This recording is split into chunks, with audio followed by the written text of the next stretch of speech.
Hello everyone. We hope you're doing well. We're doing great, and we truly appreciate your ongoing support. We'd like to briefly address some comments regarding our audiobook series. Rest assured, progress is ongoing. That said, your feedback is vital. If there's a novel you particularly enjoy and want to hear more of, please let us know in the comments. Each chapter requires a financial investment, so we can only continue series that receive strong audience interest.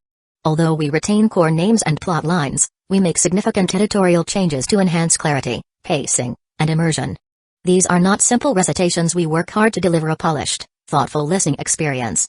Without sufficient feedback or engagement, we may need to discontinue a series. So if you're enjoying something, don't stay silent. Your input truly matters. Note, our default audio speed is 3x. If that's too fast, let us know. We're happy to adjust it. Interested in early access to unreleased audiobooks? Visit our Patreon. You'll get to experience new content before it reaches YouTube. Just to clarify, I'm a fan like you. I've purchased these novels and adapted them with care, while respecting all rights and guidelines. For updates, follow us on Facebook and Twitter, X. YouTube update: recently, YouTube flagged some of our content for including mature themes, realistic violence, and darker story elements. As a result, we've decided to stop uploading anything that violates YouTube's guidelines. If you'd like access to the full, uncut versions including the more intense or mature content, you can find them on our Patreon page, where we upload everything first. Available now on Patreon: Shattered Innocence transmigrated into a novel as an extra. Transmigrating over 10,000 years late, I was forced to become a mighty presence. I, the celestial dragon, rule the heavens through the double gate, reigning supreme in countless worlds with peace taming, Tower of God sequence strength, cultivation when you take things to the extreme. Naruto is an Uchiha with cyst. WTF, the centuries-old ancestor in our family take concubine again. Plus 18, Ecchi, reincarnated in Bleach as a wizard. Thanks for listening and happy listening. His only choice was to seriously decline. There was nothing wrong with her wanting his contact information, and nothing wrong with needing to meet up to discuss an issue. However, all of this had to remain strictly within the boundaries of their current roles. Any sign that threatened to change the status quo, Chisato would crush it without hesitation. Ayaroa looked into Chisato's serious eyes, and her heart sank. Why hadn't she noticed it before? This guy had absolutely no sense of gentlemanly manners. Who rejects a girl's goodwill so bluntly? These were cookies, not something suspicious.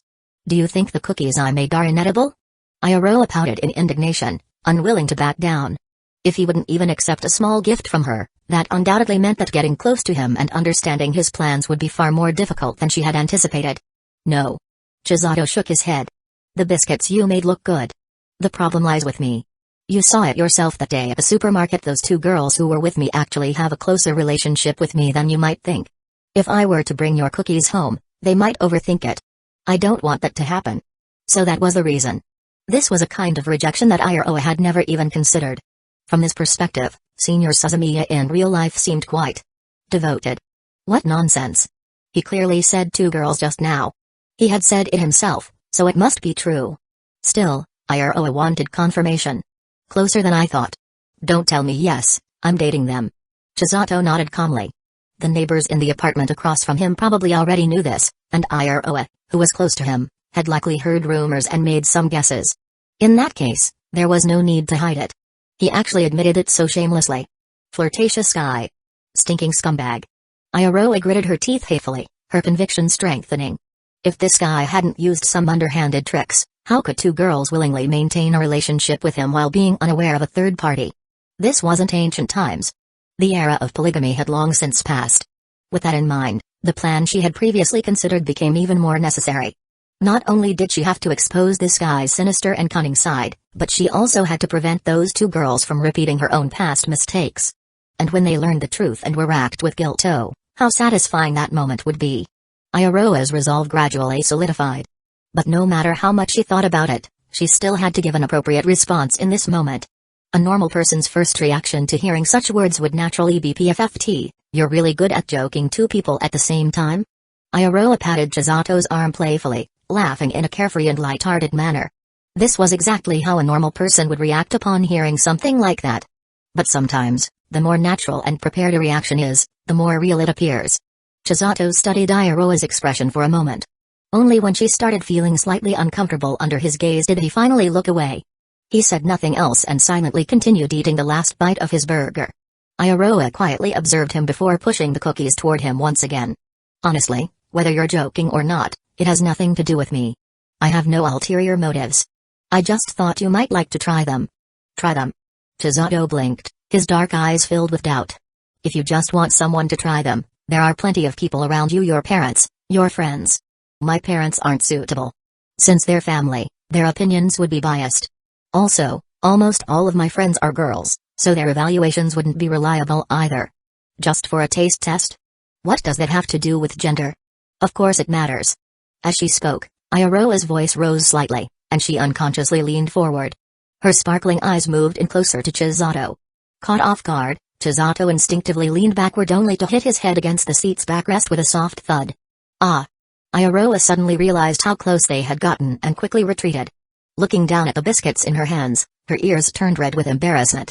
Chisato said nothing, merely adjusting his posture. The inexplicable atmosphere lingered, making the air between them feel slightly stifling. Why me? In the end, it was the thick-skinned Chisato who broke the silence. Ah. Well, it's because I want to get an objective evaluation from a boy. Iroha's answer still didn't fully explain her reasoning. Chisato remained silent, sipping his cola while giving her a look that said, "Go on, I'm listening." Iroha hadn't anticipated this situation, but she quickly came up with an excuse. She was a teenage girl, and that gave her a natural advantage in many things. If a boy wanted to get closer to a girl, and the girl deliberately avoided him, he would likely give up before long lest he be labeled a creep. But as a girl, she had no such concerns. Because she is a girl. And society was far more forgiving to girls. Not to mention, Iroha had always been confident in her appearance and charm. It was just a matter of coming up with a believable excuse. And this boy should be around my age. That way, he better satisfies the two attributes of being handsome and very popular among girls. I've been thinking about it, and Senior Suzumiya is the only one around me who met all the conditions. Iroha deliberately tightened her expression and finished these words intermittently.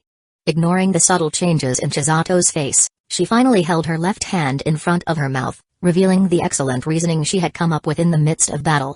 The reason for asking for such a thing is that you are very similar to a senior I am in love with right now. So I thought, maybe the advice you give me could help with the progress of my relationship. Or something. After saying this, Iroha, with her head lowered, gently pinched the packaging of the cookies in front of her to distract herself from her shy and embarrassed mood, occasionally stealing glances at Chisato's reaction. What? You should have said this sooner. Chisato pushed the meal tray in front of him, then reached out, took the bag of cookies from Iroha's hand, and placed it in front of him. Can I eat one now and tell you how it feels? Of course. Iroha answered immediately. Handmade cookies were just a tool. It didn't matter whether they were eaten now or taken home. The important thing was getting along smoothly with Chisato. Thanks to her efforts to salvage the situation, everything was finally back on track. But shouldn't this kind of love-related discussion be something a group of girls gathers to talk about together? Chisato said as he unwrapped the package, picked up a cookie, and took a bite. Senior, you know very well. There are similar plots in comics or TV series. Yes, but this situation doesn't suit me. Compared to advice from my friends, who have no experience in love, I think your suggestions would be more useful. Besides, Iroha took a deep breath, her face flushing. The moment her eyes met Chisato's, which were constantly glancing at her, she quickly averted her gaze. I have so much in common with you, Senior. It just feels like I can trust you more. After she spoke these words, which she had hidden deep inside, the scene she had expected did not unfold.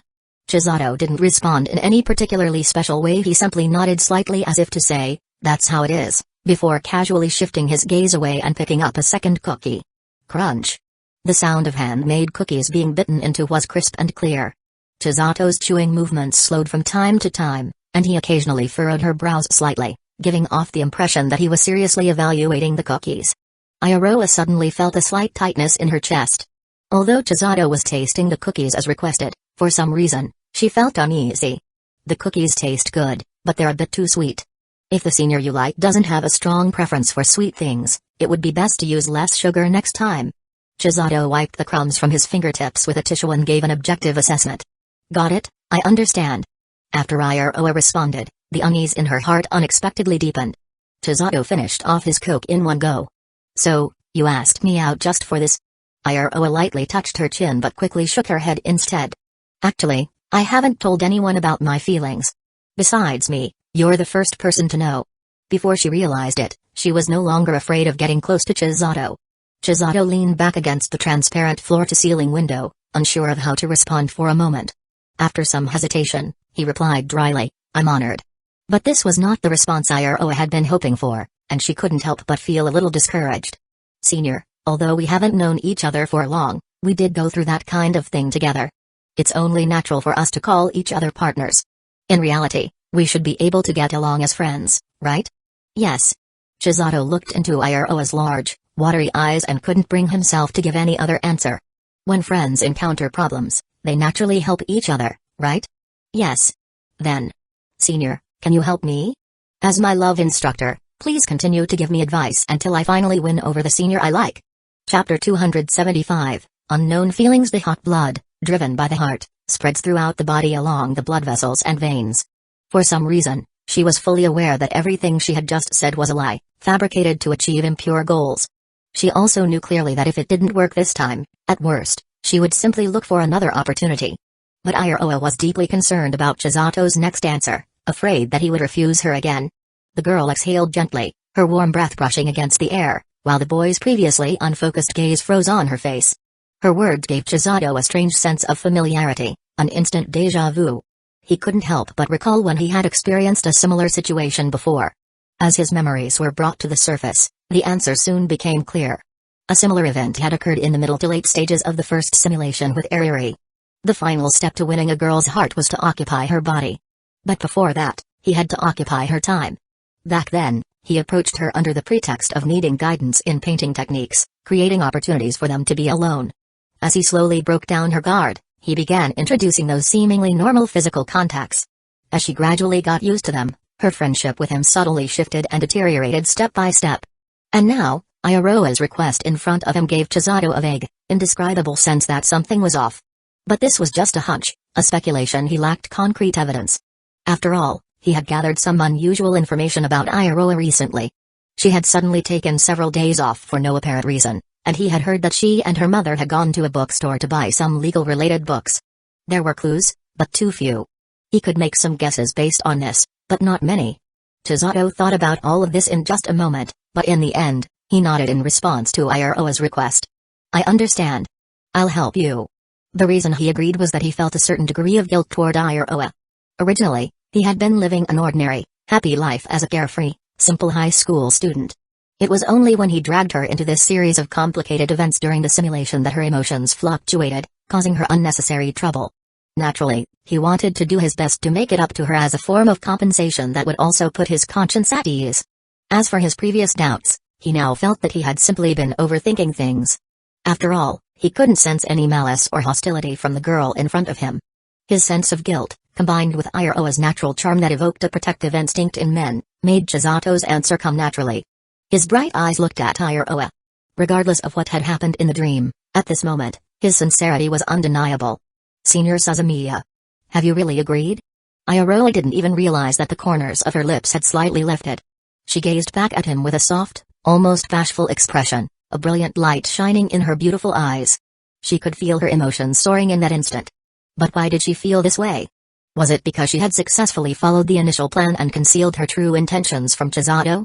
Or was it because of something else, something hidden in a small corner of her heart that she hadn't yet realized? Iroha herself wasn't entirely sure. She hadn't thought that deeply about it at all. She was simply following her instincts, which led to this unfiltered display of joy. "Yeah, I agree. It's not a difficult thing, actually. I don't even think you need anyone's help. As long as you naturally show your charm and get along with the senior you like, you can easily capture his heart. After all, in my opinion, you have quite the effect on boys." Faced with Iroha's confirmation and inquiry, Chisato nodded once again, expressing his true thoughts without reservation. Iroha's slender hand, resting on her thigh, gently pinched the hem of her skirt.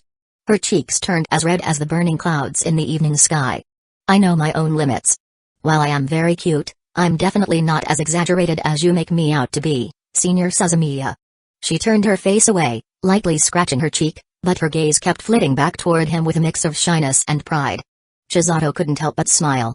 "No, what I just said was my honest opinion, no exaggeration at all." "Hey, this time," Iroha suddenly changed her expression, drawing out the syllable as if she had just thought of something. She cast a thoughtful look at him. Chisato raised an eyebrow. What's that look for? Maybe, senior, the words you just said were actually meant to break down my guard on purpose. You thought that if you just sweet-talked me, I'd be coaxed into confessing my love and getting together with you, didn't you? Sorry to disappoint you, but even though you're very capable and handsome, senior, I already have someone I like, so it's impossible between us. Like a little submachine gun, she fired these words out one after another, then lowered her head straight toward Chisato. Chisato, blindsided by this unexpected rejection, narrowed his eyes slightly. But when Iroha looked up again, he didn't appear the least bit embarrassed. He simply shrugged his shoulders lightly. That's for the best. Iroha pursed her lips, looking rather frustrated. Chisato casually tied up the cookie bag and handed it back to her.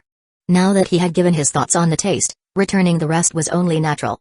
If there's nothing else, I'll head back for today. He gripped both sides of the dining tray and prepared to leave. Wait, senior. You're leaving now? In desperation, Iroha grabbed his sleeve. Chisato calmly slipped his arm free from her grasp while letting go of the tray. Well, Ishiki, you don't seem to have anything else planned next. I won't go back on my promise to you. From now on, whenever you're pursuing the senior you like, you can message me online if you run into any problems. I'll give you appropriate advice. How can something like that be explained just through line? Why not? If you think typing it out is too slow, you can send a voice message, and I'll listen carefully. That's not the issue here. Then what is? As Chisato looked at her, his confusion only deepened. Iroha grew flustered, her gaze unintentionally shifting toward the transparent floor-to-ceiling window. Above a tall building in the distance, a conspicuous sign caught her eye. A sudden idea struck her. She quickly raised her hand and pointed toward it. Because of that, Chisato followed her line of sight. It was the sign for a haunted house. Chapter 276, How Can You Date Them? Actually, I get some advice from my friends about my secret love. Just use the classic I have a friend sentence structure, and as long as she's careful not to give herself away, she can easily get a lot of useful suggestions. So, this is just secondary. Senior, the greatest help you can offer me is to stay by my side like you are now, so I can experience what a real date feels like. That way, when I ask my senior out in the future, I won't feel nervous or hesitant. In short, something like a rehearsal? That's right, exactly. Senior, it's great that you understand. If you had misunderstood and confessed to me like you did just now, it would have been really troublesome. I wouldn't even know how to reject you properly. The room was an eerie escape room, its atmosphere thick with an overwhelming chill from the air conditioning and dim lighting. The decor was unsettling: ghost masks, broken umbrellas, bizarre paintings all carefully placed to heighten the tension. Iroha stood close beside Chisato, their voices low as they spoke. Chisato held a manual provided by the Haunted House Experience Hall. It contained descriptions of the different themed rooms and some precautionary notes. The tickets had already been bought. Earlier, Iroha had walked up to the front desk with surprising confidence, claiming that since she was the one asking for Chisato's help, she would naturally cover the cost. There had been no problem until now. As they waited in the lounge for the previous group to finish their experience, Chisato noticed that Iroha was inching closer to him with every passing moment. From her expression, eyes darting uneasily around the room, it was clear that this wasn't some calculated move. She was genuinely nervous. If she was already like this in the waiting area, what would she be like inside the haunted house? Chisato didn't even want to imagine. I think I get what you mean, but if you're this scared, why not choose a place you're more comfortable with for your practice run? Like a karaoke room or a movie theater? That was what she got for acting on impulse after spotting the haunted house sign earlier. Iroha grumbled internally, but on the surface, she simply waved a hand dismissively. Senior, don't you think a haunted house is much better for closing the distance between two people than the places you mentioned? That's true, but only if you're not afraid your crush will develop a bad impression of you after seeing your embarrassing reactions. Senior Hayama isn't that kind of person. So after all this talking, I finally get to know the name of your crush Hayama. Chisato let out a small sigh. Iroha clarified further, Hayama is his last name.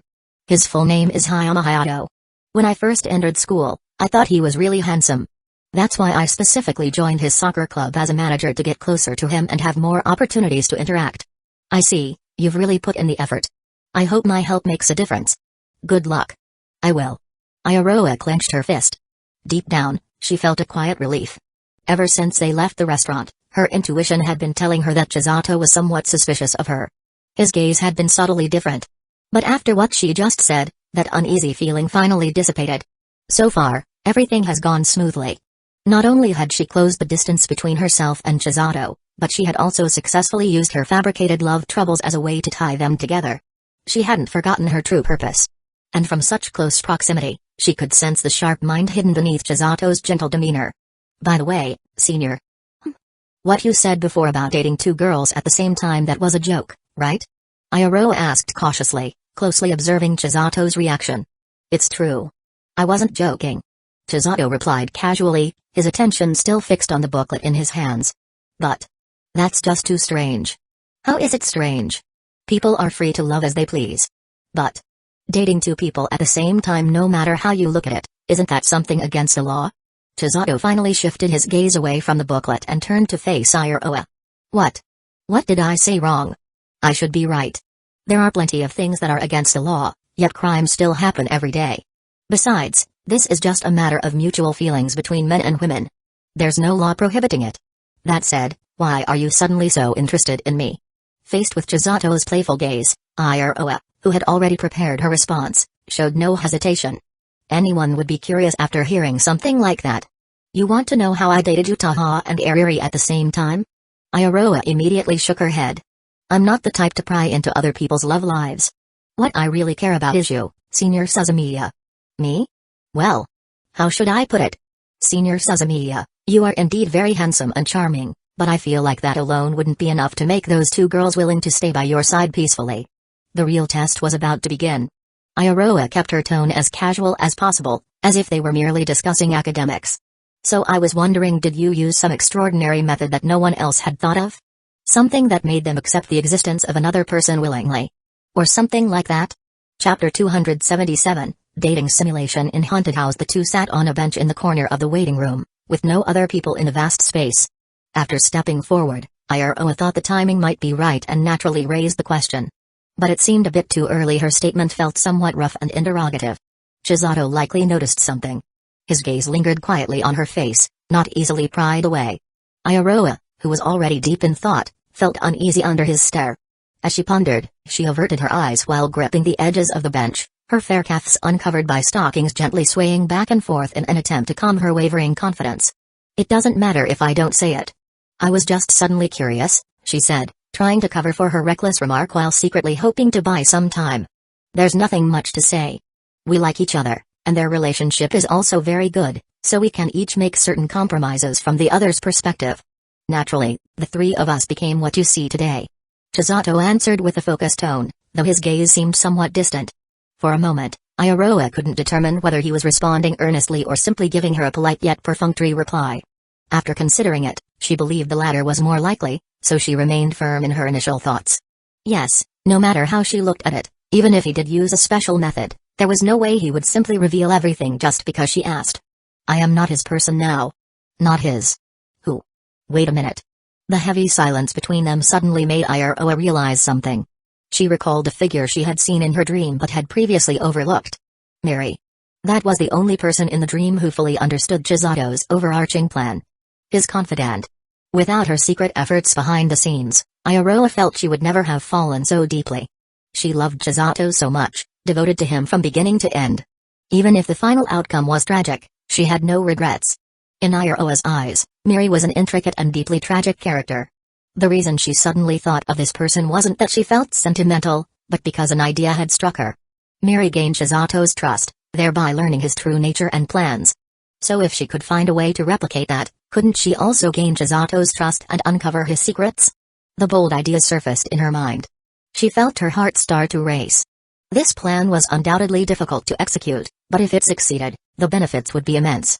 One only had to watch spy films and corporate espionage thrillers to understand how devastating the consequences could be when someone in a crucial position suddenly turned against their allies at a critical moment. But while the idea itself was promising, there were still several significant issues. In the dream, Miri had grown up with Chizato in the same orphanage, and to some extent, they understood each other's boundaries. Moreover, after a fateful night together, Chizato confirmed her feelings for him through her actions and adoring gaze.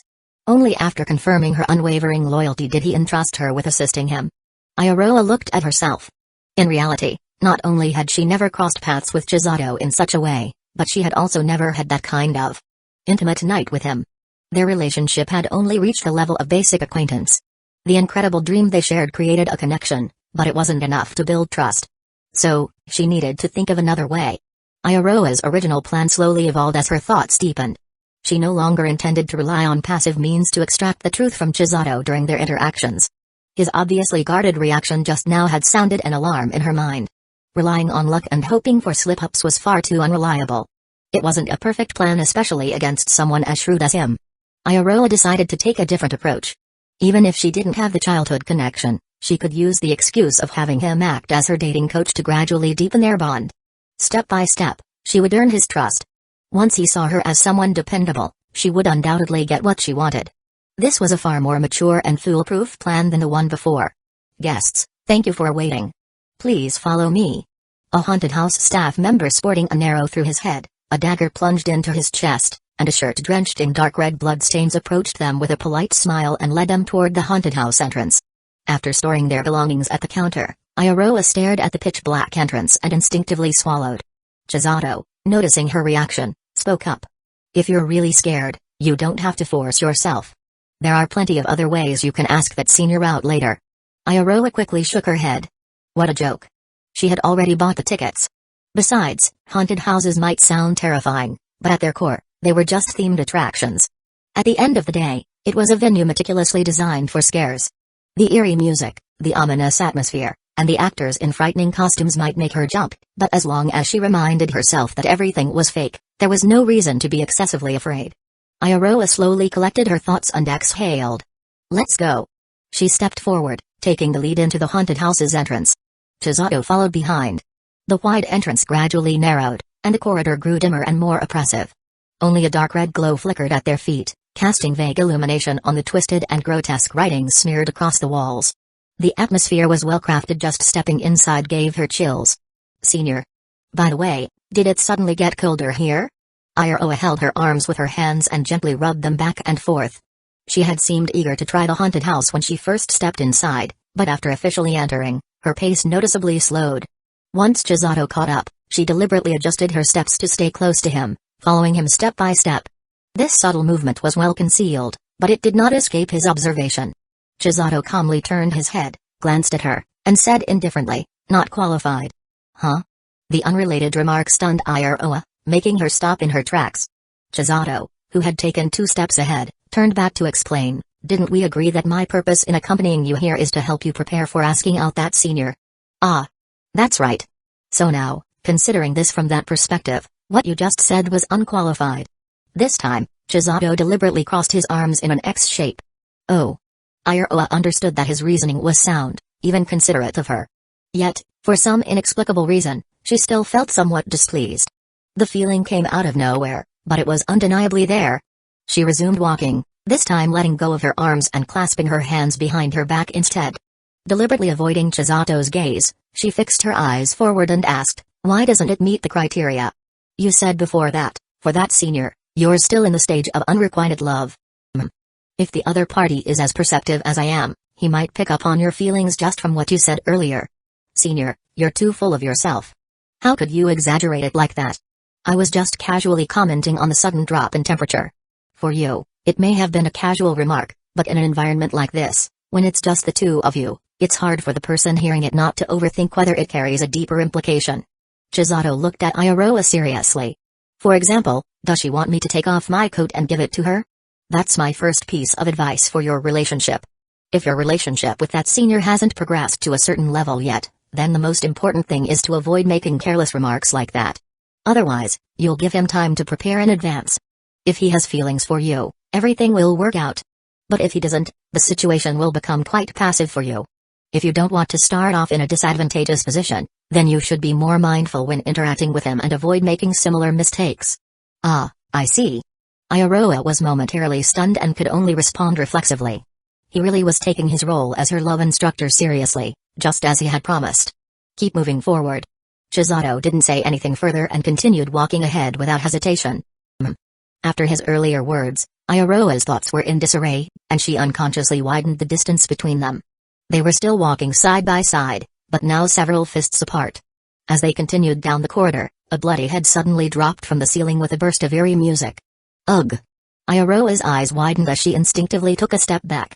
However, mindful of her dignity, she clenched her mouth shut, unwilling to let out an embarrassing scream. A reassuring pat landed on her shoulder, making her feel slightly relieved.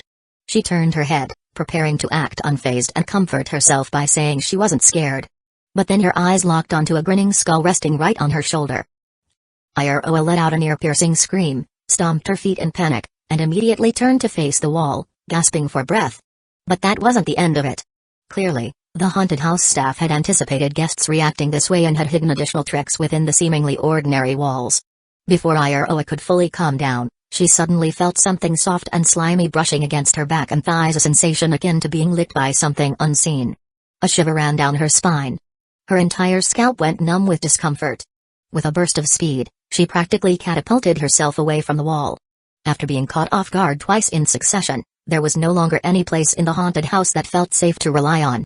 Except the person who had entered with her. Instinctively, she rushed toward Chisato, who stood there watching her flail about with an indifferent expression. It was the most natural choice when the fright hadn't yet faded. This time, your reaction was relatively natural. I'd give it an excellent rating. Chisato's hands remained at his sides, showing no intention of responding to Iroha throwing herself at him. Like a wooden post, he simply stood there, calmly analyzing the situation. A frightened girl in need of reassurance often triggers a strong protective instinct in boys. If you ever visit a haunted house with that senior in the future, you can try using this approach a few more times. It will subtly draw you closer at a much faster rate. In a sense, it creates an exclusive memory shared only between the two of you, something you can bring up in conversation later to strengthen your bond. Still clinging to Chisato's front, Iroha silently listened as he finished speaking. Her heart, which had been pounding wildly from fear just moments ago, inexplicably settled into a steady rhythm. Slowly, she released her grip. As the trembling in her pupils subsided, she took 2 steps back. When she looked up again, she wore her usual bright smile. I get it. Thanks, senior. Good. Let's keep moving forward. Okay, what had just happened was merely an appetizer. As the two continued deeper into the haunted house, more terrifying and chilling events unfolded before them. But no matter how scared Iroha felt, she clenched her teeth, gripped the edges of her skirt tightly, and forced herself to maintain an air of composure. By the time they finally exited the haunted house, she no longer displayed the same panicked reactions as before. Chapter 278, The Obvious Choice. After coming out of the haunted house, Chisato offered his farewell for the second time. This time, Iroha didn't say anything and simply nodded in response. The atmosphere between them grew silent due to the shift in one person's mood. They walked to the station together, waved goodbye before parting ways, and boarded different trains. It was past 7 o'clock when Iroha returned home. When she opened the door, it made a slight squeak, just like it always had. Mrs. Ishiki, who was in the living room, heard the sound and quickly got up to greet her at the entrance. Although her daughter wasn't home particularly late today and had informed her in advance, Mrs. Ishiki still couldn't help but worry. After all, Iroha's unusual behavior of taking leave from school and locking herself in her room some time ago had been concerning.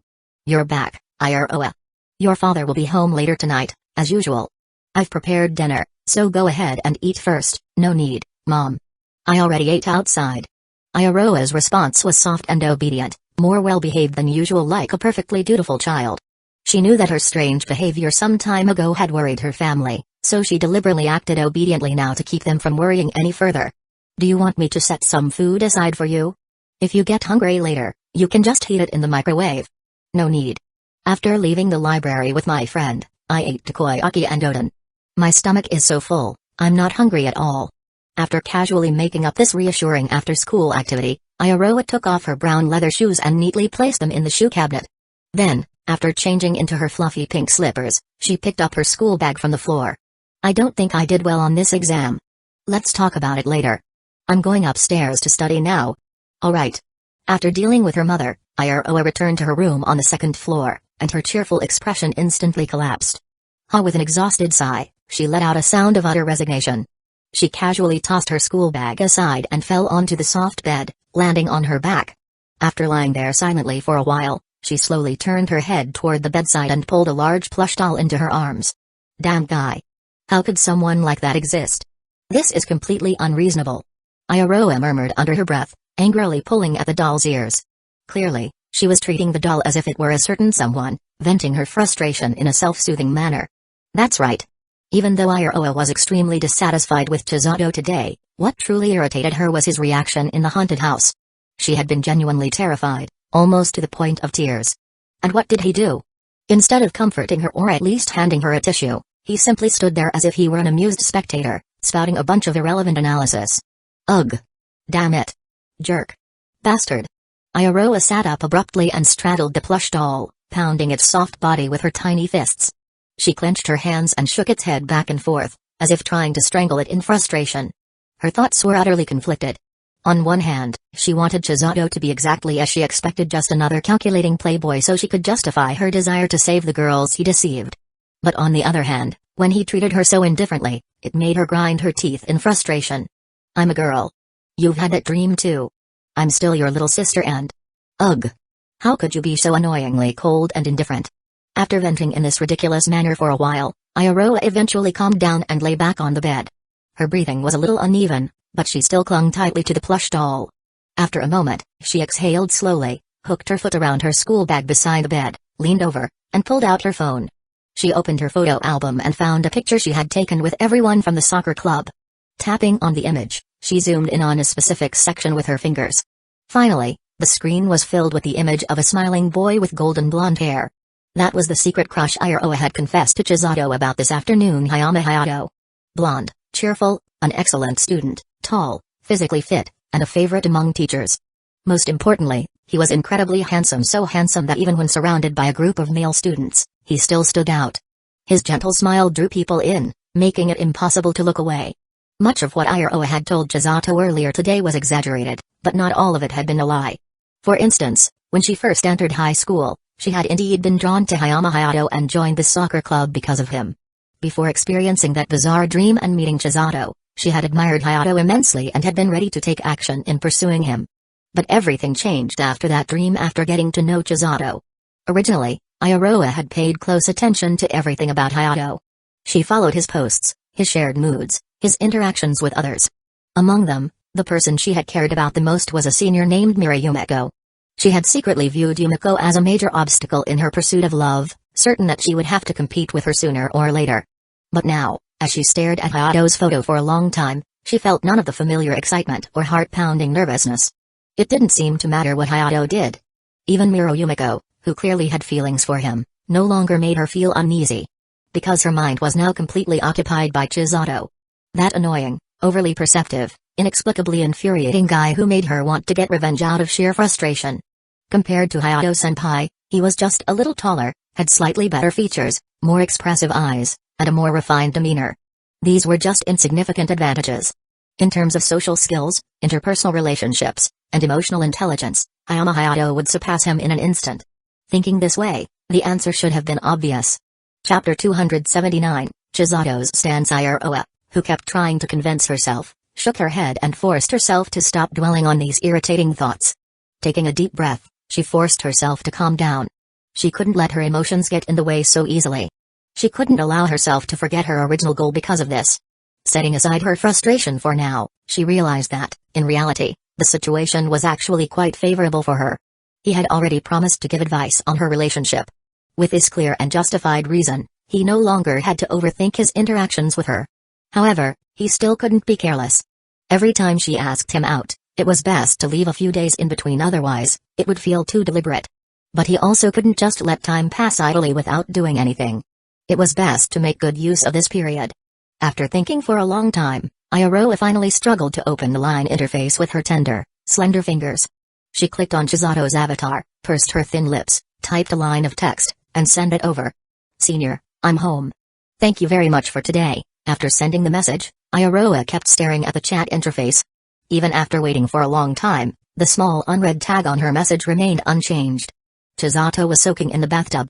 It had been a long time since he had taken a proper bath. Usually, he had to work at school until 2:00, return home around 10:00 every night, and had no extra time. He would just rinse off quickly with the showerhead. But with the monthly exams over today, he hadn't needed to go to his other job, and it wasn't too late when he got home. So, he granted himself a long overdue break. With the bathtub's massage function activated, his mind went blank as he fully relaxed. Bubbles rose against his back and between his legs. It felt amazing. But this moment of peace didn't last long. Your phone rang a few times. Someone's looking for you. As the bathroom door swung open, Uchiha stepped inside without a care. Chisato instinctively straightened his posture and closed his legs. Seeing this, Uchiha tilted her head slightly, a playful smile appearing on her lips, dimples faintly showing. That reaction is really cute. After placing his phone on the edge of the bathtub, she didn't give him a chance to respond before turning around and leaving. Chisato sat there, somewhat dejected, replaying her words in his mind. Cute. Was she referring to his reaction just now, or something else she had seen? If it was the former, it didn't matter. But if it was the latter, that was just insulting.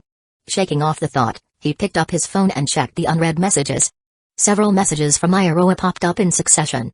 Senior, I'm home. Thank you very much for today. Cat scratching its head in confusion. JPG. Senior, you didn't run into an accident, did you? Comma scared face emoji. JPG. Seeing these messages, Chisato, now pulled back to reality, felt a faint throbbing in his temple. He never considered himself someone who understood women well, but he was still keenly aware that when a girl suddenly became familiar with him, there was always some kind of intention behind it. Whether it was good or bad, that wasn't something he particularly wanted to think about right now. At the moment, he was barely managing to maintain a balance in his life. Nothing was set in stone yet, and he didn't want any unnecessary complications. From a purely rational perspective, the best course of action would be to ignore Iroha and deliberately create distance between them. This way, everything would remain peaceful. But his emotions wouldn't allow him to do that.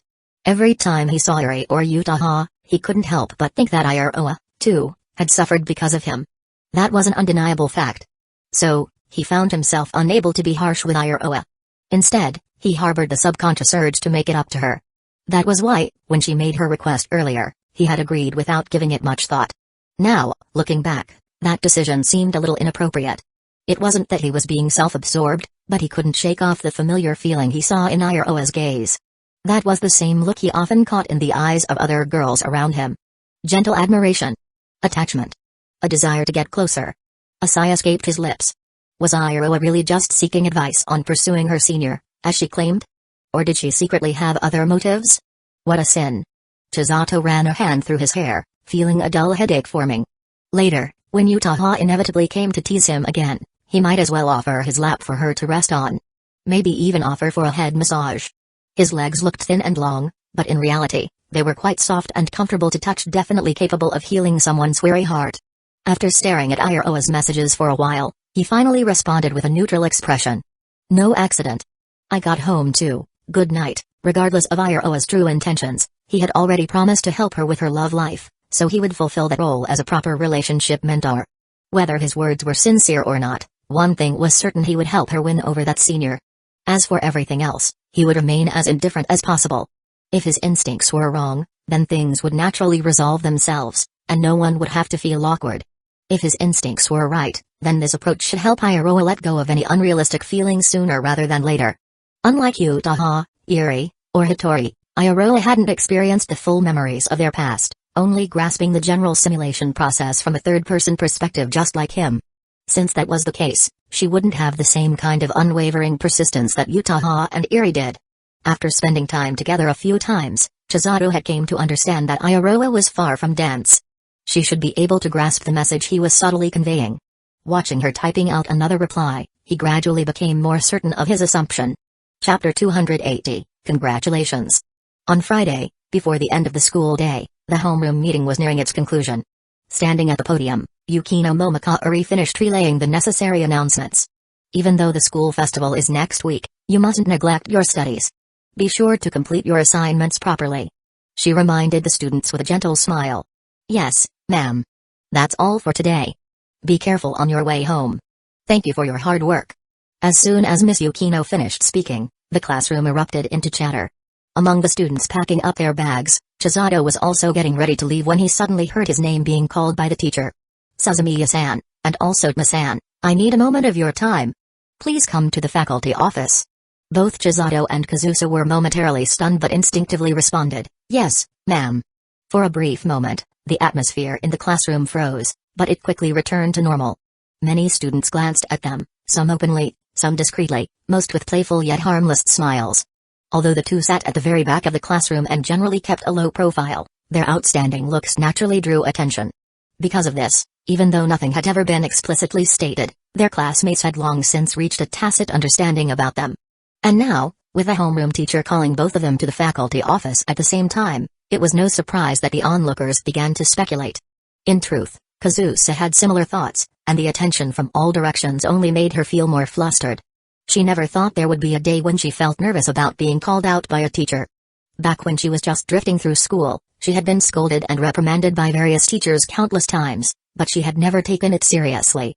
When she was in a bad mood, she would even walk away mid-lecture before the teacher finished their scolding, either heading straight to the rooftop or leaving school altogether. Compared to her, Chisato remained perfectly calm. He wasn't sure why Miss Yukino had suddenly called them, but he knew she was a good teacher. Besides, their school had no rules prohibiting student relationships. After all, in a country like Japan, where declining birth rates were a serious issue, schools were more likely to encourage relationships than prohibit them. There was nothing to worry about. He packed his books into his bag before turning to Kazusa. "Let's go." Kazusa took a deep breath, then stood up and followed him out through the back door of the classroom. As they walked, she asked, "What do you think Miss Yukino wants to talk to us about?" "We'll find out soon enough. We haven't done anything wrong, so there's no need to be nervous." Chisato kept his hands in his pockets, his composed demeanor calming Kazusa slightly. However, she didn't quite agree that they had done nothing wrong. Ever since that night when he had stolen a kiss from her after walking her home, this guy had been picking the perfect times and places to ambush her at school. Like in the library's quiet corners during lunch break. Or in the first music room when Hitori wasn't around. Completely disregarding her opinion. Scoundrel. As she thought about it, Kazusa's cheeks reddened slightly. The two knocked on a door and entered the faculty office. Chisato noticed that several teachers were smiling at him. Their reactions were noticeably different from usual, and considering the recent midterm exams, he had a faint idea of what was coming. "Sazamiya-san, congratulations. You ranked first in the entire grade on this midterm?" As soon as they arrived, Ms. Yukino cheerfully shared the good news with him. The official announcement for the midterm rankings was scheduled for next week, but as a teacher, she naturally had access to the results beforehand. Kazusa looked at Chisato in surprise, while he, grinning, accepted the teacher's congratulations. In the middle of it, he even snuck a playful glance at her, eyebrows slightly raised. That smug look was practically begging for praise. She really couldn't do anything about him. Maybe she should treat him to something later to celebrate. Kazusa, who was secretly crossing her arms in her mind, was genuinely happy for Chisato, though she only showed it through a subtle smile. After finishing with Chisato's announcement, Miss Yukino turned her attention to Kazusa. The moment their eyes met, she let out a small whimper, her eyes filled with joy and excitement. Then, without hesitation, she grabbed Kazusa's hands. Her sudden reaction left Kazusa bewildered. She had no idea why the teacher was acting this way. "Miss-san, congratulations to you as well. Your midterm results this time were absolutely incredible. Your ranking jumped up by 83 places. That's amazing. You've really been working so hard lately. Your mother will surely be proud of you." To Yukino Momokari, Kazusa's improvement was even more gratifying than Chisato's securing first place. Chisato had always been an outstanding student, excelling not just academically but in his overall character. He had never been a concern. Kazusa, however, was different. Back in her first year, she frequently skipped class, showed no respect for teachers, and had poor relationships with her classmates, a textbook problem student. But recently, she has completely turned things around. She no longer slept through classes and had started listening attentively. She even submitted her homework on time. And this effort had paid off significantly. It was a simple concept. Chisato making further progress from an already excellent position was impressive, but Kazusa turning over a new leaf and walking the right path undoubtedly, that was what truly moved Miss Yukino as a teacher. "This is just wonderful." Miss Yukino, still a relatively young teacher, now held Kazusa's hands and gently swayed them, her pure joy making her seem less like a teacher and more like a close friend. Kazusa had never experienced anything like this before. From childhood to now, all she had ever received from teachers were cold stares and disdain, which she always ignored without a care. But now, standing before her was a homeroom teacher offering her warmth and genuine happiness. She had no idea how to respond to such kindness and enthusiasm, so she just stood there stiffly, her face blushing as she struggled to find words. It was honestly a little funny to watch. Chisato, who was standing beside her, couldn't help but chuckle. Noticing this, Kazusa shot him a fierce glare. "Anyway, the reason I called you two here today was to tell you this good news. And also this." Miss Yukino finally let go of Kazusa's hands and turned to her desk drawer to get something. Chapter 281, The Promised Reward M'. Yukino turned back around, allowing Chisato to catch sight of what she was holding. It was a small decorative charm, with a delicate red string tied to a cute ceramic cat figurine at the end. Facing the two students' gazes, Yukino-sensei spoke up. This is a charm I received when I went to a shrine a few days ago to pray for a romantic relationship. Originally, I planned to keep it and give it to my future boyfriend if I ever got one. But yesterday, I happened to hear from another student that you two are dating. If you don't mind, I'd like to give these to you. Consider it both a reward for your academic performance and a blessing for you as a couple. I hope you two will continue to support each other moving forward. Being directly told by their teacher that they were in a relationship sent Kazusa's brain into immediate overheat mode. So, Chisato reached out and accepted the gift, which was given out of kindness, and thanked the teacher with a bright smile. Thank you, sensei. We will. Alright, the official results will be announced next week. I won't take up any more of your time. Head home safely. Kazusa gave a slight bow and walked out of the faculty room with Chisato. Out in the hallway, Chisato looked down at the two small charms in his palm. Kazusa quietly reached out her hand. You were silent the whole time. I thought you didn't want it. Chisato teased her on purpose. Shut up and give it to me. Kazusa's tone wasn't exactly pleasant, but when she took the charm from his hand, her expression softened considerably. She ran her fingers over the red string carefully, as if she were touching a precious treasure. This really suits Yukino-sensei's taste. It's quite a cute charm. Though it doesn't feel very fitting for a guy. Chisato glanced at the small object in his palm and spoke in a seemingly casual manner. Kazusa's heart tensed. You're not planning to wear it? What the teacher had said earlier that this was a charm for love was something that had been on Kazusa's mind the whole time. Being able to wear a matching charm with a person she liked was, of course, something that would make her incredibly happy. But her pride wouldn't allow her to just say that out loud. Would you like me to wear it, Kazusa? Chisato asked mischievously. Kazusa responded with a kick, hitting him on the back of his calf with the top of her foot. Without another word, she walked into the classroom, quietly packed up her books, and placed her chair on the desk. Meanwhile, Chisato remained unhurried. He took out his phone, removed the case, and threaded the small charm through one of the tiny holes. Once finished, he held up his phone and showed it to Kazusa. The tension on her face immediately eased. She took out her own phone and did the same. A girl needs a sense of ceremony. There was no escaping that. Having this little charm, a subtle but unmistakable declaration of their relationship, would keep her in a good mood for a long time. Any previous dissatisfaction vanished completely. Now, all that remained in her heart was pure joy, along with the anticipation of fulfilling the promise she had made with Chisato. I'll treat you today, she said. Getting first place in our grade isn't too bad. I didn't just talk big, I actually pulled it off. Not at all. It's because tutoring you helped me review the material and solidify my knowledge. Otherwise, I wouldn't have been able to get such a good score either. Ugh, that was disgustingly corny. Please never say that again. Is that so? But you seem to be enjoying it quite a bit. I am not. If you stay still, I can take a picture and show you. You're so annoying. They walked side by side, and the girl lightly punched the boy's arm. With summer approaching, the days were getting longer. Even now, after school, the sunlight remained strong and dazzling. It was the same familiar family restaurant. Back when Chisato and Kazusa had come here before, they had still just been classmates. At the time, with her injured backside, Kazusa had been in full tsundere mode, cold and distant, looking both annoyed and resigned as she dealt with Chisato. Now, on the surface, her behavior didn't seem all that different, but the way she actually acted had changed entirely. For example, now that they were having a meal together, she no longer chose to sit across from him. Instead, she naturally took the inner seat and patted the spot beside her. Chisato found this kind of behavior endearing. The contrast between her words and actions was utterly irresistible. He also enjoyed watching her delicate expressions during their meals, especially when she furrowed her brows and lightly pursed her lips because of the little things he did under the table. See this fork? Yeah, what about it? If your hand on my leg doesn't behave, I'm stabbing it down hard. Chisato looked at her, eyes glistening with moisture from embarrassment, and decided to back off for now.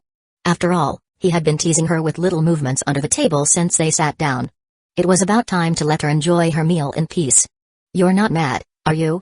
After a moment of silence, Kazusa leaned in slightly and whispered the question. Chisato found her inquiry so adorable that he deliberately put on a serious face. If I said I was, just a little bit? Kazusa hesitated for a moment before finally, reluctantly, offering, this is a restaurant. There are too many people around.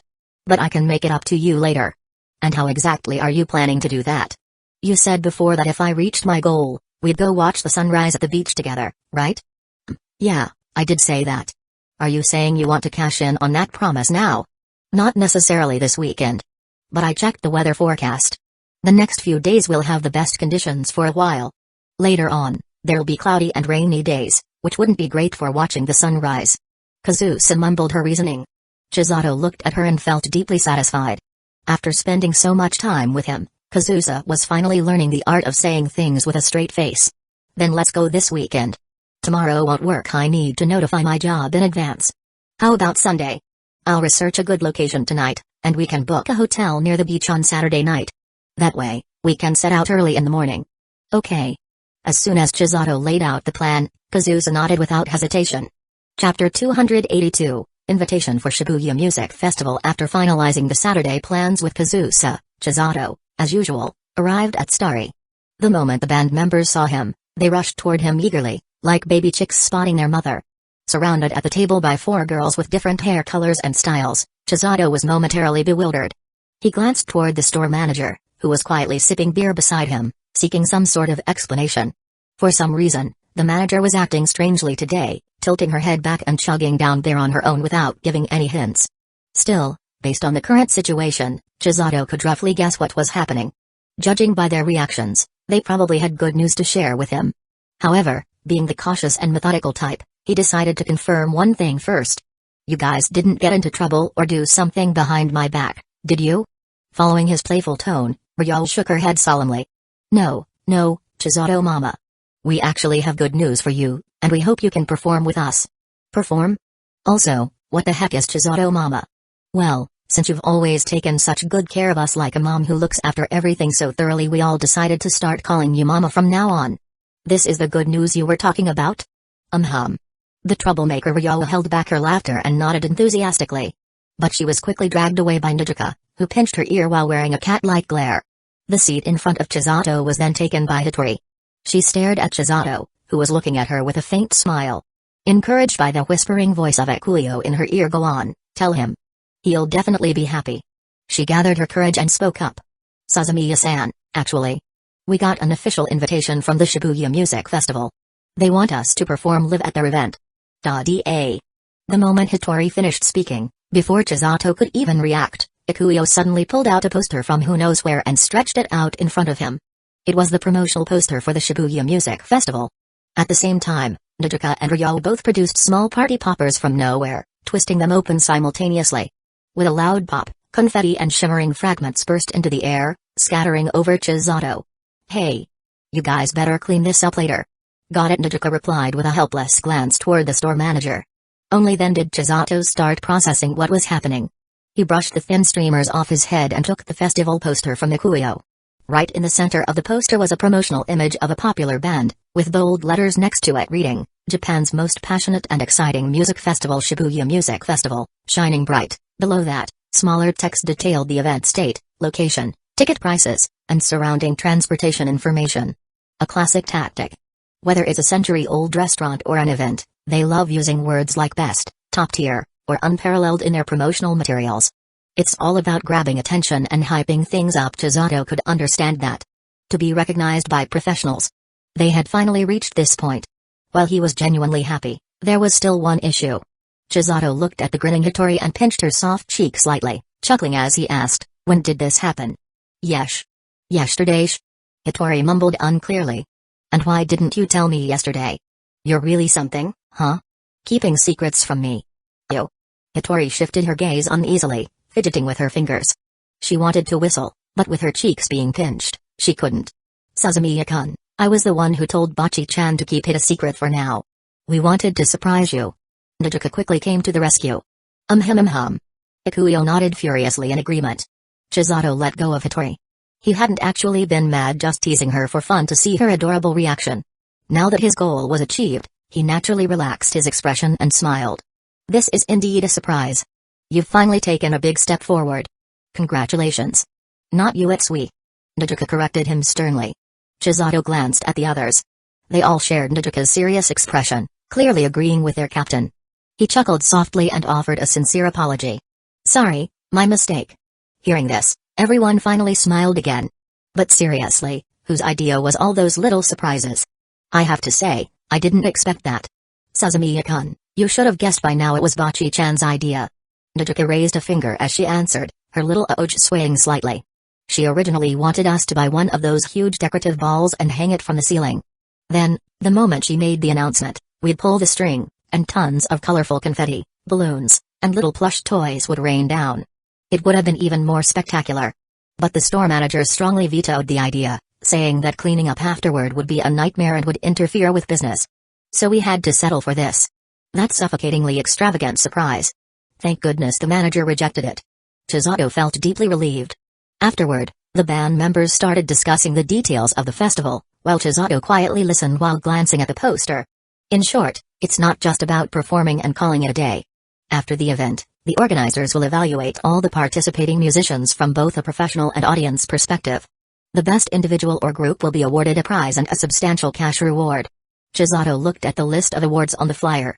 The grand prize had a staggering cash reward of 10 million yen, written in bold red text and surrounded by an explosive graphic. It was impossible to ignore. That's right. Naruto nodded slightly nervously. Unlike the ambitious Chisato, she was more straightforward and didn't focus on the prize money. She also didn't think a newly formed band like theirs could win anything. Her main reason for wanting to participate was simple: since they got invited, it would be fun, and more people would hear their music. Suzumiya-kun. What do you think? Should we go? After saying that, she clenched her fists nervously. Chisato looked up from the flyer and met her gaze. He was amused by her reaction. You don't need to ask me. Naruto, you're the band leader. Even so, I still want your opinion. After all, we've gone from being completely unknown to having tens of thousands of followers, and your contribution to that is undeniable. It's safe to say that 90% of our success is thanks to you. As she said this, the other three girls nodded in agreement. I only told the organizers that we needed time to consider their invitation, so it's not too late to decline. If you genuinely believe we're not ready for a formal music festival at our current level, we can reject it. After all, we're still young. This is just the beginning. High school girls have the luxury of being fearless. We have endless opportunities and possibilities. Ryo wrapped an arm around Naruto's shoulder and flashed a peace sign. Finally, it was Hitori who shyly reached out and held onto Chisato's fingertips. Her words were the simplest but also conveyed their collective thoughts most directly. We trust Suzumiya's decision. The smile on Chisato's face gradually faded as he pressed his lips together slightly. They were giving him the final say while also shifting the responsibility onto him.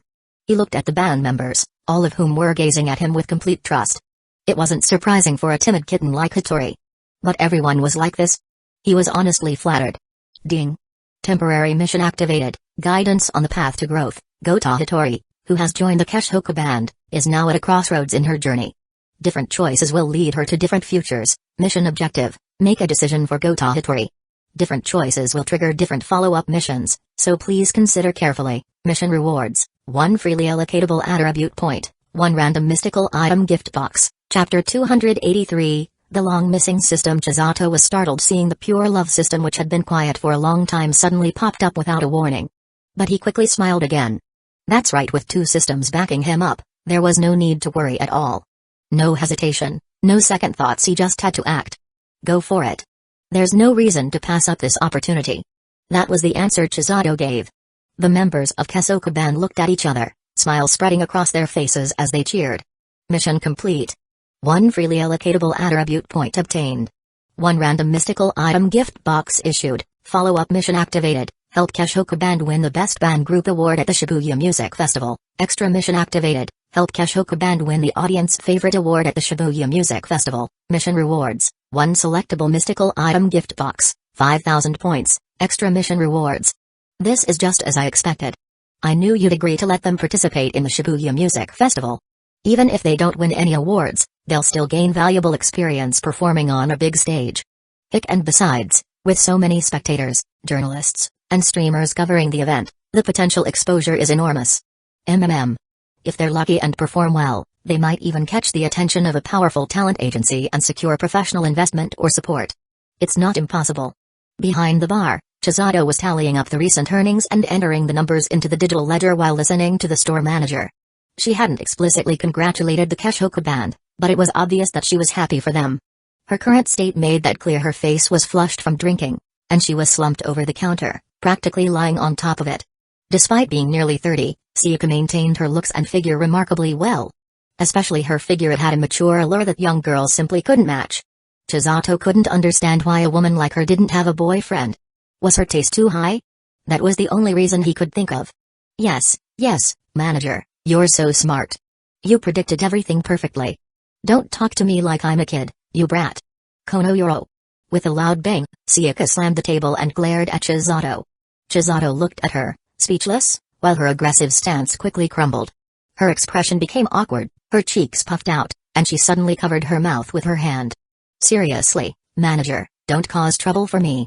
The customers are coming in soon. Amused and exasperated, Chisato hurriedly secured the cash in the register before rushing over to help Sayaka towards the restroom. The 4 members of Keshoku Band were busy practicing in the studio, so he was the only one available to take care of their drunken manager. During the trip to the restroom, some physical contact was inevitable, but in this situation, there wasn't the slightest trace of romantic tension. Chisato patted her back in the restroom until she finally regained some composure. Back at the bar, Sayaka accepted the bottled water Chisato handed her and awkwardly muttered a thank you. The contrast between her current embarrassed, avoidant gaze and her usual deadpan expression was surprisingly cute. As Chisato resumed counting the money, methodically going through his work, Sayaka took a sip of water, hesitated for a long time, and finally spoke up. Chisato. You should quit working here. Chisato's hands paused momentarily but soon resumed as if nothing had happened. What's wrong, manager?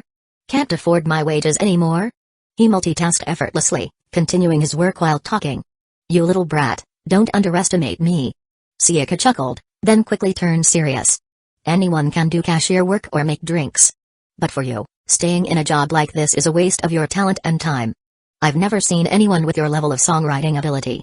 If you're interested, I have some connections in the music industry. I can introduce you to them. You learn way more than you do here. She sighed, her tone carrying genuine concern. You're a genius when it comes to composing and writing lyrics. I don't want you wasting your potential, stuck here doing nothing. Chisato smiled. Manager, you're overestimating me. I don't qualify as a genius. Oh? So having 2 songs dominate the online music charts right after release still isn't enough? Sayaka countered. Chisato replied, it was just luck. And besides, the efforts of Nijika and Hitori were just as important. Hey well, think about it. Sayaka didn't press the issue.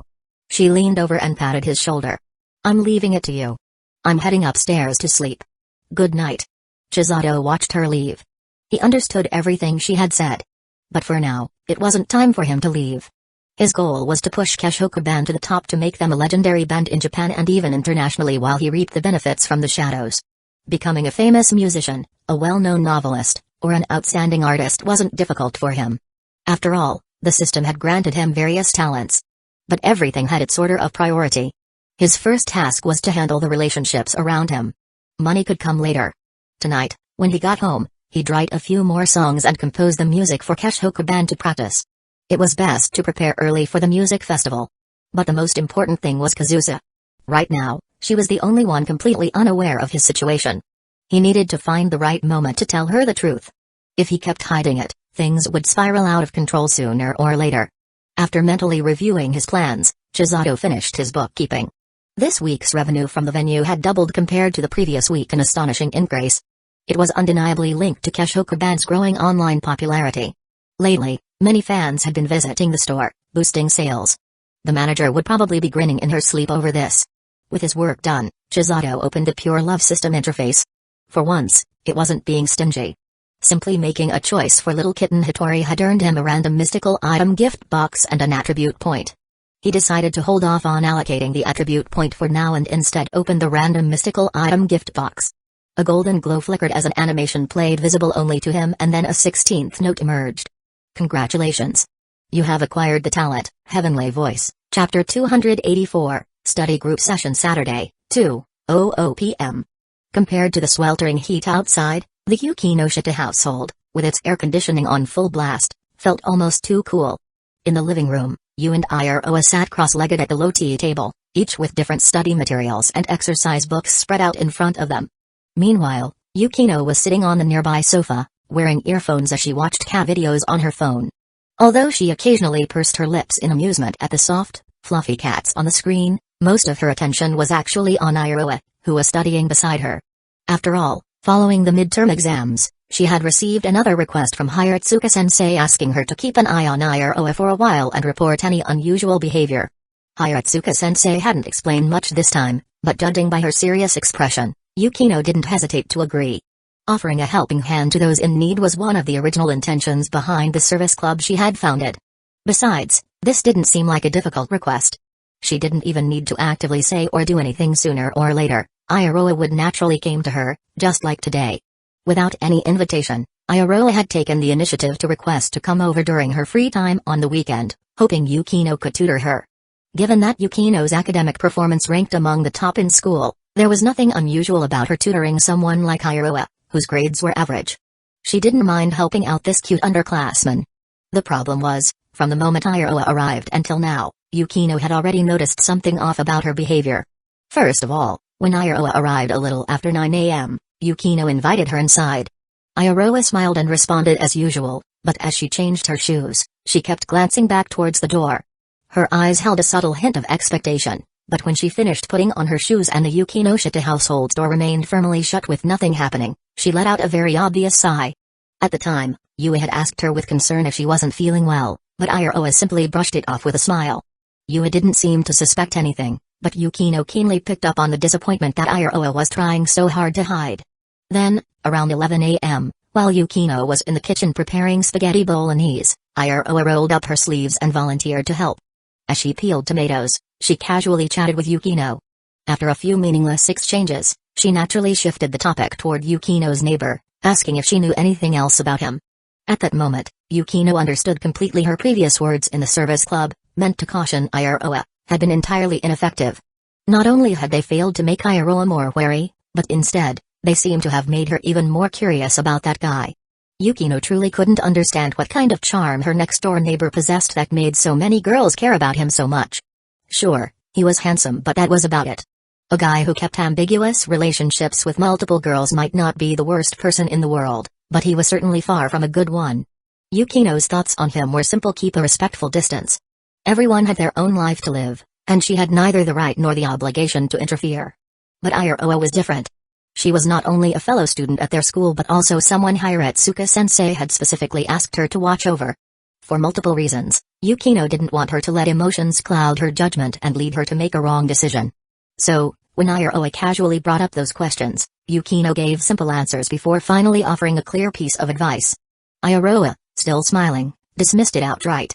She claimed she was just a little curious and that she wasn't thinking the way Yukino was assuming. After that, Yu also came into the kitchen, and Iroha deliberately changed the topic. With a third person present, Yukino couldn't say much more, and the kitchen returned to the light-hearted atmosphere typical of high school girls. And now, back to the present moment. Pausing her cat video, Yukino shifted her gaze toward the two studying at the table. Yui had already finished her history exercises and was now focused on interpreting and annotating classical poetry. In contrast, Iroha's math worksheet was still in front of her. She rested her chin on one hand, pen in the other, but her paper remained just as blank as it had been when Yukino glanced over 40 minutes ago, aside from a single, lonely word written beneath the question, solution. She had spent all this time solving absolutely nothing. As expected, Iroha coming over to study was just an excuse. Her mind wasn't on improving her academics, it was on a certain someone. Yukino sighed inwardly. Removing her earphones, she walked to the kitchen and brought over some cookies and tea. You've been working on problems for a while now. Take a break. A good balance of work and rest improves efficiency. Thanks, Yukino. Yui put down her pen and stretched her arms high over her head, a movement that nearly popped the buttons off her chest. Thank you, Yukinoshita-senpai. Iroha, snapping out of her daze, looked at the still blank worksheet in front of her. Embarrassed, she quickly tucked it under her other books. Yukino noticed the small gesture but didn't comment on it. After getting Yukino's permission, Yui turned on the TV. Since it was summer, an ice cream commercial happened to be playing. As expected, in summer, you just can't go without cold treats like shaved ice or ice cream.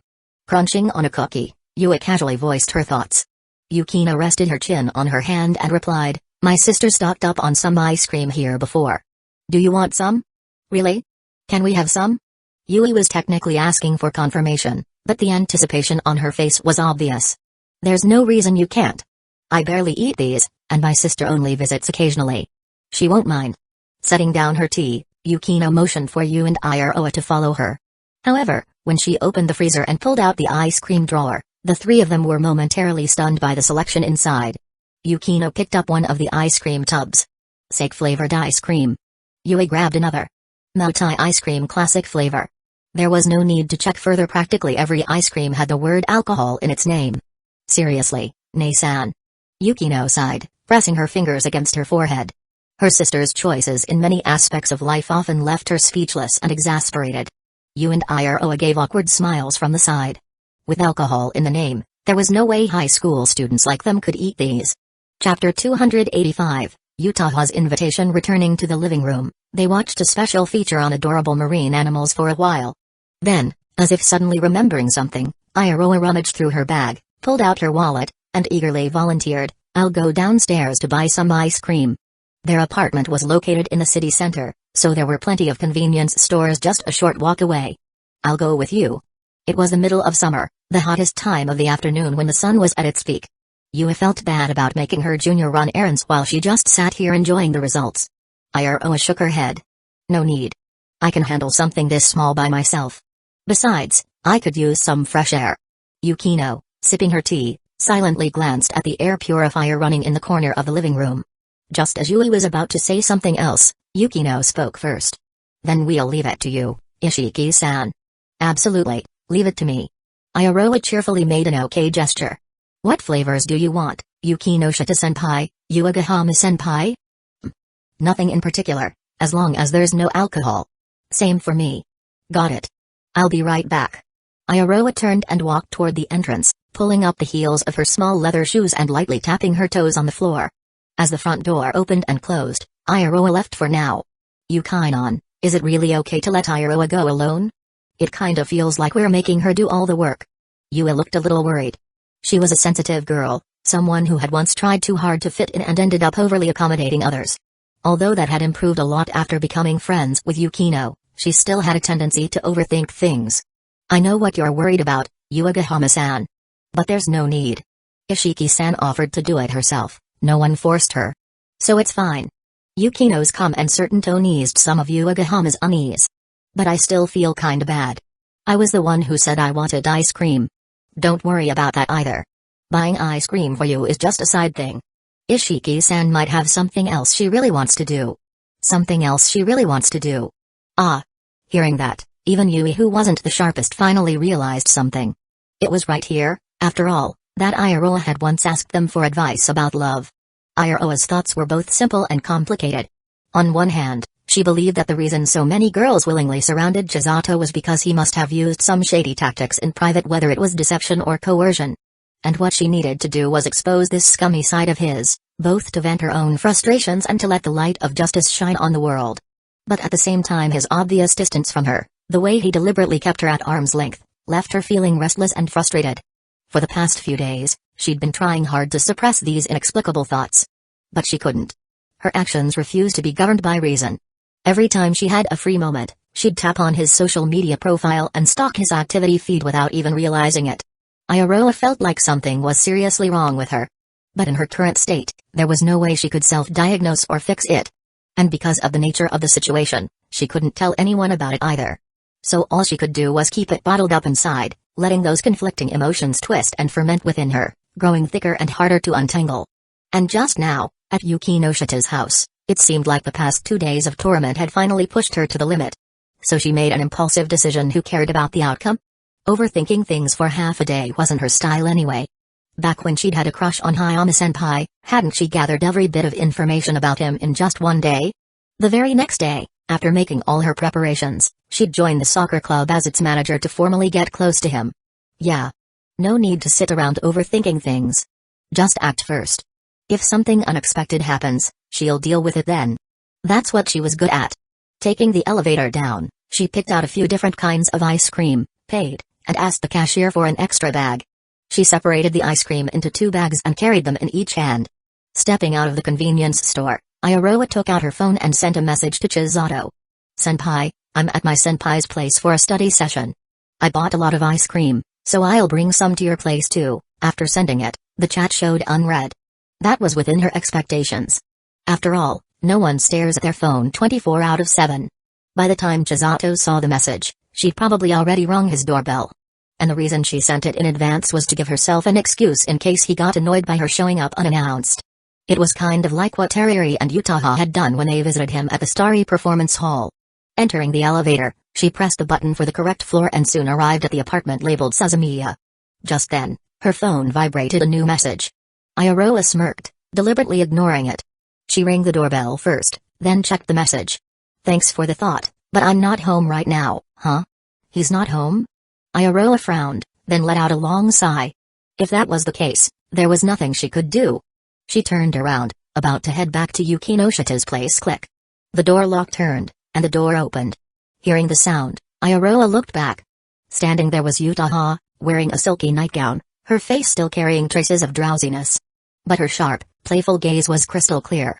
For a few seconds, the two of them locked eyes. Then Uchiha chuckled. Releasing the doorknob, she fully opened the door. With her left hand, she pulled her nightgown's neckline slightly closed while taking a subtle step back. Why don't you come in and have a seat, Ishiki-san? Chapter 286. Her plan backfired. Uchiha slept in until nearly 2 p.m. last night. After Chisato came home for the first time, he brought her a bouquet of purple baby's breath. The moment she accepted the flowers, she couldn't help but lift the corners of her mouth in joy. The flower language of a baby's breath is longing, symbolizing care and love for one's beloved. At the time, Uchiha felt that her recent frequent visits, constantly making her presence known around him, seemed to have had some effect. But this joy didn't last long. While she was still in a good mood, Chisato told her that he wouldn't be coming home tomorrow night. He was going on an overnight trip with Kazusa and planned to watch the sunrise by the beach early Sunday morning. Uchiha's emotions plummeted as if she were on a roller coaster, plunging from the peak straight to the bottom. Still, she didn't say much, only locking herself in her room, trying to calm her emotions through writing. It wasn't very effective. She couldn't settle down even past 2 a.m. She took a bath to relax and finally started feeling sleepy, but on her way back, she passed by Chisato's room. On instinct, she pushed the door open slightly to take a peek. What she saw immediately reignited her frustration. The person responsible for her turmoil was sleeping soundly, the corners of his lips slightly curved, as if lost in some pleasant dream. Dreaming of Kazusa, huh? Looking forward to tomorrow's date that much, huh? Feeling utterly unbalanced, Uchiha let out a cold chuckle. Driven by jealousy, she stepped into his room. She quietly lifted the blanket covering him. So basically, to make sure Chisato wouldn't have the energy for his date with Kazusa today, you deliberately woke him up and made him hold you while chatting all night about pointless things? Pretty much. Glug glug. Uchiha spit out the toothpaste foam in her mouth, rinsed, then picked up a hair clip to tie up her hair before washing her face. I really don't know what to say about you. You could have just not done something so meaningless, you know. From the phone playing on speaker nearby, Ayuri's helpless sigh came through. It wasn't meaningless. After being disturbed by me all night, he obviously didn't get enough rest, so naturally, he won't have the energy to enjoy his date with Kazusa. Their time together today surely won't be anything exciting. I doubt that. Ayuri knew very well how weak Uchiha's stamina was. At the same time, she also knew how absurdly strong Chisato was in this regard. He had taken her 7 times in one night, and the next morning, she was practically falling apart, yet he was still full of energy as if nothing had happened. Based on that alone, Uchiha's little scheme last night was probably completely ineffective. You can't just sit back and do nothing. If you're thinking like that, you might as well take the initiative yourself. Seduce him, make him obsessed with you. If you're lucky, he might cancel the date and stay home with you all day instead. Unlike Uchiha, who was anxious about the situation, Ayuri still had the mood to joke around. After washing her face, Uchiha let her hair down, grabbed her phone, and walked into the kitchen. I actually did try that. And to some extent, it worked. Huh? What do you mean? Exactly what I said. When a man and a woman are alone in the same room at night, lying on the same bed. How could nothing happen? Wait. You're serious? Ayuri's voice instantly shot up several octaves, clearly shocked. Calm down, it's not as complicated as you think. Uchiha took out a slice of toast from the fridge, leisurely spreading butter on both sides. It was just some hugging and a few kisses, that's all. Saying this, she suddenly smirked mischievously. My charm isn't bad, you know. The moment I climbed into his arms, I could clearly feel his breathing get heavier. And other reactions, too. The other end of the call went silent for a while before Ayuri spoke again, her tone subtly different. And then? Nothing else happened? What else could happen? I wasn't ready, and the timing wasn't exactly romantic. There was no way we'd go all the way. Uchiha tossed the bread into the toaster and pressed the timer button. This time, she waited a long while, but Ayuri didn't say anything. Did you disconnect? No. Then why did you suddenly go quiet? Because your ridiculous actions just now made me short of breath for a moment. I only just recovered. Uchiha frowned. What are you trying to say? Ariri let out a deep sigh and started analyzing Uchiha's actions from last night. You said you didn't want Chisato and Kazusa's date to go too smoothly, so you decided to keep him occupied all night. That's right. He woke up at 11 a.m., held me while we talked for a bit, then got dressed and left around 1 p.m. That part isn't important. The key point is what the hell did you do last night? Ariri suddenly got worked up, leaving Uchiha confused. She picked up her phone and switched to earpiece mode, leaning against the kitchen counter. Even wrapped in a bathrobe, her figure exuded an irresistible allure. Her tone wasn't particularly pleasant. Stop beating around the bush. What exactly are you trying to say? Ariri took a deep breath, as if trying to contain her frustration. Think about it. You got your lover all fired up and left him with no way to release it, then sent him off to go on a date with another woman. What were you thinking? You would have been better off doing nothing. Eh? Wait a second. Now that she put it that way, that might actually be a problem. Realizing this, Uchiha lowered her head slightly, rubbing her temple with her free hand. It's fine. I trust Chisato, he wouldn't do that. Yeah, well, you better pray he doesn't. Otherwise, you'll be regretting your actions today. Ariri's tone was still sharp. Uchiha started getting annoyed too. What's done is done. I won't regret it. But what's the point of analyzing all this now? If you had been here last night, would I have gone this far? If you had used your pitifully small body to satisfy Chisato properly, this wouldn't even be a problem. You damn woman. Don't turn this on me. If it weren't for the nonsense you spread to my mom, I wouldn't even be under such a strict curfew lately. I don't want to bring up the past. You mean you're guilty? Think what you want. TCH. At that moment, the doorbell rang. Ariri vaguely heard it too. Was that the doorbell? Is Chisato back? I don't know. I'll check. Hey. If it really is Chisato, don't hesitate. Even if you don't go all the way, there are plenty of ways to keep him occupied. That seductive body of yours exists for this exact purpose. Use it. Enough. Shut up. Uchiha tossed her phone onto the kitchen counter, ignoring the still babbling Ariri. As she walked to the door, she smoothed her hair, pursed her lips slightly, and adjusted her bathrobe. But when she peeked through the peephole, the person outside wasn't Chisato. It was an unexpected visitor. Ishiki Iroha. Chapter 287, Enemy at Your Front Door. Wait, why was she here? Was she looking for Chisato? Or for her and Ariri? Many thoughts raced through Uchiha's mind. But she didn't hesitate for long. If a potential threat was at her doorstep, she wouldn't hide. That wasn't her style. Adjusting her expression, she straightened her robe, ensuring her attire was appropriate before opening the door. When their eyes met, she clearly caught a flicker of surprise in Ishiki's gaze. So, she wasn't expecting me to answer. That means she came for Chisato? Uchiha felt a surge of tension. After all, the girl in front of her possessed a delicate, youthful charm that neither she nor Ariri had. A definite threat. She didn't know why Iroha was here, but that didn't stop her from probing for answers. And with Chisato not at home, she could act freely. Decision made, she stepped aside and opened the door fully. Iroha hesitated for a moment. This wasn't what she expected. Facing Uchiha's inviting smile, she didn't know how to react at first. But then she remembered her purpose. Maybe this was an opportunity, a chance to learn more about Chisato from another perspective. So, she put on a polite smile and bowed slightly. Then, excuse me for intruding. Not at all. Please come in.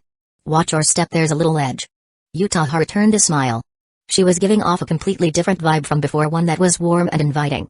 As Ishiki followed her inside, she quickly sent Chisato a message. You're not home, so never mind. I'll talk to you next time. Even if Senpai later found out that she had privately spoken with Kazumijouka-san, she could always argue that she had just responded to the message and was then immediately invited inside when she opened the door. So, there was no problem at all. Having secured a fallback plan, Iroha slipped her phone back into her pocket and, without revealing any emotion, took a seat on the familiar sofa under her host's invitation. Previously, she had sat in this very spot to converse with Chisato. However, the emotions she felt then and the ones she felt now were worlds apart. Please have a seat for a moment. I'll make some tea. Since they had both learned about each other from Chisato in private, there was no need for redundant self-introductions. There's no need to go through the trouble. No need to be polite. It's no trouble at all, it'll be ready soon. Uchiha maintained her impeccable hospitality. In front of Chisato, she could be openly wary and dissatisfied with Iroha, but if she acted the same way when he wasn't around, it would be a bit too unpleasant. This was where experience and social decorum came into play. Although she often found herself at a disadvantage in front of Ariri, There was no way she would let the same happen with a girl who was still inexperienced in the ways of the world.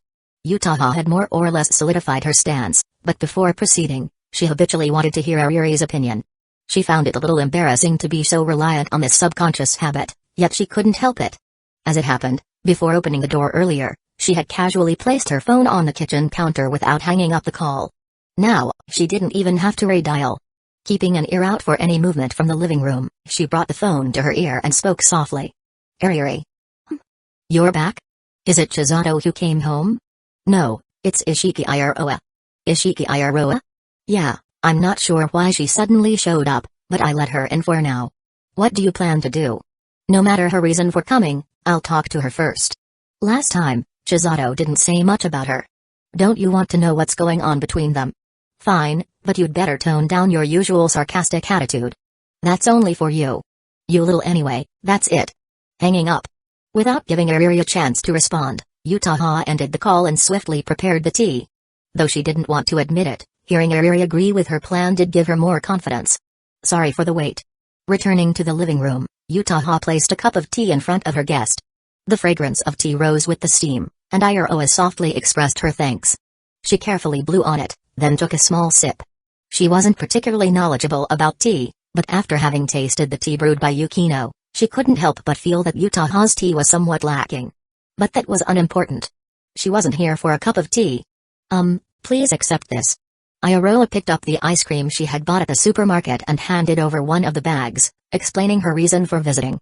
I was studying at my senpai's place across the hall today, so I thought I'd bring some ice cream for Suzumiya-senpai as a thank you for helping me before. He just happened to be out today, but I'll thank you on his behalf. Oh, it's nothing. Compared to the help he gave me, this is hardly worth mentioning. Iroha quickly waved her hands. Uchiha, suppressing her curiosity, put the ice cream in the fridge before returning to the living room. I don't recall him mentioning it. What did he help you with?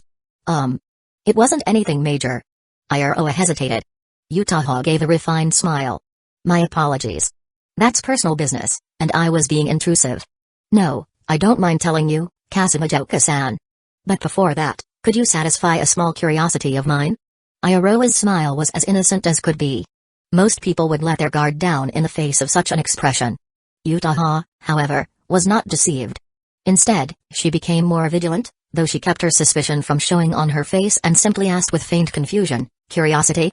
She could already guess what Iroha wanted to ask, most likely something about her, Ariri, and Chisato's relationship. Iroha nodded slowly, lightly scratching her cheek as if embarrassed. Well, I heard something from Suzumiya-senpai. He seemed quite serious when he said it, and he didn't look like he was lying, but it's just so hard to believe without confirmation. She paused, looking at Uchiha's still bewildered expression before deciding to get straight to the point. He told me that you and Sawamura-san not only live here with him but also share a romantic relationship with him. Is that true?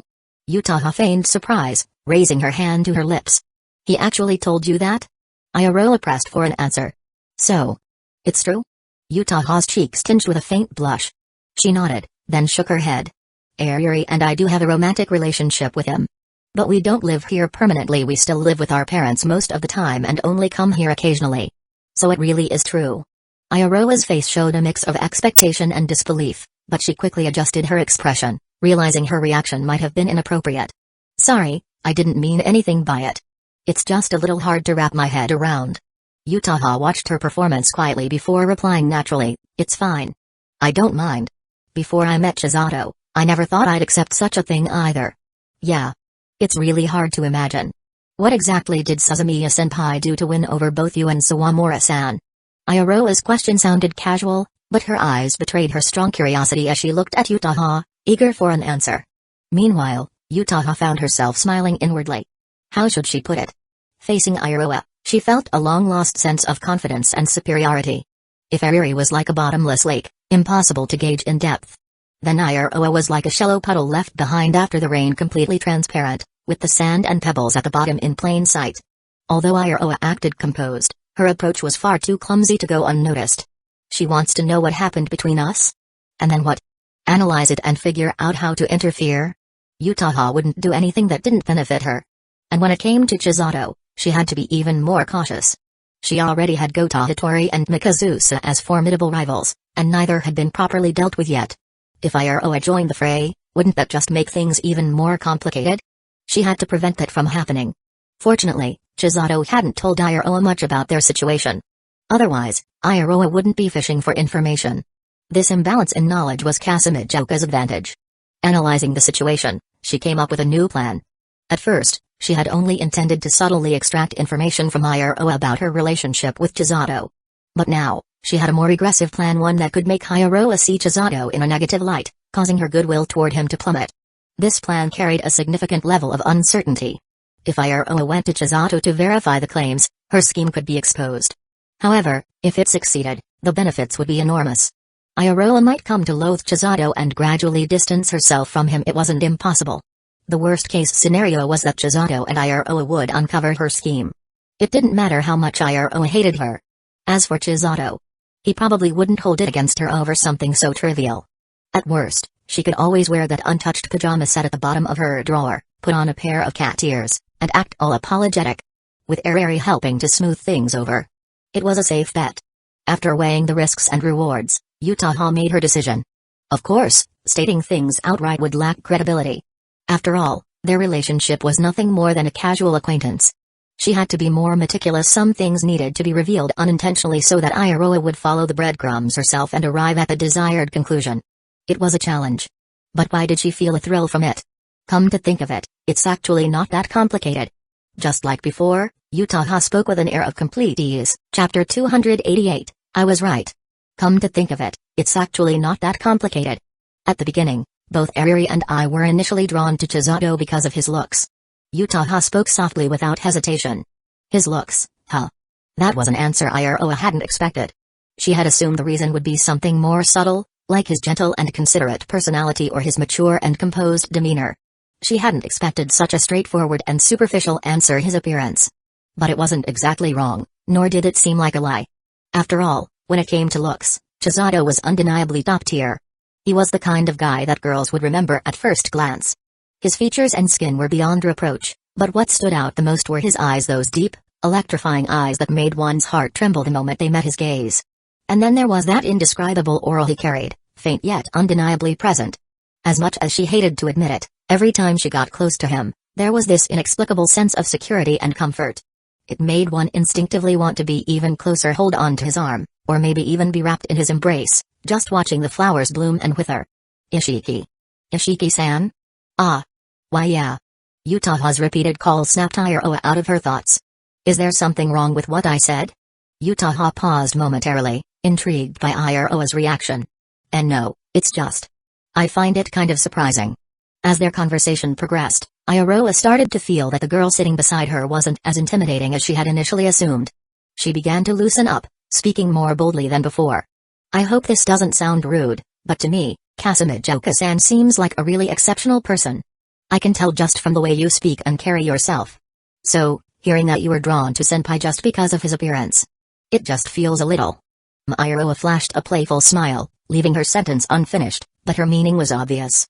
Uchiha had expected this reaction. She wasn't flustered at all.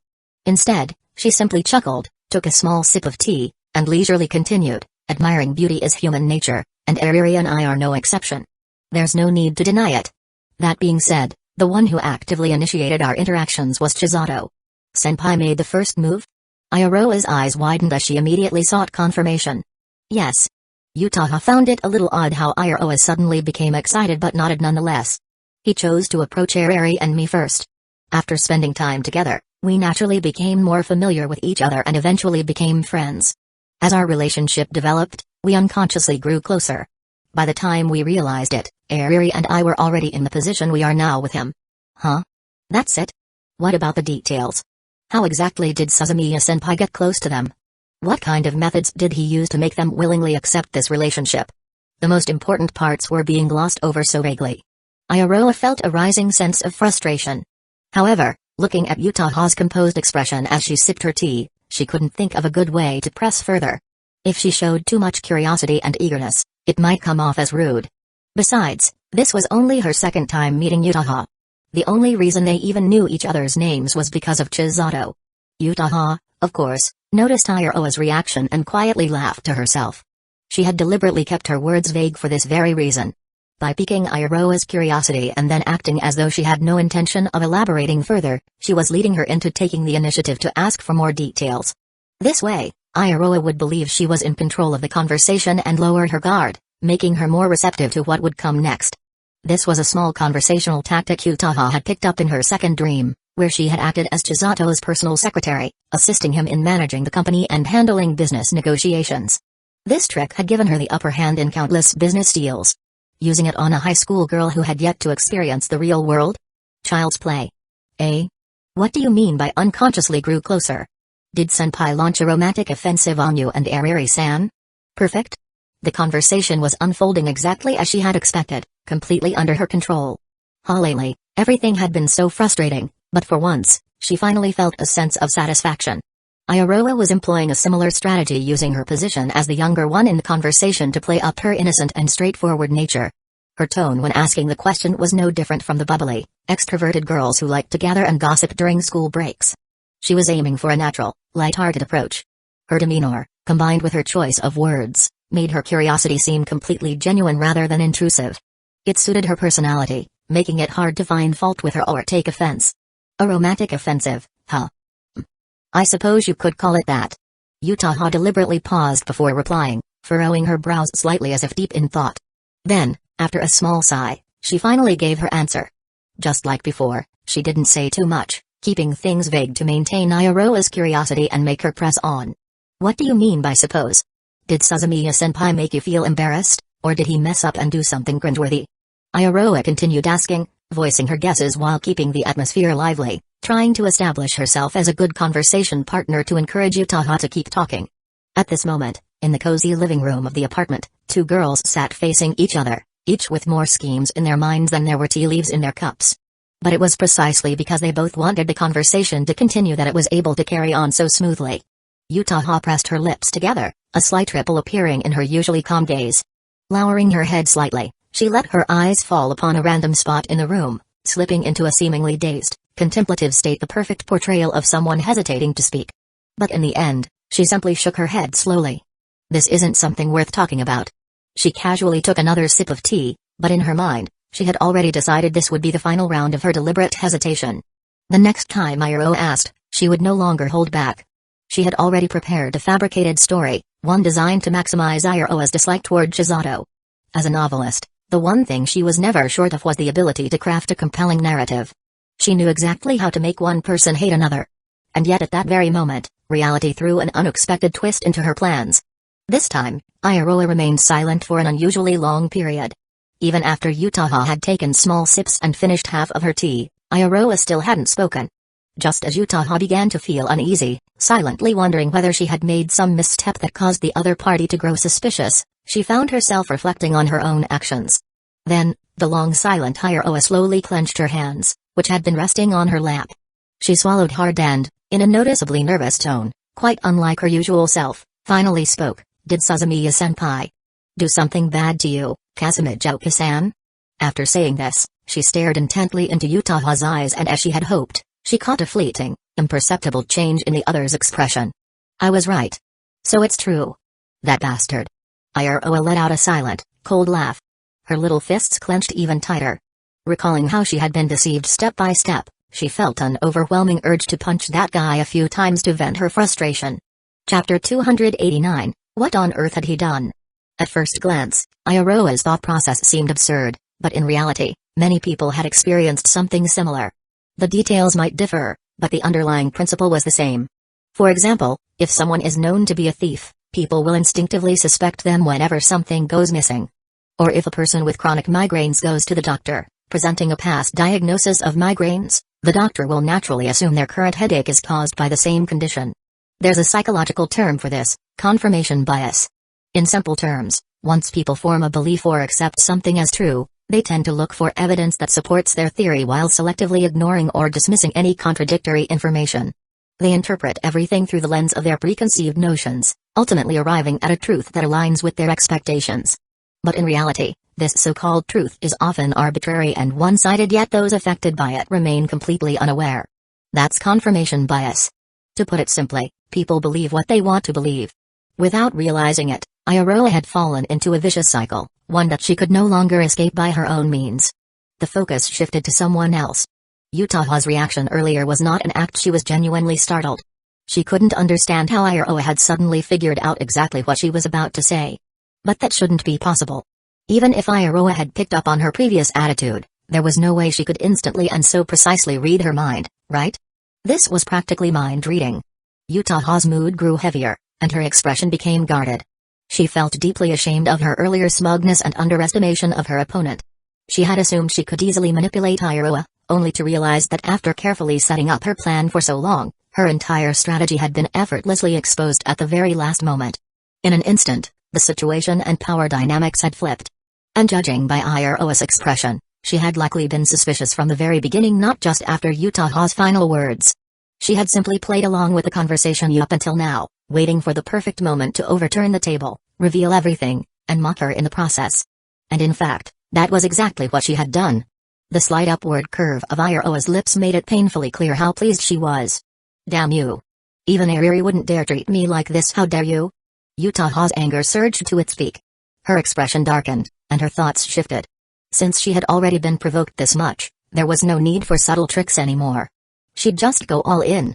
However, just as she was about to counterattack with her usual sharp tongue, taking back the upper hand, Iroha's next move completely defied her expectations. Iroha set down her teacup and stood up, looking at Uchiha. Uchiha immediately tensed up, thinking that Iroha intended to escalate their verbal conflict into a physical fight. Her mind raced for a countermeasure, and her body instinctively stiffened. She was calculating her odds. If she and Iroha actually got into a classic girl fight, how likely was she to win? But contrary to her worst expectations, Iroha didn't lunge at her or try to pull her hair.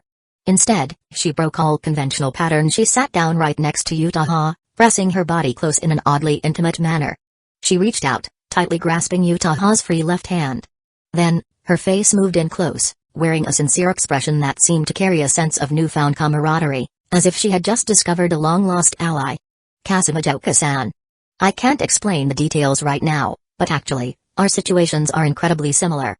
We're both victims. The sudden shift in tone and content left Uchiha completely dumbfounded. She couldn't comprehend what Iroha meant. What did she mean by our situations are incredibly similar? What did she mean by we're both victims? Fortunately, as a best-selling light novel author, Uchiha had a sharp mind and quick reflexes. It didn't take her long to realize she might have overthought things. It seemed, perhaps, possibly, Iroha hadn't actually figured out her real thoughts. Her words had just happened to coincidentally create a misunderstanding, leading Uchiha to draw all sorts of foolish conclusions. Once she sorted out this most crucial point, everything else became much clearer. Uchiha focused on one key term, victim. At the same time, she recalled something Chisato had once said in front of her and Ariri, I feel really guilty toward Iroha. Piecing together all these clues, her own previous scheme to test Iroha's current response. The answer was beginning to emerge. Chisato must have done something to Iroha, something that left him feeling guilty. However, having already misjudged the situation once, Uchiha was careful not to jump to conclusions this time. Right now, Iroha had unknowingly revealed a secret.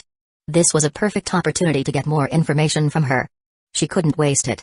She also couldn't afford to keep changing her expression too frequently, it would look unnatural. So Uchiha maintained her current expression, choosing to go along with the misunderstanding. She slowly withdrew her hand from Iroha's grasp, responding with a cautious tone, How do you know about my situation? This was a well-crafted response.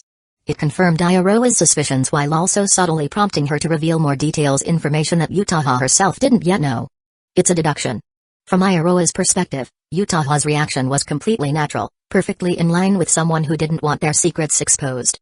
She understood why the other party would be wary of her. And the best way to break down this communication barrier was undoubtedly sincerity. But the problem was that what she had experienced was simply too surreal, so much so that telling the truth outright felt like it wouldn't be convincing.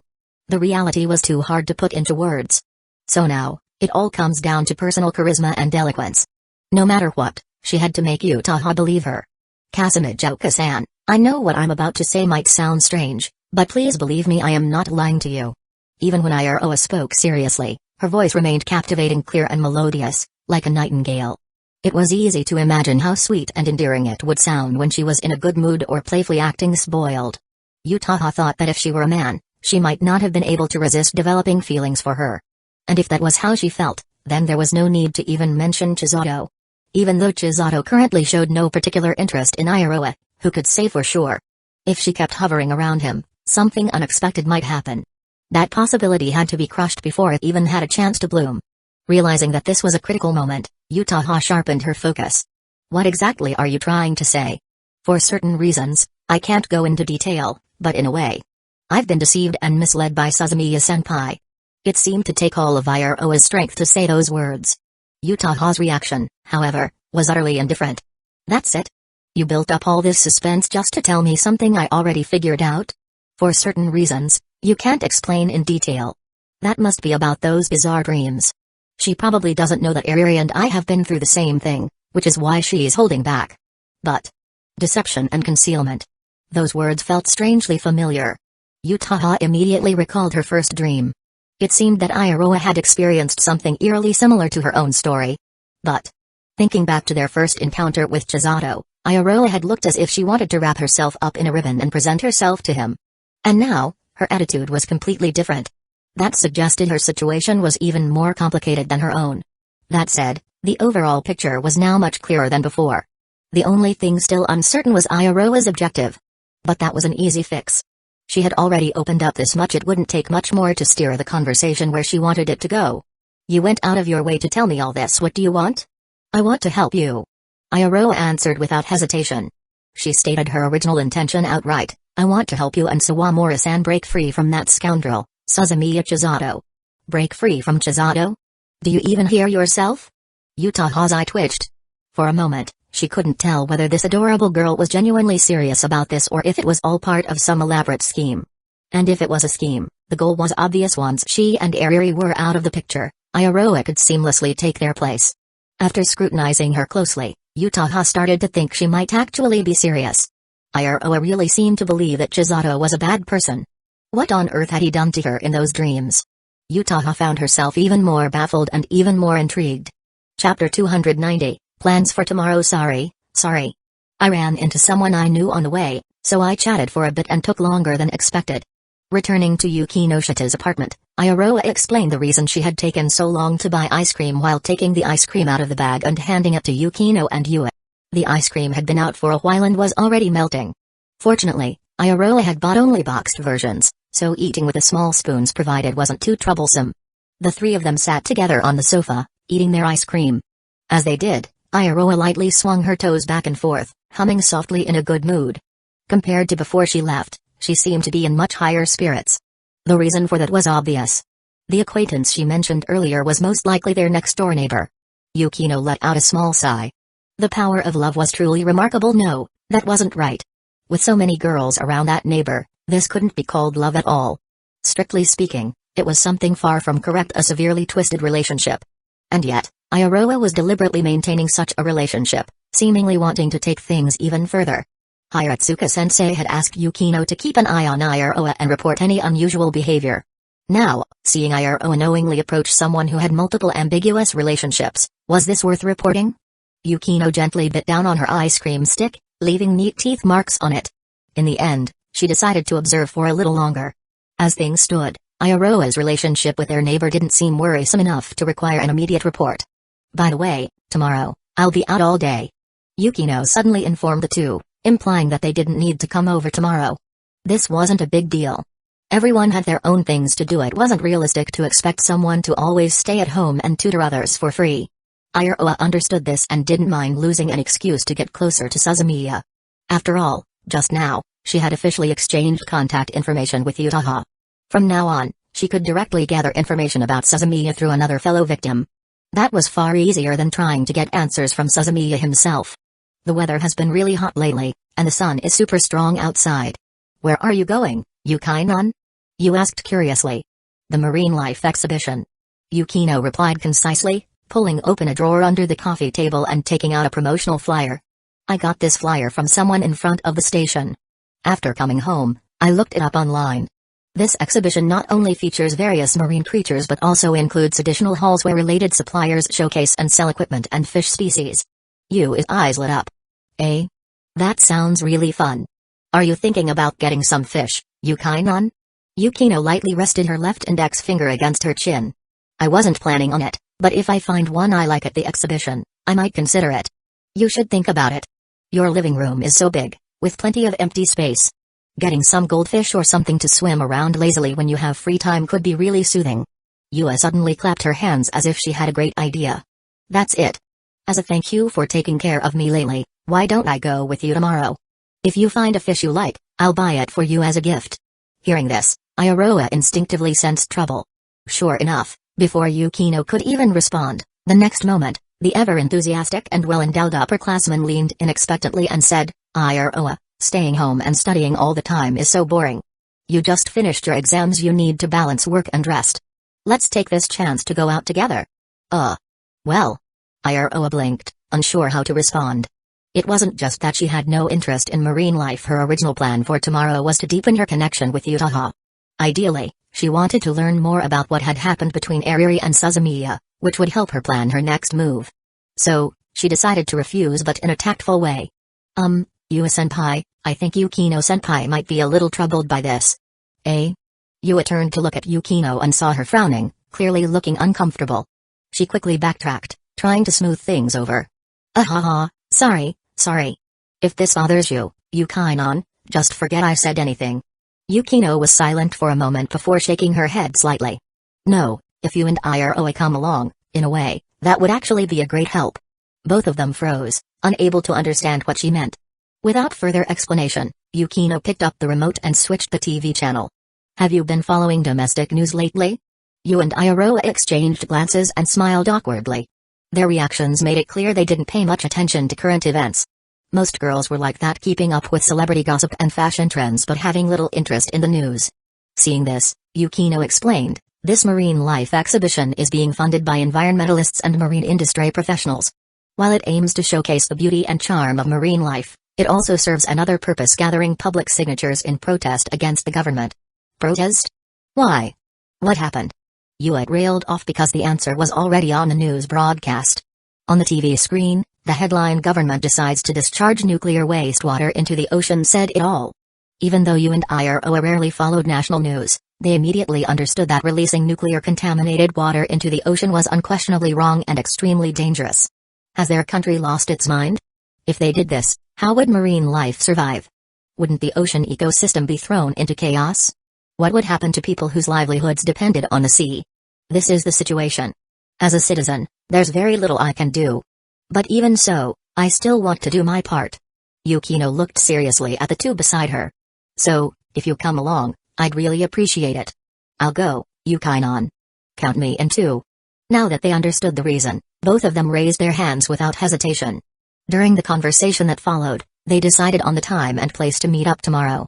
Chapter 291, Uchiha has grown up? After seeing Iroha off, Uchiha let out a soft sigh. She sat on the sofa, rubbing her temples with both hands to organize the scattered information in her mind. After taking a brief moment to rest, she dialed Ariri's number. Ishiki left? Ariri immediately guessed the situation at the apartment. Uchiha responded with a quiet. A light chuckle came from the other end of the call, but it was just Ariri's usual habit, there was no mockery in it. Judging by your tone, it sounds like the plan you mentioned didn't go too smoothly. Whether it went smoothly or not isn't the point, the situation is quite complicated right now. What do you mean? It's hard to explain in a few words.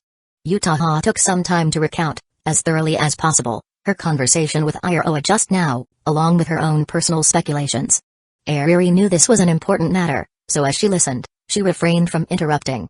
Instead, she kept her questions to herself, planning to ask them all after Uchiha finished speaking. That's basically it. I think Ishiki may have experienced something extremely unpleasant at Chizato's hands in her dream, or else there's no way to explain why she said those things to me. In the end, we exchanged contact information. Before she left, she even repeated her stance, saying that as long as I was willing, she'd help me break free from Chisato anytime. By the time Uchiha finished speaking, she couldn't help but laugh. After all, things had progressed to such a surreal point that it was almost comical. Ariri, after taking a moment to organize her thoughts, finally responded, "Are you sure Ishiki isn't deceiving you with ulterior motives?" "I'm sure." Uchiha clearly remembered Iroha's tone and expression when she spoke. Reactions like that couldn't be faked. Then things are getting even more complicated. There's nothing to worry about. Now that I understand most of her thoughts, I have the advantage. I can use this misunderstanding to steer the situation in my favor. That's exactly what concerns me. The situation is already complicated enough, and now you're adding extra layers to it. It's unsettling. You think I'll mess it up? Ariri didn't respond. Silence was the best answer. Uchiha frowned slightly, displeased. The worst-case scenario is that she sees through me. Other than that, there's no real loss, right? That's only the most optimistic outcome you're considering. Uchiha closed her eyes and pinched the bridge of her nose. She didn't respond immediately but instead gave herself a deliberate pause to think things through. Then what do you suggest I do if Ecchi contacts me again? For the first time, Uchiha refrained from overanalyzing things. She recalled everything that had happened between her, Ariri, and Chisato before, and for once, she chose to hold back and ask for advice instead of figuring things out on her own. Ariri was surprised this was the first time she had seen Uchiha show weakness like this. When she had bluntly called out the problem earlier, she had expected Uchiha to snap back at her as usual. Normally, they would have launched into one of their heated but ultimately meaningless debates. Without that, something felt off. Has this girl finally grown up? Well, my take is pretty simple. Before anything else, you should tell Chisato exactly what happened just now. If things go well, you might be able to use this opportunity to get Chisato to reveal what really happened between him and Ecchi in the dream. That would put you at a true advantage. After hearing this, Uchiha held back her response for a long time before finally saying, easier said than done. If Chisato was willing to tell us, he would have been upfront about it back then. That's why you need to put that seductive body of yours to good use. Maybe you can easily change his mind and open up the situation? I don't have time for your dirty jokes. I'm not joking. You have no idea how to use a woman's greatest weapon. It makes me wonder what you're even thinking. I'm hanging up. Hey, wait. I'm not done. Ignoring Ariri's voice on the other end, Uchiha decisively ended the call. A woman's greatest weapon, huh? She leaned back on the sofa, tilting her head up to stare at the ceiling. Of course, she understood what Ariri meant. There had been multiple nights when she had made up her mind to take the initiative and cross that line with Chisato. But every time, the moment she thought about the fact that he still had Kazusa and Hitori by his side, an uncomfortable tightness seized her throat, and her enthusiasm vanished instantly. In the end, she was still lacking determination. Maybe it was just part of her personality. If she could be as straightforward as Ariri facing her feelings head-on instead of being easily swayed by fleeting emotions, then perhaps things would have turned out differently in the first dream. Perhaps even reality itself would have been different. Ugh. Even I find myself troublesome. Chisato is probably meeting with Kazusa right about now. I hope it rains today and tomorrow, preferably a storm, so their date gets completely ruined. No romance, no fun. Uchiha wished for this with all her heart. But what Uchiha wished for did not happen. The weather does not change just because of one person's sincere prayers. When Chisato arrived at Kazusa's residence, he found her lounging lazily in the living room. She was enjoying the cool air from the AC while munching on a family-sized bag of chips. Notably, the flavor on the package read licorice honey, with a dusting of pale yellow sugar coating the chips. In a display of affection, Kazusa casually popped a chip into her boyfriend's mouth. Chisato was immediately overwhelmed by the sweetness. But under Kazusa's expectant gaze, he couldn't bring himself to give a thumbs up and shower it with praise. Instead, what crossed his mind was that he needed to figure out a way to get this sugar-loving anomaly to cut back on sweets. Otherwise, he had a strong feeling that her chances of developing diabetes would skyrocket in the future.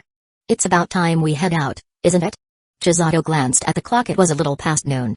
If they left now, accounting for travel time, they would arrive at the beach by around 2 or 3 p.m.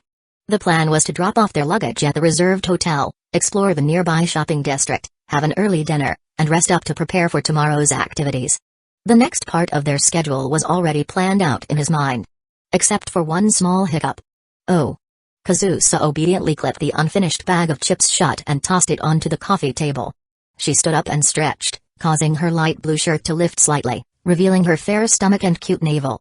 Noticing Chisato's gaze shift unnaturally, she didn't say anything, though she felt both shy and secretly pleased. Have you eaten? I have. Milk and toast. Oh, then never mind. Kazusa turned to head upstairs to grab her luggage, but what she said made it impossible for Chisato to ignore. Wait a second, you haven't eaten yet? I thought you'd arrive earlier, so I wanted to wait and have lunch together. Whether at home or out somewhere. What about the housekeeper? I'm heading out today anyway, so I told her to take the day off and not come over. Then let's stop by a convenience store and get you some buns or oden. No. Then how about a burger or some fried chicken? No. Kazusa turned back, hands on her hips, looking a little disgruntled for some reason. Someone once told me those weren't healthy foods and that I should eat less of them. Feeling guilty now, so you can't argue back? There's still food in the fridge, right? I'll make you something. Chisato caught on and tested the waters. Okay. I want that fried rice you made last time. Kazusa agreed instantly, a sly smile appearing on her face. This was a side of her she only showed to her boyfriend. She loved the relaxed and easygoing atmosphere between them. Chisato, on the other hand, found his girlfriend's little schemes adorable. He playfully flicked her nose and left her with a casual go get ready. Once you've eaten, we're heading out, before walking into the kitchen. After making the fried rice and sharing a little with her, the two finally set off, taking a taxi to the Shinkansen station. The train swayed slightly as it moved forward, carrying with it the lazy, drowsy atmosphere of a summer afternoon. Watching the passing scenery outside the window, the previously energetic Kazusa slowly started yawning. It couldn't be helped, she had been so excited for today's date that she barely got any sleep the night before. Seeing her head nodding off little by little, Chisato chuckled softly and adjusted his posture so his shoulder was closer to her. Kazusa glanced at him knowingly. Without hesitation, she leaned her head against his shoulder, quickly dozing off like a child. Chisato could smell her refreshing scent, and a few strands of her soft hair tickled his neck, making him feel an inexplicable itchiness. This wasn't his first time seeing Kazusa sleep. But no matter how many times he saw it, he never got tired of the sight. It was hard to believe that someone usually so cool and stunning could look this defenseless and innocent while sleeping. Feeling the weight on his shoulder, Chisato discreetly took out his phone and captured the first selfie of their trip. It's about time to wake up. In a daze, Kazusa vaguely heard someone calling her. Slowly, she opened her eyes. The first thing she saw was that familiar, handsome face. Ugh, as much as she hated to admit it, this guy's smile was way too mesmerizing, it was basically cheating. Muttering to herself, Kazusa patted her cheeks lightly to wake up before asking, "Are we there yet?" "One more stop. You could have woken me up when we arrived." Kazusa rubbed her eyes. That short nap had been incredibly satisfying, even more so than sleeping in her own bed. "I would have, but you were drooling all over my shoulder. If I didn't wake you now, I wouldn't be able to wear this shirt anymore." "What?" Kazusa's face turned red in an instant. She hastily wiped the corner of her mouth with the back of her hand before glancing at Chisato's shoulder. But her hand came away dry, and there was nothing on his shirt either. "You!" Realizing she had been tricked, Kazusa clenched her fists and swung at him, though her punch was so light that it barely had any force. And just before hitting his stomach, she consciously pulled back even more, ensuring he felt no pain at all. "If you mess with me again, I won't be aiming for your stomach next time." Chisato, still playing along by holding his stomach, couldn't hold back his laughter. "You're still laughing?" This time, Kazusa pinched his cheeks. Okay, I was wrong. To make up for it, I'll compensate you as much as I can." "What do you mean by that?" "After watching the sunrise tomorrow, it'll still be early. Since the aquarium is near the beach, why don't we go check it out?" "The aquarium, huh?" Kazusa let go, folding her arms arrogantly. "Doesn't sound all that interesting." "I'll have to think about it," Chisato responded sincerely. "No need to force yourself. If you don't want to go, we can just head back after the sunrise. Might as well buy our return tickets now." "You." And just like that, the two started bickering again. Chapter 292, Start of the date. Taking the Shinkansen to their destination, stepping out of Otsu Station, the first impression was how quiet it was. Located near Otsu Port, this area was nothing like the bustling city center of Tokyo, where Chisato and Kazusa spent their daily lives, surrounded by endless traffic and crowds. The streets here were remarkably clean and tidy. Since Kazusa was someone who preferred quiet environments, this suited her just fine. After sleeping on the train for so long, she was feeling refreshed, making it only natural to take a stroll around the area. "Let's take a cab to the hotel first and drop off our stuff. We can figure out the rest after that." At the station exit, Chisato bought 2 ice creams from a small kiosk, and the two of them ate as they walked towards the taxi stand. Even though this trip was just for a single night, they still needed to bring a change of clothes. It would be much more comfortable to leave their bags at the hotel before exploring the area. Kazusa nodded, handing her bag to Chisato while pulling out her phone to check the reservation details for the hotel. Chisato had repeatedly insisted that he would handle all the arrangements for this trip, and all she had to do was enjoy it. Though that statement sounded a bit odd, his intentions were sincere, without any ulterior motives. He just wanted to fulfill his role as her boyfriend, ensuring she didn't have to worry about anything while also showing how considerate he was, hopefully raising her opinion of him just a little more. But clearly, He wasn't the only one with such thoughts. On the surface, their relationship seemed to be led by Kazusa. She was the daughter of a wealthy family, talented, and had a beauty that was unmatched by most people. But Kazusa herself didn't see it that way at all. She never denied that she came from a privileged background. Her mother, Mayuko, had been a force of nature in the music industry, tirelessly performing worldwide, accumulating an unimaginable fortune through sheer dedication and talent. Though Kazusa had never openly admitted it, deep down, she had always respected and admired her mother immensely. But aside from that, the things outsiders believed put her in an advantageous position in this relationship. She couldn't agree with any of them. As for talent, maybe in the past. She had practiced piano relentlessly since childhood, inspired by her mother, and had won various awards through sheer effort. The piano had once been her connection to both her mother and the world. But ever since Yuko refused to take her along on overseas tours, leaving her behind at home, that connection had been severed. To this day, it has been almost 2 years since Kazusa had practiced piano properly. It could no longer bring her what she wanted. Fortunately, she no longer needed it, because she had found something that truly made her happy. So, that argument didn't hold. As for her outstanding beauty, well, that was an obvious one. At school, Kazusa's looks were practically a nuclear weapon. Even with her previously terrible temper, she still had admirers willing to risk it all just for a chance to confess to her. But Chisato was in no way inferior to her in this regard. Whether it was his tall, slender figure or his facial features that never failed to make her heart race. If she considered his personality and the way he treated others, Kazusa often felt like she was the one who had scored big. He had not only improved her relationships with those around her but also helped her find a new goal to strive for. He had willingly stepped into the darkness to pull her out of it when she was sinking, unable to save herself. That was the greatest thing he had done for her, the one thing she felt she could never truly repay. Because of that, Kazusa always thought about what she could do in return. She didn't want this relationship to be one-sided, where she just accepted Chisato's help without giving anything back. She didn't want to be a spoiled princess who only issued commands from above. She wanted to be the knight who stood beside her prince, weathering hardships together. So, when Chisato planned the date, chose the location, and even booked the Shinkansen tickets before she could react, none of that was an issue. But when he insisted on booking the hotel as well, she simply couldn't accept it. If I don't do anything, I'll feel like I have no part in this state at all. That was what she had told him at the time. At first, she tried acting cute and coquettish, though she wasn't very skilled at it. When that approach failed, and she could no longer stand hearing herself speak in such a sickly sweet tone, she switched strategies. Without giving him a chance, she snatched his phone away before he could finalize the booking. Then, moving quickly, she asked her mother to make the reservation instead. With that, the matter was settled. Chisato had helped her with so much already. At the very least, she could handle this one small thing. She knew he worked part-time jobs while balancing school, so she went ahead and booked a high-end hotel. It wasn't about flaunting her wealth, she just wanted the stay to be enjoyable for both of them. She wanted him to be able to relax, too. This was a side of Kazusa that few people knew existed, her subtle, quiet kindness beneath her cool exterior. When they arrived at the hotel, Chisato's expression was priceless as he took in the grand fountains and lavish decorations. Kazusa couldn't help but smirk at his reaction. Then, after checking in at the front desk, they made their way to their reserved suite. The moment Chisato stepped inside and took a look around, he froze.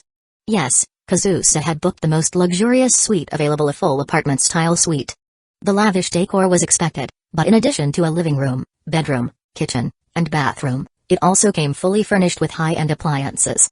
Chisato walked onto the balcony, sliding open the floor-to-ceiling windows. A refreshing breeze greeted him, and in the distance, the vast ocean met the endless sky at the horizon. Well, this was certainly a spectacular ocean view suite. It was far more extravagant than the hotel he had stayed at during his date with Uchiha and Ariri. For a moment, the thought of rich girl, feed me, crossed his mind again. If Aunt Yuko finds out you spent her money like this for a date, she definitely won't let you off the hook. Back in the living room, Chisato commented as he glanced at Kazusa, who was fiddling with her phone on the sofa. This is the hotel that Aunt Yuko booked for us, actually. Kazusa smiled as she spoke. I told her we suddenly wanted to visit the beach and gave her the details. She prepared this room for us, saying the environment and service here are excellent. She highly recommended it. After saying that, she turned her phone toward Chisato, showing him the latest messages. The most recent one was a text she had sent, "We've arrived." The reply, from her contact labeled Mom, read, "Enjoy yourselves. No need to be polite. Remember to take pictures for me. Take pictures." Somehow, that message felt loaded with hidden meaning. Chisato couldn't help but think. I'm going to put away my change of clothes. Which room do you want? The suite had 3 bedrooms, 2 with windows, 1 inside. But for Chisato, any of them were fine. Either is good. You pick first, and I'll take one of the remaining ones. Kazusa nodded, grabbing her bag and heading toward a bedroom. But the moment she opened the door, she stopped in her tracks. Chisato, sensing something was off, walked over and immediately understood. The bed and plush carpet were covered in rose petals. A candle-shaped lamp glowed softly on the bedside table, accompanied by a faintly scented aroma. Because the curtains were drawn, the dim lighting cast an unmistakably intimate and romantic atmosphere throughout the room. Chisato now fully understood what Aunt Yuko had meant by no need to be polite. Bang! With her face tinged an unnatural shade of red, Kazusa forcefully shut the door. Without looking at Chisato, she cleared her throat and walked to another room. I don't like that one. Let's check the others. Chisato suspected it would be pointless. And sure enough, when Kazusa opened the other 2 rooms, she was met with identical setups. Regular hotels wouldn't prepare something like this unless requested in advance. Mayuko really was quite mischievous. With a deep sigh, Kazusa took out her phone, walked onto the balcony, and shut the sliding door behind her to ensure no sound escaped. Then, she called her mother. As soon as the call connected, Kazusa, exasperated, spoke. What the hell are you doing? Chapter 293, Yuko's arrangement. As soon as the call connected, Yuko was met with her daughter's furious complaint. She hesitated for a moment before responding. What's wrong? Are you dissatisfied with the hotel? I've stayed there before. Its environment and facilities should be excellent. Or has their service quality declined? Who said anything about that? What the hell are all these weird things in the room? Oh, you mean the contraceptives under the pillow? Yes, I had the hotel staff prepare them in advance. You and Suzumiya-kun are young men and women sharing a room. It's inevitable that things might get out of hand. Since this is your first relationship, I was worried you might lack experience and not be prepared, so I took the liberty of arranging that for you. See contraceptives. Just hearing that word made an uncontrollable wave of embarrassment surge through Kazusa. The heat rushed through her veins straight to her brain, dulling her thoughts and rendering her speechless. My, judging from your reaction, was I wrong about what upset you? Like hell it was that. I'm talking about the flower petals, candles, and the aromatherapy. Honestly, calling me over something like this, shouldn't you be focusing on making good use of the atmosphere your mother so thoughtfully arranged and strengthening your relationship with Suzumiya-kun? I don't need these unnecessary decorations. Kazusa, I have to remind you, being too tsundere will only hinder your relationship. You're complaining to me now, but deep down, you're at least a little hopeful that your relationship with Suzumiya-kun will progress further, aren't you? Not answering? Looks like I hit the mark. On the other end of the call, Yuko sounded quite pleased with herself. After speaking, she even hummed twice as if congratulating herself for her foresight. Kazusa sighed in exasperation, completely defeated by her mother. Do you even know how long I've been dating Chisato? It's barely been a month. Don't put too much weight on the duration of a relationship. Once you've confirmed that the other person is someone you want to spend your life with, there's nothing to hesitate about. Coming from someone with such a colorful romantic history, that's not convincing at all. Even so, as someone with extensive experience in these matters, I hope you'll at least consider my advice. Kazusa let out a deep sigh. You just can't wait to push me out the door so you can do whatever you want, huh? Yuko chuckled. That's part of it. But it's not like I don't care about you at all. I'm really looking forward to the day when your kids call me grandma. Then you'll be waiting for a long time. Don't be so sure. You might end up like me back then, caught up in the moment and unable to resist. Stop. I don't want to hear about your past. Just tell me if you have any other ridiculous arrangements. Get it all out now. Apart from what you mentioned, there's nothing else. After all, if you aren't interested, no amount of preparation on my part will matter. I really wish you had this level of awareness from the start. Well, I figured it was worth a shot. I'm hanging up. Okay, have fun gazing at the vast sky. Kazusa took a deep breath. You too. Take care of yourself while you're working. With that, she ended the call before her mother could say anything else.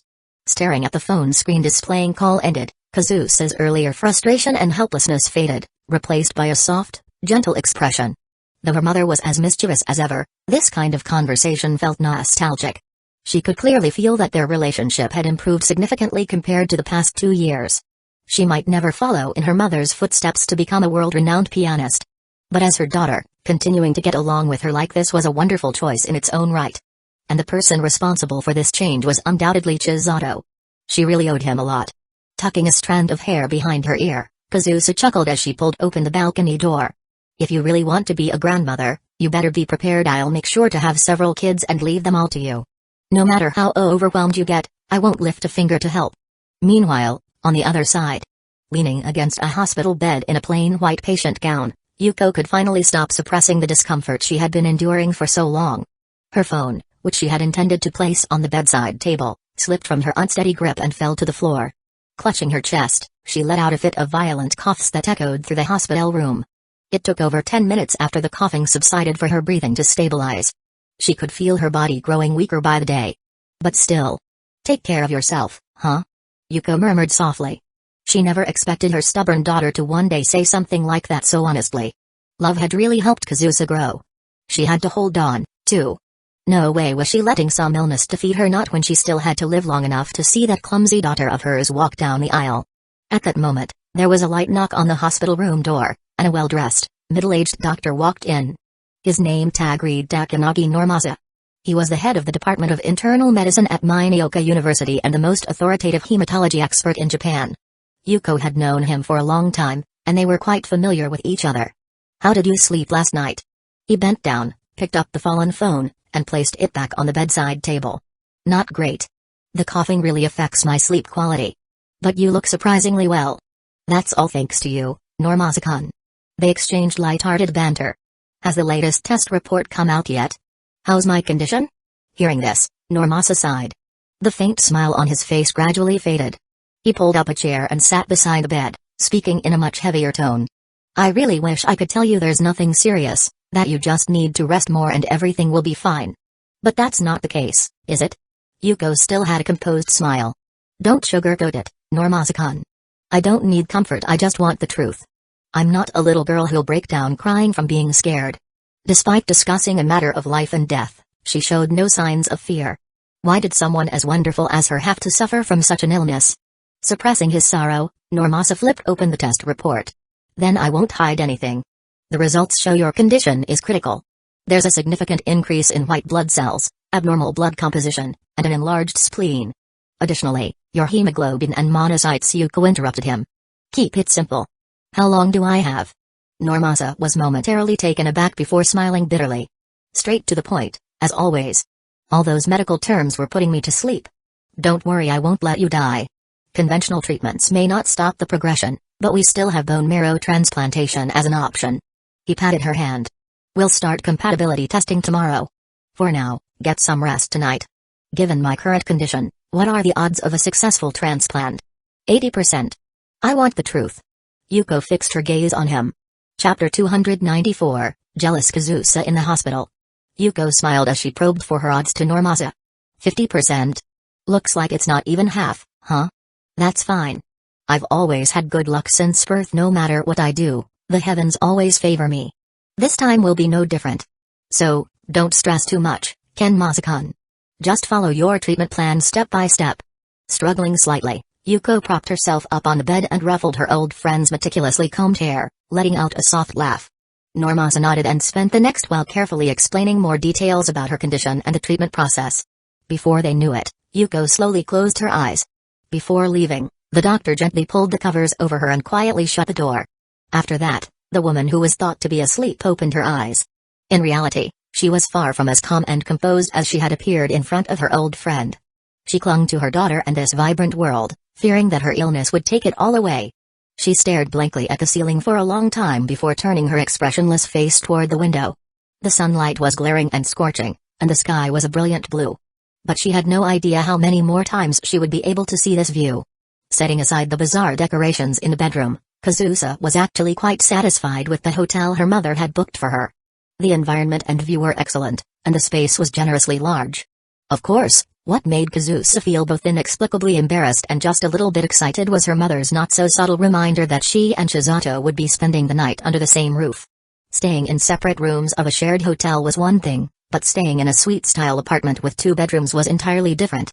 The closeness it created was incomparable. After all, aside from their sleeping spaces, the living room, balcony, and bathroom were all shared. From another perspective, this wasn't much different from a couple living together. Realizing this, Kazusa spent the entire afternoon feeling somewhat absent-minded. She obediently followed Chisato around, holding his hand as they wandered through the nearby shopping district. They ate delicious taiyaki and grilled crab legs, tossed coins into a small roadside shrine to make wishes, and finished off the day by playing crane games at an arcade. On the way back to the hotel, however, an awkward situation arose. Unfamiliar with the area, Chisato took a wrong turn and had to follow the map's directions through a small alley to return to the main street. Though calling it a small alley wasn't entirely accurate, the central path wasn't crowded, and along both sides, shops bathed in dim, atmospheric lighting were in business. Through transparent glass windows, women dressed in various outfits sat inside, their clientele predominantly male. There were also stores with many photos of men displayed at the entrance, where blonde men in suits handed out flyers to passing women, whether alone or in groups. By the time Chisato realized what kind of street this was, he was already halfway through, and turning back was no longer an option. Kazusa, too, gradually pieced together the nature of this district. She didn't say anything but moved even closer to Chisato, keeping a wary eye on him to see if his gaze wandered somewhere it shouldn't. Had they simply walked through quietly, everything would have been fine. But, of course, someone without a lick of awareness had to approach them. "Hey, handsome, why don't you come in and have some fun? Your friend can sing karaoke downstairs while she waits for you." A woman in a rather revealing outfit exposing most of her chest approached Chisato with a bright smile. "The hell do you mean she can sing karaoke downstairs?" "Ah, no thanks," hissed before Chisato could finish rejecting her. A sharp pain shot through his waist, making him suck in a breath. When he turned his head, Kazusa's face was terrifyingly cold, on the verge of transforming into a demon. "Get lost." She shot a fierce glare at the woman. It had been a while since delinquent mode Kazusa had made an appearance, but here she was. The overly eager woman, clearly intimidated, turned on her high heels and scurried away. Only then did Kazusa's expression gradually soften. Chisato tried to talk to her along the way, but she only gave curt replies, showing little interest in conversation. It wasn't until they exited the district that she suddenly asked, "You were secretly looking at that woman's chest just now, weren't you?" Chisato was stunned. He turned to see his girlfriend puffing up her cheeks in an unmistakable pout. Jealous Kazusa. Her eyes shimmered with a rare mix of vulnerability and insecurity. So Chisato tightened his grip on her hand and, with utmost seriousness, declared, "Absolutely not. If I really wanted to look at a chest, I'd just ask you to show me, wouldn't I?" He had thought this would immediately cheer her up and put her worries to rest. But instead, Kazusa lowered her head, and beneath the next street lamp, Chisato saw her eyes waver intensely along with the deep red of her ears. "As long as you know." Her voice was barely audible. But the meaning behind it sent a jolt through Chisato's mind. That meant if he wanted to, tonight might actually be. The thoughtful look on Chisato's face was the final straw that broke Kazusa's composure. "Idiot." She abruptly let go of his hand and quickened her pace, putting distance between them. Back at the hotel, their interactions felt noticeably different from the daytime. After Chisato finished showering, Kazusa followed, emerging in fresh, dry casual clothes. When she stepped out, Chisato, seated on the sofa, smiled and patted the spot beside him, clearly inviting her to sit down. Kazusa hesitated for a moment before walking over, but instead of sitting, she remained standing in front of him. "Aren't you going to sleep? It's still not even 8 o'clock. Way too early." As he spoke, Chisato took her hand and gently pulled her down next to him. Picking up the remote, he turned on the TV. "Let's watch a movie together. As long as we sleep before 10, it should be fine." "Just watching a movie?" Realizing his intentions, Kazusa felt somewhat relieved yet oddly disappointed. Midway through, Chisato pulled Kazusa into his arms. Feeling his firm torso and the reassuring strength of his embrace, Kazusa soon lost all focus on the movie. Cautiously, she used her fingers to explore his body, all while sneaking glances at his face to gauge his reactions. Eventually, Chisato reached his limit. "Kazusa, if you keep this up, I'm going to bite you." Seeing his fierce expression, Kazusa's dark eyes glowed with amusement. "You wouldn't damph." Before she could finish, he pressed down, sealing her lips. This kiss was different from before, dominant, filled with aggression. And Kazusa could feel his hands straying where they shouldn't. "I only said you could look, not touch." "Mph." Using her last shred of self-control, she pushed Chisato away. Like a startled rabbit, she clutched her chest, eyes brimming with unshed tears. I'm going to bed." With that, she fled the room. Chisato sat there, staring at his hand, letting out a helpless laugh. After splashing cold water on his face, he turned off all the lights and went to his room. That night, Kazusa tossed and turned for a long time, unable to sleep, constantly listening for any movement from outside her door. But by the time sleep finally overtook her, the contraception she had gripped tightly in her left hand had gone unused. Chapter 295, Fever Won't Stop Her the Next day. At just past 4 in the morning, Chisato got out of bed. After taking care of himself, he gently knocked on his girlfriend's door. Hearing the sound, Kazusa opened her eyes, and the first thing she noticed was a slight throbbing in her head. She winced, holding her head as she sat up. Glancing out the window at the dimly lit sky, she groggily responded. She rubbed her eyes, and as she lifted her hand, a small item slipped from her palm. She stared at the small, square package and suddenly recalled how she had fallen asleep the night before, caught between fear and anticipation. She hadn't even properly covered herself with the blanket, and the air conditioning had been blowing on her all night. That was probably why she felt chilled all over and had that mild headache. It was all that guy's fault. If he didn't have any intentions, then why did he act so excited while watching the movie together? He gave her the wrong idea, making her wait anxiously like an idiot all night. And she barely got any sleep. Kazusa grumbled internally. Getting out of bed, she angrily tossed the small contraceptive packet into the trash can. "Good morning." Chisato greeted her proactively as she stepped out of the room. She shot him a glance and responded sulkily, "Not good." With that, she walked straight into the bathroom. "Chisato?" He figured she was probably just grumpy from waking up and assumed she'd be fine in a little while, so he didn't take her attitude to heart. By the time both of them were ready, it was 4:30 a.m., and they left the hotel. Sunrise was expected around 4:50, and the walk to the beach only took about 10 minutes, so their timing was just right. The streets were nothing like last night's bustling scene. They were vast and nearly empty. Elderly men briskly walked along the roadside for their morning exercise, crows pecked at garbage bags in small groups, and drunkards lay sprawled across the greenery beside the road. The last one was actually a common sight in this country soon. Either a patrol officer would wake them up, or they would eventually regain consciousness and head home. "Are you hungry? Want me to grab something for you?" Chisato asked. There weren't any open restaurants at this hour, but there were 24-hour convenience stores selling various food items. "Not really. Just get me a drink." It seemed Kazusa had already gotten past her morning grumpiness. After her boyfriend showed concern for her, she smiled prettily and even held his hand. Since they only needed drinks, there was no need to go into a convenience store. Vending machines on the street would do. Chisato took some change from his pocket and inserted it into the machine before turning to his girlfriend for her preference. "What do you want?" Kazusa didn't answer right away but asked in return, "What about you?" "For me? This one, I guess. I feel like I haven't had it in a long time." Chisato pressed the button, and after a rumbling sound, he retrieved a drink. It was Ranyun soda. "Then I'll have this too." Kazusa pressed the button, choosing the same drink as her boyfriend, but with a different flavor. His was crisp apple, while hers was tropical mango. With a pop, the glass marble that sealed the bottle dropped, and the liquid inside suddenly came alive. Countless bubbles surged upward, forming a sparkling galaxy inside the bottle. "Cheers." Chisato held out his bottle. "Childish." Despite her response, Kazusa still played along and clinked her bottle against his, producing a crisp sound. The sky grew brighter. It was almost time for sunrise. Otsuport Beach was one of the more well-known beaches near Tokyo. Its beautiful white sands stretched for nearly 5 kilometers, and the water was exceptionally clear. It had even been selected as one of Japan's top 100 seaside resorts, making it an ideal spot for diving and family outings. Hand in hand, Chisato and Kazusa crossed the last pedestrian crossing, descended the stairs, and stepped onto the soft beach. They had arrived at their destination. Now, it was time to watch the sunrise. The sky was a gradient of rue red, growing more vivid by the second. It wouldn't be long before the long-awaited scene unfolded before them. Chisato had planned everything, including what he would say while watching the sunrise with her. If the atmosphere felt right, he might even take the opportunity to create a special moment for both of them.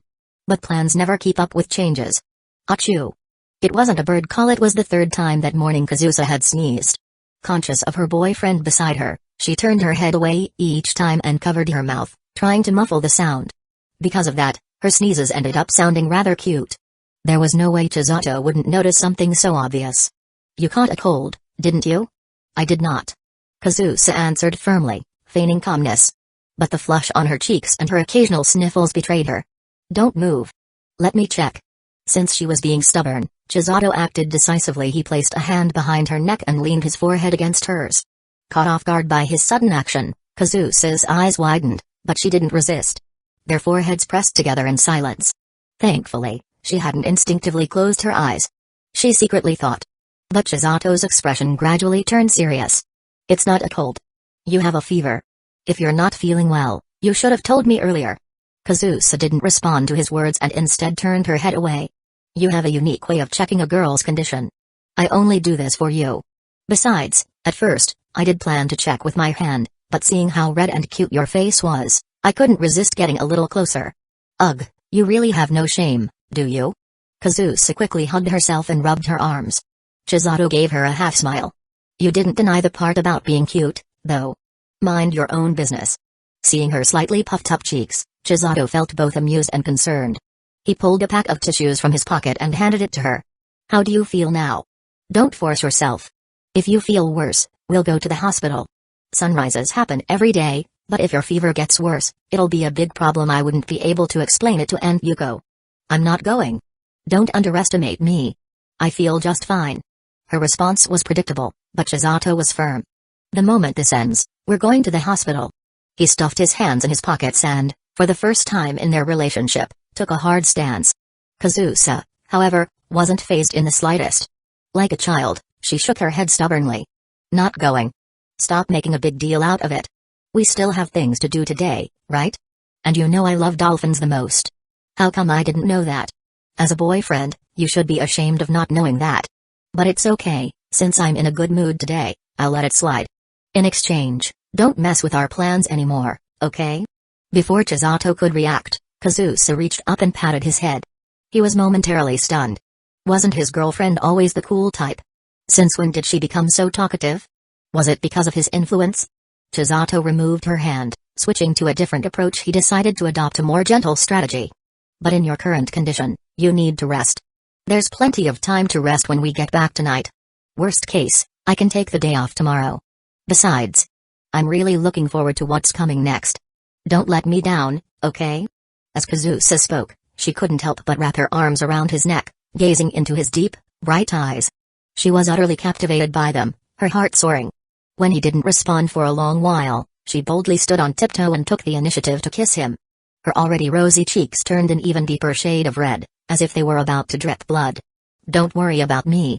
If it comes to it, I'll just take some medicine, okay? Chisato tilted her chin slightly upward, looking at her with a meaningful gaze. You really shouldn't say things like that, Ms. Kazusa. What did that response even mean? Just as a puzzled Kazusa was about to ask, a gentle red glow appeared on the horizon, tinting the clouds and illuminating the sea. She stared in a daze at the ocean, her eyes growing even brighter. I understand. But if at any point you start feeling worse, you have to tell me immediately. After much consideration, Chisato finally compromised. Thank you. Kazusa happily hugged his waist. She loved it when her boyfriend indulged her when his gentle, warm gaze was fixed solely on her. I had so much I wanted to say to you. Then say it now. The timing isn't right, the sun is already up. We'll have plenty of chances to watch sunrises and sunsets together in the future. You can tell me then. But before that, there's still something else that can go according to my original plan. What are you up to? Well, this. Chisato smiled, interlaced his fingers with hers, and sealed her prepared lips with his own. Iroha woke up at around 7 in the morning but didn't leave the house until 8:30. The bulk of that time was spent choosing her outfit and preparing for sun protection. After meeting up with Yukino and Yue, the three of them took the Shinkansen and arrived at the ocean exhibition. The venue was already bustling with excitement. Iroha and Yue had no trouble adjusting to this kind of atmosphere, eagerly scanning their surroundings for anything interesting. But Yukino shut aside quietly. She hadn't expected the exhibition to be this crowded, and she struggled with being in densely populated places. Just standing there, surrounded by the constant noise, was already draining her. The only comfort she found was that she had two friends with her today. That, at least, gave her some psychological support. This exhibition hall is pretty big. Where should we go first? Holding a guide map she had received from the staff, Iroha directed her question to Yukino Shida. The Marine Ecological Protection Association's booth is in Section D. We should go there first to sign the petition against ocean pollution. Neither Iroha nor Yue had any objections since that was, after all, their main purpose for coming. However, as Yukino Shida gracefully took the lead and started walking ahead, Iroha and Yue began to feel like something was off. Iroha leaned in close to Yue and whispered, something's wrong. Isn't Yukino Shida-senpai heading towards Section A instead? Maybe Yuki-chan has her own plans? Like stopping by a vending machine to grab a drink before we start? Oh, I see. That makes sense. Yeah, let's just follow her for now. But 10 minutes later, the two of them watched as Yukino stood in the middle of the crowd, holding the guide map, glancing around uncertainly. A delayed realization dawned on them simultaneously. Yuki no Shita-senpai, Yuki-chan, is directionally challenged. Uchiha-senpai, what do we do? How can we subtly guide Yuki no Shita-senpai in the right direction without hurting her pride? We've been walking farther and farther away from Section D. Iroha, you're the junior here, so it'd be better if you gave her a heads up. Yuki-chan isn't the type to get mad over something like this, so just go for it. That's so sneaky, Uchiha-senpai. You're way closer to Yuki no Shita-senpai, so it'd definitely be better if you told her. No way, I find Yuki-chan's little lust puppy moments way too adorable. If I go up to her now, I might start giggling, and she might think I'm making fun of her. I wouldn't think that. Completely absorbed in their whispered conversation, they failed to notice when Yuki no Shita had silently approached them. They quickly separated, scrambling to say something to ease the awkwardness, but Yuki no Shita just shook her head indifferently. Sorry. I'll leave it to you guys. She handed over the guide map with an expression that said, I give up. Chapter 296, The Looming Problem. Because of Kazusa's sudden discomfort, the early morning date didn't turn out as romantic as Chisato had originally envisioned. However, it was still quite enjoyable. From the middle of their date onward, their attention gradually shifted away from the breathtaking view of the sunrise over the ocean and onto each other instead. Kazusa was running a slight fever, making her body temperature a bit higher than usual, which gave Chisato a very different sensation. In the midst of this, a random question he once saw online suddenly surfaced in his mind. The questioner asked, My wife has a fever, and all the nearby pharmacies are closed. What can I do to help her feel better? A flood of responses poured in. Some suggested placing a cold towel on her forehead, others recommended wiping her armpits and neck with alcohol-proven methods to lower body temperature. But amidst these responses, there was one particularly unconventional answer. It was simple, straightforward, and rather blunt: take advantage of the heat. Work up a sweat, and it'll be fine. The most absurd part? The respondent was a woman. Even more absurd? Half an hour later, the original poster liked the response and left a grateful reply, thanks, it really worked. Reality could be stranger than fiction sometimes. The most outrageous solutions actually worked. As the sun rose completely and the two walked back, Chisato's posture was slightly hunched, and his gait looked unnatural. Kazusa, puzzled, was just about to ask when he cut her off immediately. I know what you're about to ask, but don't. Just don't. Kazusa blinked in confusion. Then, after carefully observing her boyfriend's expression, she noticed something subtly different about him. Come to think of it, this tiny change was exactly what had startled her last night on the couch, leaving her so nervous that she barely got any sleep. Now understanding why he was acting this way, she glanced forward with a mix of embarrassment and amusement, though her curious eyes couldn't help but sneak glances at him from time to time. Once they left the beach and crossed a traffic light, she mentally noted, it's settled down now. She discreetly studied Chisato's face. He no longer seemed as tense and conflicted. Was experiencing this kind of situation really painful for men? She wondered about this but had no one to answer her. Back at the hotel, it was still only a little past 6, meaning there was plenty of time before checkout. The aquarium exhibition they planned to visit wouldn't open until after 9, so Chisato had no intention of heading out right away. Instead, he called room service for a medical kit. After confirming Kazusa's fever with a thermometer, he poured her a glass of warm water and handed her some fever-reducing medicine. Incidentally, the medical kit also contained something he was quite familiar with: a suppository fever reducer. That little troublesome pill meant to be taken from the back. However, with Kazusa still conscious, there was absolutely no way he'd dare offer it to her. She would definitely kick him. After taking the medicine, Kazusa ate some breakfast that Chisato had ordered to the room. A light meal of porridge, a fried egg, and some pickled vegetables, perfect for someone feeling under the weather. You don't have to eat the same thing as me, she said while taking small sips of her porridge. My mom said this hotel's seafood is amazing. The tuna sashimi and salt-baked king crab are supposed to be unforgettable. You should try them. Kazusa always wanted to give him the best within her means. I appreciate the thought, but who eats a seafood feast first thing in the morning? Porridge is just fine for me, Chisato chuckled, ruffling her hair. Once your fever's gone, if you want, we can eat it together. Kazusa quietly nodded, agreeing with his suggestion. After breakfast, Kazusa obediently returned to bed to rest. The fever medicine worked to some extent, and she drifted into a half-asleep state until around 10. When she woke up, the throbbing headache still lingered, but outwardly, she pretended her symptoms had eased. She perked up, urging her boyfriend to hurry and head out. She didn't want to make him worried, nor did she want to disrupt their original plans because of her condition. Her head was still throbbing, but she figured she could hold out until the date was over. At the exhibition venue, near the Marine Ecology Protection Association in Area D, the crowd was almost ridiculously packed. If not for the numerous staff members in blue uniforms walking around with megaphones to maintain order, a serious stampede wouldn't have been surprising in the next second. At the long, temporary table set up on site, Yukino finally managed to sign her name, her face pale and grim. Her expression wasn't one of anger or impatience, but rather a sign of near total physical and mental exhaustion. Even the usual little oge at the top of her head drooped lifelessly. The situation had gone far beyond Yukino's expectations. Being unwillingly squeezed into a sea of strangers, constantly bumping into people as if trapped in a packed train, swaying back and forth with the crowd. The barely effective air conditioning, which did little to combat the mixed stench of sweat and cigarette smoke in the air. The sheer density of people, making it impossible to avoid the chaotic noise, arguments, chatter, the wailing of children from who knows where. All of it drained Yukino, leaving her feeling as if she had just completed a 24-hour triathlon on no sleep. It was like ascending to heaven or perhaps passing out at any moment. If she could find a quiet and comfortable place right now, she was certain she could fall asleep instantly. But even if given the chance to redo it all, she would still come here without hesitation, doing her part for environmental protection. She would just tweak her plan a little, either arrive early, right when the venue opened, or delay her visit to the afternoon when the crowd was thinner. But what's done was done. At least the goal was achieved. On the bright side, it was somewhat reassuring to see so many people in Japan share the same awareness and concerns as she did.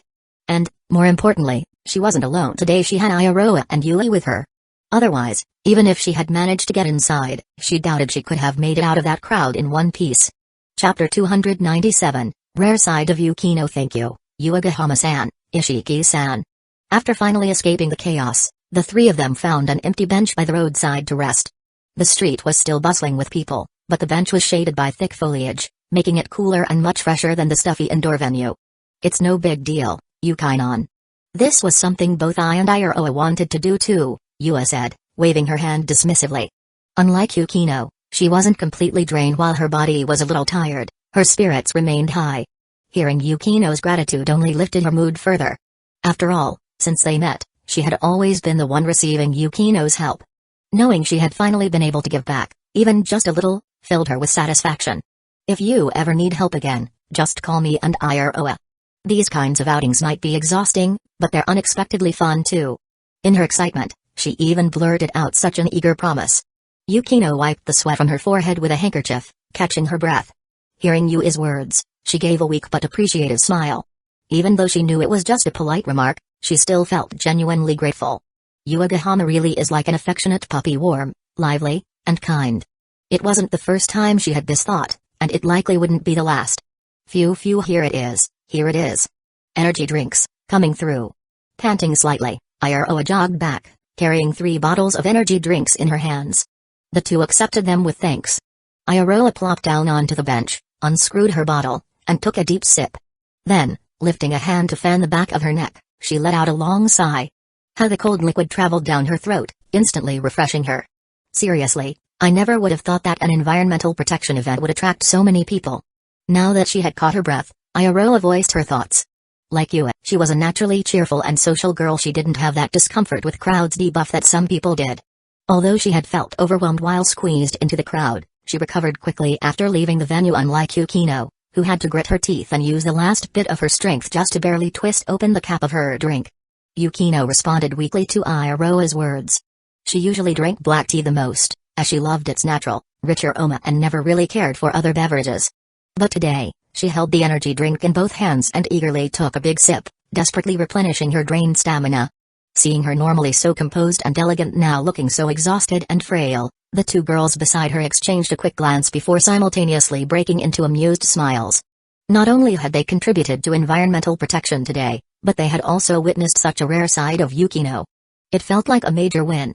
The girls chatted idly as they rested for more than 10 minutes. Eventually, Yukino regained a bit of energy, and the emptiness in her eyes faded. Taking the chance, Yui picked up the event guide and asked where they should head next. I'm fine with going anywhere. I'll follow Senpai's lead, Iroha said obediently, as usual. She truly had no particular preference for which exhibit to visit first, and most of her attention was currently on messaging someone on her phone.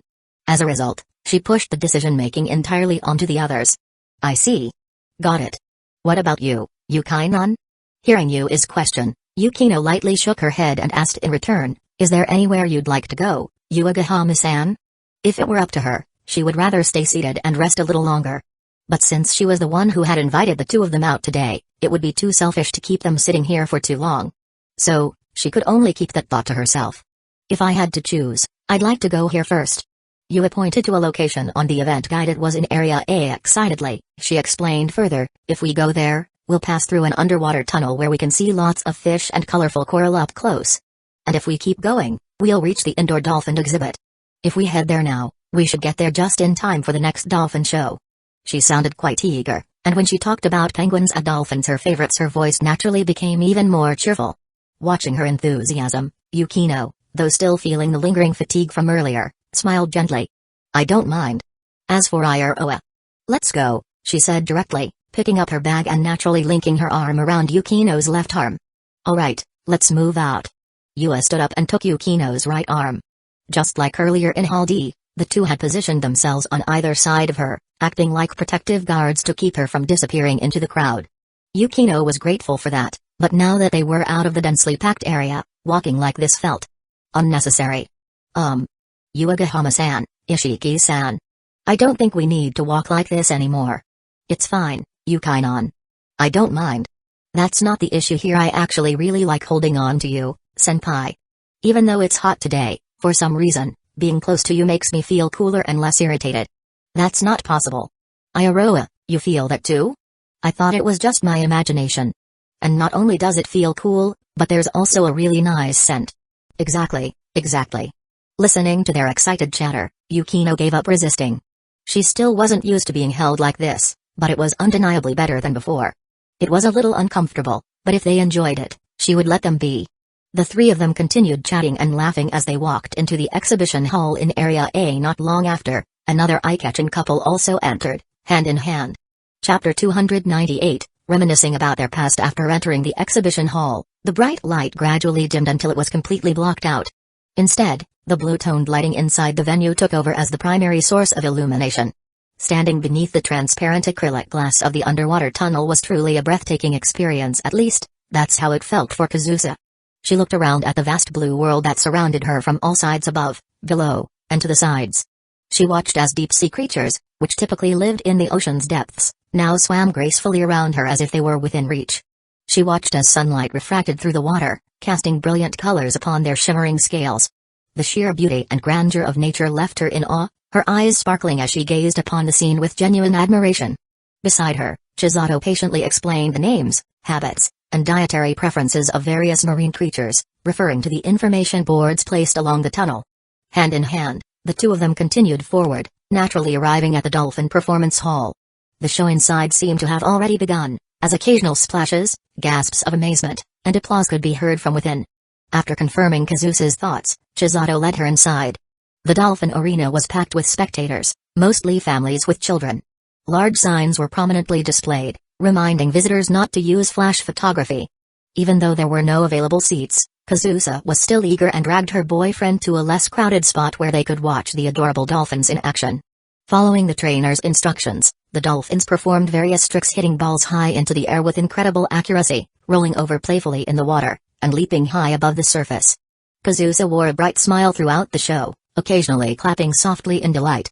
She even took a short video, making it clear that she was thoroughly enjoying herself. However, since entering the dolphin exhibit, her coughing had become noticeably more frequent. During an intermission, when the trainer on stage called for volunteers to feed the dolphins, Chisato gently placed his hand on Kazusa's forehead, concerned. A person's palm couldn't measure temperature as precisely as a thermometer, but even so, he could vaguely tell that Kazusa's forehead felt warmer than before. This wasn't looking good. To be honest, the only real highlights of the aquarium are the underwater tunnel we just saw and this dolphin show. Why don't we head straight home after this? Chisato held both of Kazusa's hands, bringing them close before placing a gentle kiss on them. His tone was so soft and affectionate that it felt like he was coaxing a little child. Kazusa couldn't help but chuckle at seeing this rare side of her boyfriend. She understood that he was only acting this way because he was worried about her. She didn't want to make him worry, but she also didn't want to end their date so soon, especially when she had already noticed other exhibits she wanted to visit. For instance, the penguin exhibit in Zone B. The fluffy little creatures looked absolutely adorable in the promotional images. She found them irresistibly cute, and since they were already here, she didn't want to miss the chance to see them. So, she shook her head and negotiated, "At the very least, can we go see the penguins first before heading back?" Chisato reached out once more, touching her forehead and comparing it against his own. After confirming that their temperatures weren't drastically different, he relented with a nod. Kazusa, satisfied with his response, tiptoed and planted a light kiss on the side of his face. Then, she quickly turned back toward the stage, her lips curving into a joyful smile.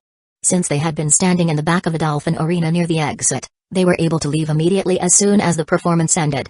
As they made their way toward Zone B's entrance hall, Kazusa gradually slowed her pace. Following her gaze, Chisato looked over and saw a grand piano. An elderly man was playing it, while a young child, possibly his grandchild, stood beside him. In busy public spaces, businesses often arranged with event organizers to set up small designated areas not for sales but for brand promotion and display. Aside from the piano, the Zone B entrance also featured wooden furniture displays and exhibits for new energy vehicles. Kazusa's pace slowed further until she finally stopped completely. The piece the elderly man was playing was a famous composition by Joe Hisaishi Laputa, Castle in the Sky. From Chisato's perspective, the old man's technique was decent, flawless, but not particularly outstanding. So, if Kazusa was captivated by this moment, it wasn't because of his playing skills, it had to be something else. Perhaps it was the way the elderly man and the child beside him smiled so sincerely, so purely, as they played and listened. Neither of them was concerned with the outside world. They were simply immersed in their own moment, free and unrestrained. Chisato tilted his head slightly, studying Kazusa's expression. She was watching intently, seemingly lost in thought, as if recalling something from her past. As the piece concluded, the elderly man stood up, took the child's hand, and the two of them walked off toward another part of the aquarium, chatting happily. The black and white piano was now left unoccupied. At that moment, Kazusa's consciousness seemed to return. "Sorry, let's go." She took Chisato's hand and was about to lead him toward the penguin exhibit. But he didn't move. Puzzled, she turned back to look at him. Chisato smiled at her and asked, "What were you thinking about just now?" Kazusa hesitated for a moment, but in the end, she simply shrugged and spoke honestly about why she had been lost in thought. "It's nothing significant. I just saw the child earlier and suddenly remembered how, when I was little, I often sat by my mom's side, listening to her play the piano. That must have been a very happy time, right?" "Happy? It's hard to say. Back then, I didn't have any other hobbies, nor did I have any friends. I guess admiration would be more accurate. I wanted to be as amazing as my mom, to be able to control my fingers so effortlessly and create beautiful music. That's why I started walking the same path as her." Kazusa gently shook her head and smiled as if she had let go of something. "Why am I suddenly talking about such trivial things? Let's go." She tried to end the topic unilaterally and, for the second time, attempted to pull Chisato away. But once again, she failed. Chisato had his own thoughts. "Now that I think about it, the reason we got closer in the first place was because of the piano." "That's not entirely accurate. Wasn't it actually in the infirmary when you borrowed money from me?" Kazusa wasn't too keen on reminiscing about her past with the piano. But if the topic was about their love story, she was suddenly full of energy. "Now that you mention it, I just remembered something. Strictly speaking, Chisato, you actually showed interest in me and took action much earlier than the whole borrowing money incident. Back in class, you specifically bought me milk and bread, didn't you?" A bright smile spread across Kazusa's face, with a hint of smugness and playful teasing mixed in. "Before that, we had barely spoken. Then one day, while I was napping, you suddenly poked my arm, woke me up, and without a word, handed me milk and bread. Honestly, I was so startled that I instinctively refused. It's impressive that you remember such a small detail. Well, it wasn't that long ago. I'm really curious, back then, you must have already had some thoughts about me, right, Chisato? And after I rejected your kind gesture, how did you feel? Were you heartbroken for a long time?" Chapter 299, Ode to Everlasting Love. Chisato looked at his girlfriend, whose excitement had suddenly skyrocketed. He was silent for a moment before reaching out to touch her forehead. The fever hadn't gone down, she was still a little warm. So how did she suddenly get so energetic? He took her hand and led her toward the vacant piano, steering the conversation back on track. "We can reminisce about our story anytime. But for some reason, right now, I really want to hear you play the piano." Seeing Kazusa lost in thought just now made him realize something. For some time now, he had been too focused on her academic performance, unintentionally neglecting what she truly loved. Kazusa adored him so much that she simply followed his lead without complaint. But that wasn't right. I don't want to play. I haven't touched the piano in a while, my hands are rusty. Standing in front of the piano, Kazusa shook her head and refused. When she had started dating Chisato, she had made up her mind to leave behind the things she no longer needed and live the life she truly wanted with him. After finding a new goal, the piano no longer held the same importance for her. Chisato didn't push further. He let go of her hand. Then just wait a bit. Would you mind listening to me play instead? Kazusa nodded. This time, she didn't refuse. Chisato sat down, placed his feet on the pedals, flexed his fingers, took a deep breath, and gently rested his hands on the black and white keys. Among the passing crowd, quite a few women were drawn to him, captivated by his striking appearance, frequently casting glances in his direction. Kazusa also watched with curiosity, wondering what her former student whom she had once taught was about to play. Chisato didn't hesitate any longer. He pressed the keys. The moment the first few notes sounded, Kazusa instantly recognized the piece. The corners of her lips curved into a faint smile. It was Minuet in G major. Originally composed as an orchestral piece, it had been rearranged for piano, making it suitable for both dancing and casual listening. It has remained popular for over 2 centuries as a timeless classic. More importantly, Kazusa was very familiar with it. She remembered clearly it was the second exercise in the 3rd chapter of the beginner's piano textbook she had once given to Chisato. The piece wasn't particularly difficult, otherwise, it wouldn't have been included in a teaching book. As Chisato played with steady ease, the light and lively rhythm filled the air. Kazusa found herself recalling even more moments from her childhood piano lessons. She remembered how she used to feel pure joy whenever she mastered a new piece. She remembered how her mother would smile, pat her head, and praise her progress. Back then, she had been entirely immersed in the happiness that the piano brought her, completely pure, with no ulterior motives. The piece itself wasn't very long, and with Chisato slightly quickening the tempo, he finished within a minute and a half. But he didn't stop there. Instead, he turned his head to look at Kazusa, whose expression had subtly changed. He gently took her hand and made space on the piano bench. This time, Kazusa didn't resist. She followed his lead and sat down beside him. Does Kazusa-sensei still remember how she used to teach me piano? He deliberately used an old nickname, one he hadn't spoken in a long time. It was a playful title from the days when their relationship was still ambiguous. What are you trying to do? I might struggle to play the next piece alone, but if I have Kazusa-sensei's help, I'm confident I won't embarrass myself. How pathetic. Is your goal just to avoid embarrassment? The most important thing is to have fun, and I already achieved that the moment Kazusa-sensei agreed to sit beside me. So to me, it doesn't really matter how well the next performance goes. What I truly want is to enjoy this moment of playing together with you. Chisato placed his left hand on the keys, his face still carrying a smile as he turned to the girl beside him. He spoke softly. Kazusa understood what he meant. After a slight nod from him, her right hand gently rested on the keys, pressing down at the same time as his. After watching the dolphin show, Yukino's exhausted state seemed to have eased a little. Strictly speaking, her favorite animals were pandas and cats, but that didn't stop her from developing a fondness for other adorable creatures. Maybe she'd search for some dolphin documentaries to watch after returning home. She also considered adding some dolphin pictures to her phone's lock screen wallpaper collection. As usual, sandwiched between you and Iroha, she silently contemplated these things. After leaving the dolphin exhibit, the next stop for the 3 of them was Area B. The main attraction there was the variety of underwater plant life, dense kelp forests, vibrant coral reefs, and colorful sea anemones. But their real goal was the penguins. Those chubby little creatures, with their adorable appearances and waddling gait, had completely captured all 3 of their hearts. It's getting late. After watching the penguins, let's head straight for dinner. There's a restaurant near the B exhibit area, Yua said while checking the guide map. She wasn't too tired yet, but she had to consider Yukino's condition. Even though Yukino had taken a short rest while watching the dolphin show, she still looked weak and drained. Continuing on without a break didn't seem like a good idea, so a meal and some rest were necessary. Iroha nodded in agreement. Yukino let out a small sigh. Thanks. That helps a lot. As the 3 approached Area B, a beautiful piano melody drifted through the air. Is this canon? Iroha turned toward the source of the gathering crowd. Coming from an affluent family and being quite familiar with piano music, Yukino nodded, confirming Iroha's guess before adding a more detailed explanation. Yes, canon in D major. The piece hardly needed an introduction. It was the most famous work of composer Johann Pachelbel. A young Pachelbel, grieving the loss of his wife and child to the plague, composed a series of immortal pieces in their memory. One of those variations became the now famous canon in D major. It symbolizes 2 lovers staying together until death, An Ode to Everlasting Love. Chapter 300, A Brewing Storm. A really beautiful song, Yui commented as an outsider to the world of music. Yukino nodded in agreement. The performance technique is quite exceptional. I'm a little curious about the pianist. Should we go take a look?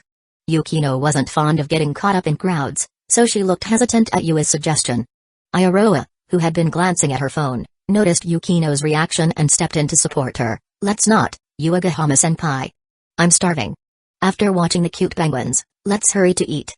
If I remember correctly, Yukino Shita-senpai has an electric piano at her apartment. She can just play for us later. Yukino nodded. I don't mind. With things settled, Yui gave up on the idea, looking satisfied. Alright then, it's a promise. You have to play for us next time. I don't really understand music, but I think people who can play piano are amazing. You're exaggerating, Yuigahama-san. It's really not that impressive.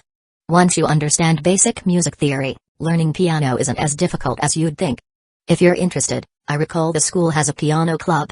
You could check it out when you have time. As Yukino was speaking, her right arm was suddenly tugged. Ayaroa had stopped in her tracks, standing completely still. Seeing her frozen expression, both Yukino and Yui followed her gaze and instantly understood the reason for her reaction. The crowd around the piano performance had opened up slightly, revealing a clear view of the pianist. One of them was someone they all recognized, Suzumiya Chisato. Beside him sat another woman with an elegant appearance. The two of them were playing the piano together, each using one hand, while their other hands remained tightly clasped. Their posture and expressions exuded an unmistakable sense of intimacy. Yukino retracted her gaze, turning back to Ayaroa, whose previously cheerful expression had faded into something more subdued. For a moment, Yukino wasn't sure what to say. Yui scratched her cheek awkwardly. Ha, what a coincidence, running into someone Ayaroa-chan knows here. She tried to break the awkward atmosphere with an upbeat tone, but it didn't really help. Ayaroa pursed her lips. She watched the two at the piano, how effortlessly they played together, how they never broke eye contact, how they smiled at each other. Her grip on her phone tightened. Her expression flickered between different emotions, making it impossible to tell what she was thinking. By now, the piece was already more than halfway through. Finally, Ayaroa spoke. Yukino Shita-senpai, Yuigahama-senpai. Would you mind waiting for me a little? Although her words carried a tone of request, she left no room for the two of them to refuse. Without waiting for their response, Ayaroa let go of Yukino's arm and walked straight toward the opening in the crowd.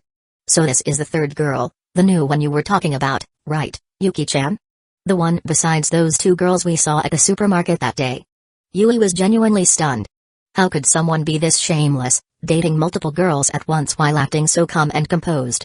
Sure, he was really handsome, but that didn't give him the right to toy with people's feelings. What worried her even more was Ayaroa's current state. She had never seen Ayaroa-chan, who was always cheerful and smiling, show such a complicated expression before. She had no idea what Ayaroa was going to do next.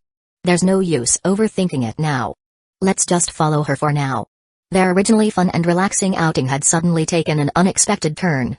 Even Yukino had to mentally prepare herself for whatever might happen next. She had seen Ayaroa's expression just now, and based on her understanding of her, it wasn't hard to guess what was going on. Ayaroa had never believed what Yukino had said before. She didn't think her neighbor was the type to two-time or play around. But now, seeing the reality with her own eyes, her fantasy had been shattered, and she was emotionally shaken. This kind of emotional shift wasn't too different from a die-hard fan witnessing their idol's downfall. Realizing this, Yukino understood that her and Yui's role was simple. If Ayaroa, who was so infatuated with Chisato, could use this opportunity to see his true nature and calmly accept reality, then everything would be fine. But if she got swept up in her emotions and acted irrationally, then they had to step in and stop her, no doubt about it. Meanwhile, at the center of everyone's attention, Chisato sat at the piano, completely unaware of the brewing storm. He was genuinely happy to see Kazusa showing that serious, deeply immersed expression again after so long. Their hands danced over the piano keys in perfect harmony. As the final note slowly faded, the two of them lifted their hands from the keys. The crowd surrounding them erupted into enthusiastic applause, filling the air with excitement. Only then did Kazusa snap out of her trance and take in her surroundings. She had been so completely engrossed in playing the piano again, so absorbed in Chisato's dark eyes, that she hadn't noticed the changes around them. Now that she had come back to reality, she realized they were completely surrounded by people. Some had even taken out their phones to record them. Given the competitions she had participated in since childhood, Kazusa was used to being in the spotlight and in front of cameras. The current situation should have been nothing to her, And yet, today, she felt unusually shy. Because this wasn't just her performance, her boyfriend was sitting beside her. They had played together in perfect sync, their free hands clasped tightly from start to finish. Appearing in public like this, how could she not feel embarrassed? Blushing furiously, she gripped Chizato's hand and tried to pull him away from the scene. As for the bold spectators playfully chanting, "Kiss! Kiss!" that only made her want to flee even faster. But just as she was about to leave with her boyfriend, a cute girl with short ash blonde hair stood in their way. Not only did she not step aside, but her originally cold expression suddenly transformed into a bright, almost eerie smile as Kazusa approached. And with deliberate steps, she began moving closer. What does this mean? Did she recognize me? Kazusa couldn't help but have such thoughts. It wasn't that she was full of herself, but this kind of thing had happened before. After competitions, there had been times when people would wait along her path to ask for autographs. Though the number of such fans had decreased over the years as she competed less, it wasn't impossible for a dedicated one to show up now. Just as Kazusa was figuring out how to politely decline, the girl in front of her suddenly opened her delicate lips and spoke. Her voice was so sweet, even Kazusa, a hardcore sweets lover, found it overwhelming. Senpai. Kazusa froze for a moment. Just as she was trying to figure out what that kind of address meant, the cute girl in front of her, lightly panting and clutching the sleeves of her long-sleeve top, walked right past her. With an overly sweet voice, she spoke again. "Suzumiya-senpai, what a coincidence. I really didn't expect to run into you here." Listening to that honeyed tone, combined with the girl's expression and movements, Kazusa felt an inexplicable irritation. A sense of hostility arose out of nowhere. However, she suppressed it almost instantly, not letting it surface enough to be noticed at a glance. She chose to ignore the unfamiliar girl and instead turned to look at her boyfriend. Chizato's eyes widened slightly. He appeared calm and composed on the surface, casually extending his free hand with a relaxed smile and responding. Yeah, what a coincidence. Although only he himself knew just how panicked he really was. Danger. Huge crisis. Iroha suddenly appearing was absolutely the last thing he wanted to see. As far as he knew, first, she wasn't aware that he was dating Kazusa. And second, she had always been suspicious of his motives. Now that she had already learned about his relationships with Arari and Uchiha, who knew if she would blurt out something inappropriate in front of Kazusa? And just when he was already on edge, spotting Yukino and Yu in the distance made his head hurt even more. While those two were technically outsiders who shouldn't have much influence on the situation, they had still witnessed his intimate interactions with Arari and Uchiha back at the supermarket. Ever since Chisato decided that he wanted everything, he had been carefully balancing things between all the girls around him, making sure no side tipped over. But now, three unpredictable elements had appeared all at once, shattering the equilibrium he had worked so hard to maintain. It felt like everything was about to collapse at any moment. There was no way he wasn't panicking. And to make matters worse, Kazusa was now looking at him with an extremely suspicious and dangerous gaze. In any case, he needed to say something, anything to dispel Kazusa's doubts. And most importantly, they needed to leave. The curious stares of the surrounding crowd felt like needles on his back, adding unnecessary pressure. Ishiki, let me introduce you. This is Kazusa, my girlfriend. Kazusa, this is my junior, Ishiki. Taking the initiative, Chisato smoothly introduced the two while holding Kazusa's hand and leading her out of the crowd. Iroha followed along with a cheerful smile, even extending a hand toward Kazusa in greeting. Nice to meet you, Mi-senpai. I've heard Suzumiya-senpai bragging about how beautiful his girlfriend is for a long time now. I never really believed him, but seeing you today, I realized he wasn't lying at all. Receiving a small compliment, the wariness and dislike Kazusa had felt earlier eased slightly. He exaggerates too much. I'm just an ordinary person you can find anywhere. Kazusa wasn't great at social interactions, and the only person she really opened up to was Chisato. Hearing him introduce this unfamiliar girl as nothing more than his junior allowed her to relax a little. But soon, two girls who came over arm in arm and were equally cute made her look alert again. Chapter 301, Fatal Crisis. One girl after another approaching them made Kazusa, for the first time in a long while, feel a sense of vigilance. It also reminded her of something she had thought about when she first started dating Chisato, whether someone as handsome and kind as him had ever been in a relationship before. Back then, she had followed the emotional advice of her heart, believing that what mattered was the present, and that dwelling on the past was pointless. She had indeed acted accordingly, suppressing her curiosity and burying any questions about his past relationships deep in her heart, never once asking him about it. As time passed, the weight of such thoughts gradually faded from her mind, to the point where she barely cared about them anymore. But today, during their date, A chance encounter suddenly brought 3 extremely cute girls into her view, reigniting the alarm bells of caution in her heart. Some things don't just cease to exist simply because you choose to ignore them. The situation in front of her was proof of that. Whether it was the short-haired girl cheerfully calling him senpai in such a familiar tone, the long-haired girl who, like herself, had black hair and an indifferent expression as she slowly approached after they had stepped away from the crowd. Both of them made Kazusa feel uneasy for the first time since she had started dating Chisato.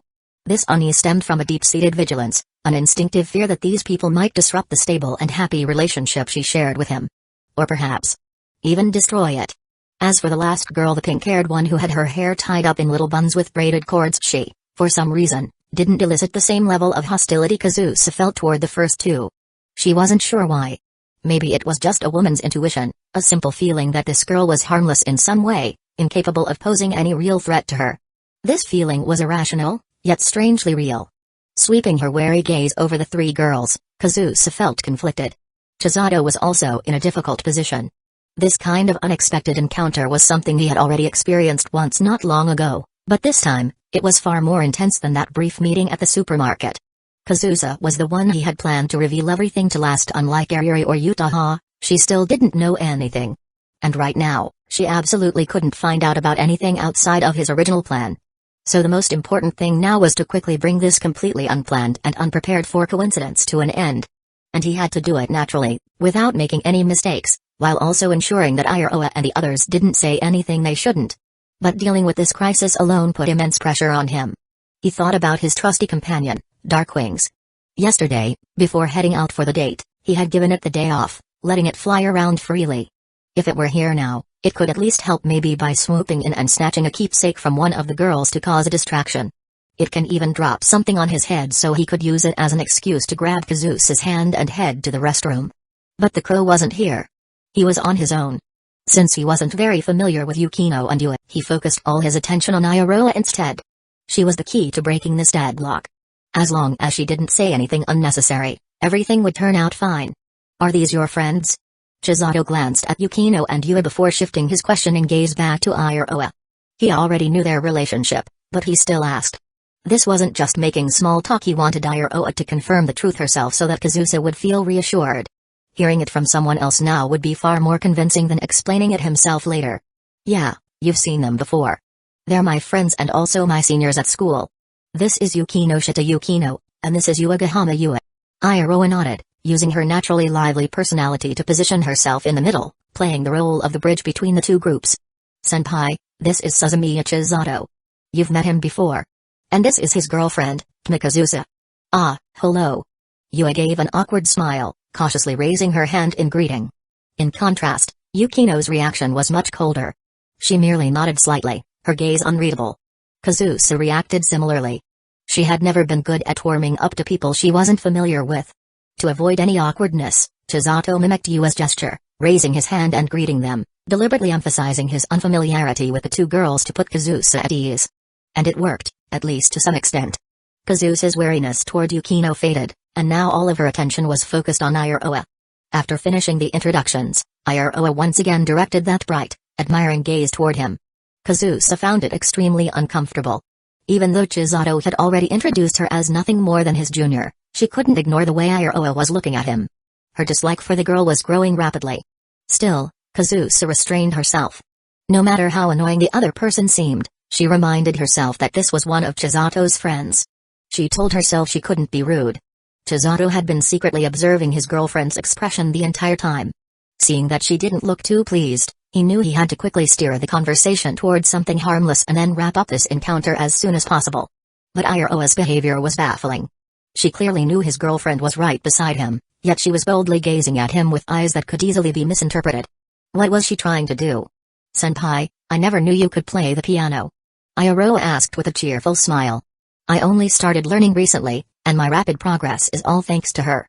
Chisato answered with a smile, looking proudly at his girlfriend beside him. She's a professional. I am really envious of you, Suzumiya-senpai, having someone as amazing as Ma-senpai as your girlfriend. Iroha raised her bright eyes and openly gave Kazusa an appraising look. Then, she turned her gaze back to meet Chisato's eyes. Suddenly, without warning, she broke into a dazzling smile and stepped closer to Kazusa. Placing her left hand near her mouth as if whispering a secret, she spoke carefully. Senpai, I actually want to tell you a secret about Suzumiya-senpai. Are you interested? Chapter 302, a plea. Iroha's voice wasn't loud, but it was just enough for everyone present to hear clearly. Yue, perhaps sensing what might happen next, instinctively covered her mouth with her hand. Yukino's expression also became slightly more serious, though overall, her demeanor hadn't changed much. She was quite interested in seeing what Iroha would do next. In her view, her junior had finally seen the true colors of this guy who played with girls' feelings. Now, before completely giving up, she was planning to expose the truth to Kazusa, who was still in the dark. From any perspective, this was a good thing. The only one who felt an extreme sense of crisis was Chisato. Although he managed to control his expression, his pupils dilated unnaturally for a split second. Fortunately, Kazusa didn't immediately notice his lapse. Her attention was firmly drawn to the suddenly approaching Iroha. She wasn't sure what the girl intended by saying this out of nowhere, but she couldn't deny that her curiosity had been piqued. Since it was about her boyfriend, she couldn't ignore it. Kazusa glanced at Chisato, who was looking at her with a helpless smile, showing no particular reaction. She then turned back to Iroha and forced a polite smile. I'm quite interested. What secret? Iroha casually withdrew her gaze from Chisato. Kazusa had missed his fleeting reaction, but she saw it all too clearly. That was unmistakably fear. And that reaction could only mean one thing: guilt. Iroha thought back to everything that had happened from their chance encounter until now. Throughout this entire period, Chisato had remained calm and composed, never showing a moment of panic in front of her. He had always been the one in control of their interactions. But now, because of a single sentence from her, he had lost his cool. For the first time, she had seen an expression on him that she had never seen before. He was afraid that she would reveal the truth to Kazusa. And that very reaction confirmed that Kazusa's situation was entirely different from that of Sawamura Ariri and Kasamijoka Uchiha. Suzumiya-senpai hadn't told her anything yet. Kazusa was his biggest weakness. This small, casual probe had given Iroha such a significant discovery. Chisato's response was amusing to her. Although she knew that this also proved how much he valued Kazusa, for some reason, that realization made her feel a little irritated. At the same time, however, a sense of inexplicable joy welled up inside her. At this moment, the next development was entirely in her hands. Suzumiya-senpai, you wouldn't want. Immersed in the thrill of controlling the situation, Iroha found her emotions shifting. And so, she made up her mind. She was going to deviate from her original plan and go with an entirely new idea. Actually, rather than calling it a secret, it's more of a piece of advice. You see, Suzumiya-senpai. Iroha leaned closer to Kazusa's ear, lowering her voice just enough for everyone present to still hear clearly. Back in the day, he was really popular. Tons of girls chased after him. So, what I wanted to tell you, senpai, is to be extra careful. Don't let any girls with ulterior motives take advantage of an opportunity. While saying this, because she was close to Kazusa's ear, she was in a position where the others couldn't see her expression. So, she made no effort to hide the look she sent Chisato. She curved her lips into a playful smile, giving him a look that said, relax, I won't spill anything. And at the end of her words, she even playfully winked her left eye at him. This exchange was seen by both Yue and Yukino. Yue looked completely confused, unable to make sense of it, but Yukino seemed to have realized something and furrowed her brows slightly while looking at Iroha. Thank you. I'll be careful. Kazusa, who was highly uncomfortable with interacting with unfamiliar people, let alone having them invade her personal space, instinctively took a step back as soon as Iroha finished speaking, widening the distance between them. Chisato, meanwhile, felt increasingly uneasy after receiving Iroha's silent message. But there was at least one silver lining. Though he still didn't understand why she had done it, he could at least be sure that, by some stroke of luck, the biggest crisis had been averted. Iroha tends to exaggerate. It's not that dramatic. Chisato whispered as he moved beside Kazusa. Kazusa looked at him for a moment, blinking thoughtfully. She wasn't sure what she was thinking, but she eventually nodded slightly. We won't disturb your date any longer. See you another time. Iroha waved lightly before returning to her friends. Bye-bye. Wait a moment, Misan. Just as Chisato was about to leave with Kazusa, Yukino suddenly called out. Everyone was caught off guard. Kazusa, who had already turned around, looked at her with a puzzled expression. They hadn't spoken a single word to each other the entire time. She had no idea why the girl was suddenly addressing her. Chisato's heart started racing. But someone else's reaction was even stronger than his. Iroha almost desperately grabbed Yukino's hand. Secrets only had value when they remained hidden. If everything was revealed here, she would lose all control over how things unfolded. Yukino Shita-senpai, let's not hold them up from their date. Let's hurry up and get something to eat. We've been walking for so long I feel exhausted. Ayaroa's tone remained the same as before, but the adorable face turned away from Kazusa now showed a pitiful expression, as if she were about to burst into tears at any moment. She frantically signaled to Yukino with her eyes. It was a plea for her not to say what she was about to. Yukino couldn't understand. Based on her personal principles, in this situation, both Chisato, who was deceiving Kazusa, and Ayaroa, who knew the truth but still chose to hide it for him, were undoubtedly in the wrong. Originally, she had chosen to remain a bystander, believing it wasn't her place to interfere. But after being drawn into the situation once again, she felt this mistake shouldn't continue. She had made up her mind to correct it only to be blocked by Ayaroa. Not far away, Kazusa, completely unaware of the situation, was still looking at her with a puzzled expression. Yukino averted her gaze from Kazusa's face, glanced briefly at Chisato, and then heard Ayaroa's barely audible, pleading words, "Please, senpai." After careful consideration, she finally spoke in a cold voice. "Your piano performance just now was truly outstanding. That's what you wanted to tell me?" Kazusa showed no change in expression and lightly shook her head. "You're giving me too much credit." With that, she took the initiative to hold on to Chisato's arm and quietly walked away. Chapter 303, Crisis Solved. Kinda Yukino watched them leave, then turned her gaze to Ayaroa, her expression growing more serious and sharp. Ayaroa lowered her head, clasped her hands together, and let them fall in front of her, looking like an elementary schooler caught misbehaving. She proactively apologized. "Sorry, senpai, I was wrong." Seeing her like this, Yukino's carefully built-up emotions instantly crumbled. She said nothing, just placed a finger on her forehead and let out a weary sigh. After being jostled around by the crowds all day, she was already exhausted. And now, dealing with this situation has left her mentally drained. Well, whatever. Ayaroa-chan, didn't you say you were hungry? Let's go eat first. Yua took on the role of peacemaker. Rather than a puppy, her personality was more like a tanuki. She had a warm, calming presence. No matter how bad the atmosphere got, she could always pull it back somewhat. Yukino nodded in agreement. But she made up her mind once she had rested, she would definitely have a proper talk with Ayaroa. She needed to understand what had driven her to act this way today. And more importantly, she had to correct this fundamentally wrong behavior. At the penguin exhibit, the clumsy penguins gathered around a rocky hill. Some waddled back and forth, some got pushed into the water by their mischievous companions with a splash, but most of them crowded around the keeper, eagerly vying for the small fish in his bucket. The scene was lively and bustling. Many tourists raised their phones to capture the adorable penguins. But Kazusa stood at the railing with her arms crossed, her gaze fixed at a single point, looking completely out of place. It was obvious she had something on her mind. She was still thinking about what had happened earlier. Two girls, Ayaroa and Yukino, both left her hanging in suspense, only to end up saying something utterly trivial and irrelevant. She wasn't good at reading people's emotions, but she couldn't shake the feeling that something was off. Kazusa turned her head slightly and looked at her boyfriend, who was filming the penguins. As always, his looks were impeccable, exactly her type. His physique, his aura, both were exceptional, one in a million.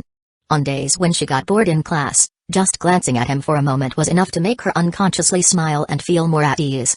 But now, for the first time, those very qualities made her feel a little uneasy. For the first time, she felt a hint of crisis. Softly, she spoke. "Chisato. I'm asking. Are you hiding something from me?" Kazusa hesitated for a long time before finally voicing her concern. Chisato lowered his phone, paused the recording, and only after saving the video did he look at her and say, "What do you mean?"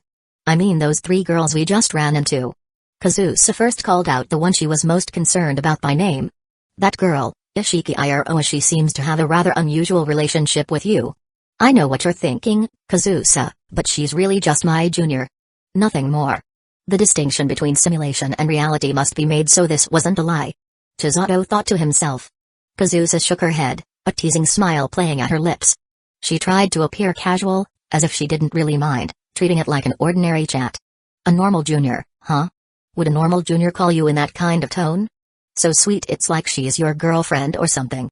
"I almost fell for her myself." Chisato shrugged, explaining patiently. "She just has a naturally soft voice, and she's the friendly type. She talks to everyone like that, it's nothing unusual." Then, "Those two other girls, Yukino Shita Yukino and Uegahama Yua. Don't worry, I only met them briefly before through Ishiki, but today was the first time we formally got to know each other." I don't know much more about them than you do. Avoiding the main issue, everything Chisato said was technically true. Because of that, when he faced his girlfriend's scrutinizing gaze, his demeanor remained completely honest, without any hint of guilt. His patience and willingness to answer every question gradually made Kazusa feel somewhat guilty. Chisato hadn't done anything wrong or betrayed her, yet she had instinctively assumed he was hiding something from her. Apologizing outright felt a little embarrassing, but she could make up for it in other ways. After we finish at the penguin exhibit, let's buy some figures and head straight home. Is your fever getting worse? No, I'm just a little tired and want to go back early. Kazusa had her own thoughts. She didn't want to keep wandering around, in case they just happened to run into those three girls again, which would only sour her mood further. She lived alone, so maybe she could even invite him to stay the night again just like last night. Kazusa's wish ended up coming true in an unexpected way. On the way back on the Shinkansen, she leaned against Chisato with an uncomfortable expression, her body temperature rising again as sweat formed on her forehead. After getting off the train, Chisato helped her into a taxi. Instead of taking her straight home, he told the driver to head to the nearest hospital first. After a doctor diagnosed her and prescribed medication, Chisato stayed with her as she received 4 drips. During that time, Kazusa remained drowsy, trying to sleep, but the noisy environment of the infusion room made it impossible for her to truly rest. And so, feeling weak and lethargic, she leaned against her boyfriend in a half-asleep state. By the time the 4 treatment was done, the sun had already set. It was past 6 in the evening. Perhaps because the medication was still taking effect, Kazusa remained groggy even after taking a bath at home. She felt lightheaded, as if she was floating while walking. Since she was sick and living alone, there was no way Chisato could just leave her like that.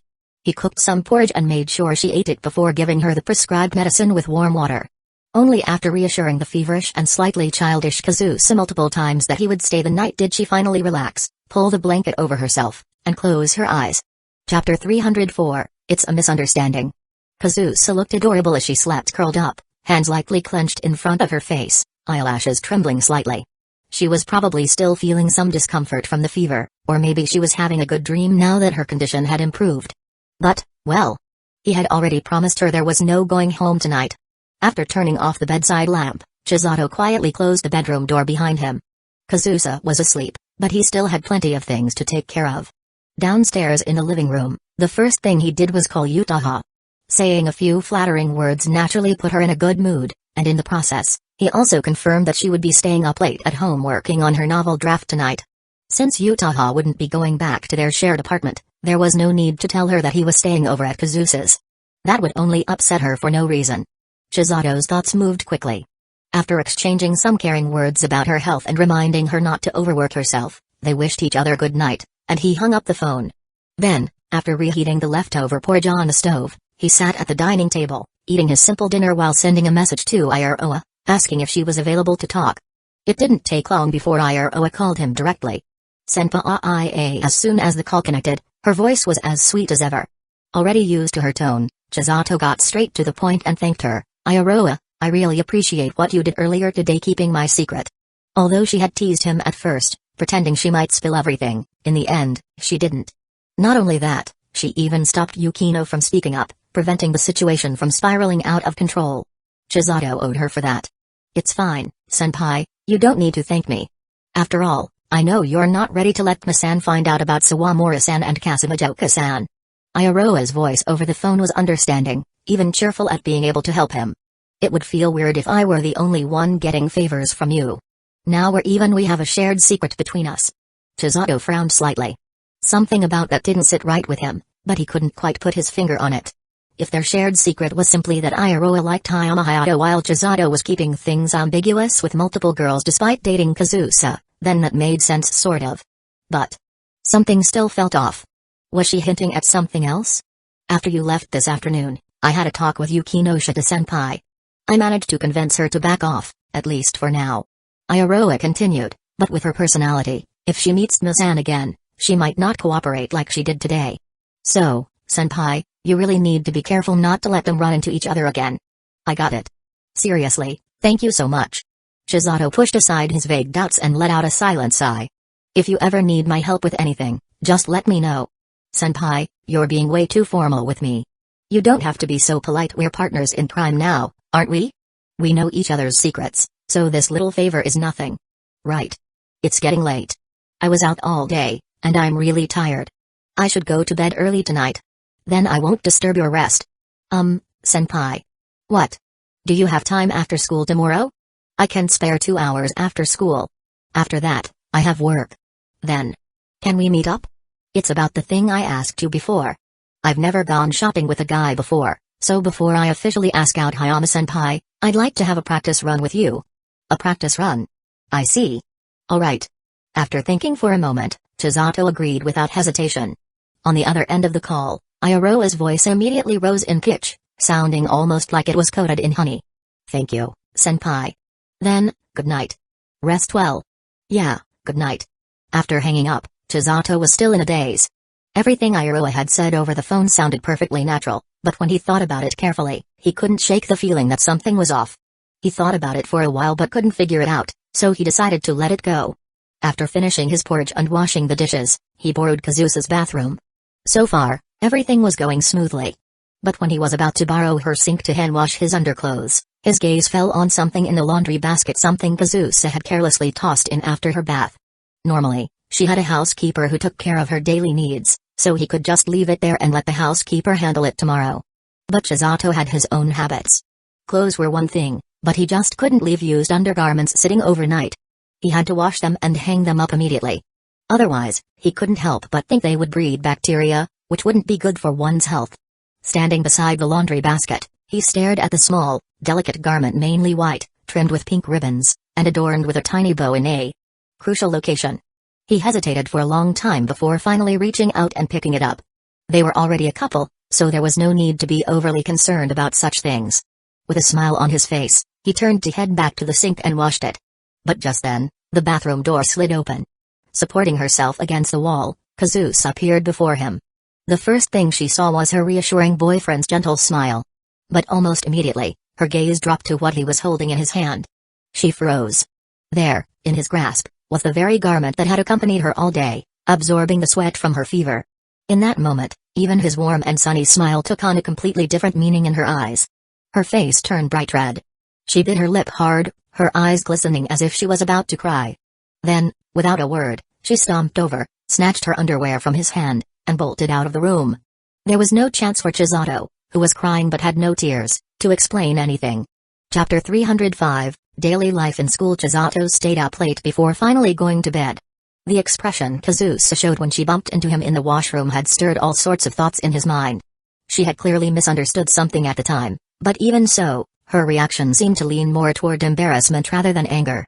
Did that mean he could subtly try something? For example, he could use the excuse of replacing her forehead cooling patch to test just how much she was willing to accept from him now. It wasn't much different from yesterday at the hotel, just the two of them alone in a huge house, with no one around to disturb them. It wasn't surprising that such thoughts crossed Chisato's mind. He was a young man, after all. Being alone with someone he liked, how could he not want to get closer? Not to mention that the night before he left, Uchiha, in full-on teasing mode and with a very specific agenda, had completely overwhelmed him. But after considering that Kazusa was still recovering from her illness, Chisato let out a soft sigh and restrained himself. In the end, that night, he opened the replay function on his emulator and had his overpowered in-game little brother thoroughly beat down Uchiha in his dreams. The next morning, Uchiha was once again troubled, staring at her damp flyers and trying to come up with an excuse to explain the situation to her mother. Meanwhile, at the residence, Kazusa's housekeeper arrived early. Carrying a bag of groceries, she walked into the kitchen only to freeze at the sight of an unfamiliar man busying himself there. That was odd. Wasn't Lady Yuko already out? Why was there a man in the house? Hearing footsteps, Chisato turned around and proactively explained, clearing up the misunderstanding. He also entrusted Kazusa's care to the housekeeper. The four drip from yesterday had done its job, and her fever had gone down, but her body was still weak, so she needed another day of rest at home. After bidding farewell to his girlfriend, Chisato headed to school alone. At the bulletin board in the courtyard hallway, the rankings for last week's monthly exams were prominently posted, attracting a large crowd of students checking their scores. Chisato merely glanced at it from afar before walking away, uninterested. He had already been informed by his homeroom teacher last week he had placed first in the entire grade. It was nothing surprising. Even so, people who recognized him couldn't help but look his way, their gazes filled with astonishment. Being stared at like that, honestly, wasn't a bad feeling. The morning classes went by as usual. In the afternoon, there was and today's activity was doubles badminton practice. Chisato was paired with Fuku Satoshi. Satoshi, being on the skinnier side, quickly became exhausted, and by the latter half of the match, Chisato was essentially running all over the court by himself, executing powerful smashes and leaving his opponents utterly stunned. The shuttlecock would hit the ground in a flash before they even had time to react. Eventually, the bear-like teacher, who had been watching from the sidelines, couldn't resist the itch in his hands and stepped onto the court, racket in hand, to challenge Chisato. The two were evenly matched, trading fierce shots back and forth. The other two players had enough self-awareness to step aside, giving way to their one-on-one showdown. The male students watching from the sidelines were left dumbfounded. What the hell? This guy's cheating, right? Didn't you get lapped in the last long-distance run? We were fine with you being the top student in academics. We could even accept that you were good-looking. At least in terms of physical ability, you were a weakling that gave us some sense of balance. But what the hell is this now? You're going toe-to-toe with a black bear coach. Are you some kind of hexagonal warrior? This outcome wasn't surprising. The bonus points Chisato had received earlier were originally meant to be saved for emergencies. But after thinking it over, he realized there was no need to hold on to them. It was better to apply them to himself as soon as possible to maximize the benefits. Without much thought, he had allocated the points to his physical stats. And the advantages that came with that were overwhelming. For example, let's talk about Ariri's 7 rounds without the boost in physique. There was no way he would have managed. His willpower alone wouldn't have been enough. Compared to that, the athletic prowess he was displaying now was merely a side effect. Too bad Kazusa wasn't here to see it today. Otherwise, he could have taken this opportunity to prove his physical capabilities to her and maybe even make her like him a little more. Chisato, are you sure you don't want to join the badminton club? You've got real talent. It's not too late to start now. If you follow my training plan, you'll definitely place in the prefectural tournaments. The teacher, who also served as the badminton club's advisor, had developed a strong interest in Chisato's abilities. This was already the second time he had tried recruiting him. No thanks, sensei. I want to focus on my studies and not get distracted by other things. Like hell he join. He was already struggling to handle the girls around him. Why would he go looking for more trouble? Did the teacher think he was some kind of master of time management? The teacher didn't press the issue and simply patted Chisato's shoulder in understanding. The final class of the day was homeroom. Yukino-sensei handed back the graded exam papers. Some students were delighted, others were dejected. Amid this atmosphere, she gently called out Chisato's name, offering him praise before encouraging the rest of the class. Afterward, she handed the floor over to class president Fuku Satoshi to lead the meeting while she sat quietly on a window-side stool, watching with a warm smile. The class quickly became lively as they began discussing plans for the upcoming school festival. Having finished their exams, the students were thrilled to finally have a chance to cut loose. A girly raised her hand. Astrology is really popular these days, right? How about we do a horoscope fortune-telling booth for our class? Yes. That sounds great. Several of her friends chimed in agreement. But soon, a group of boys voiced their opposition. That's way too girly. I feel like only you girls would be into that. If you ask me, we should hold a Yeki-uken tournament instead. We can even use part of our class funds as the prize pool. The atmosphere on the festival day would be insane. Hell yeah. The boys' enthusiasm skyrocketed. You idiots. Who the hell wants to do a Yeki-uken tournament with you? But it would be so much fun. It'd definitely attract a ton of people.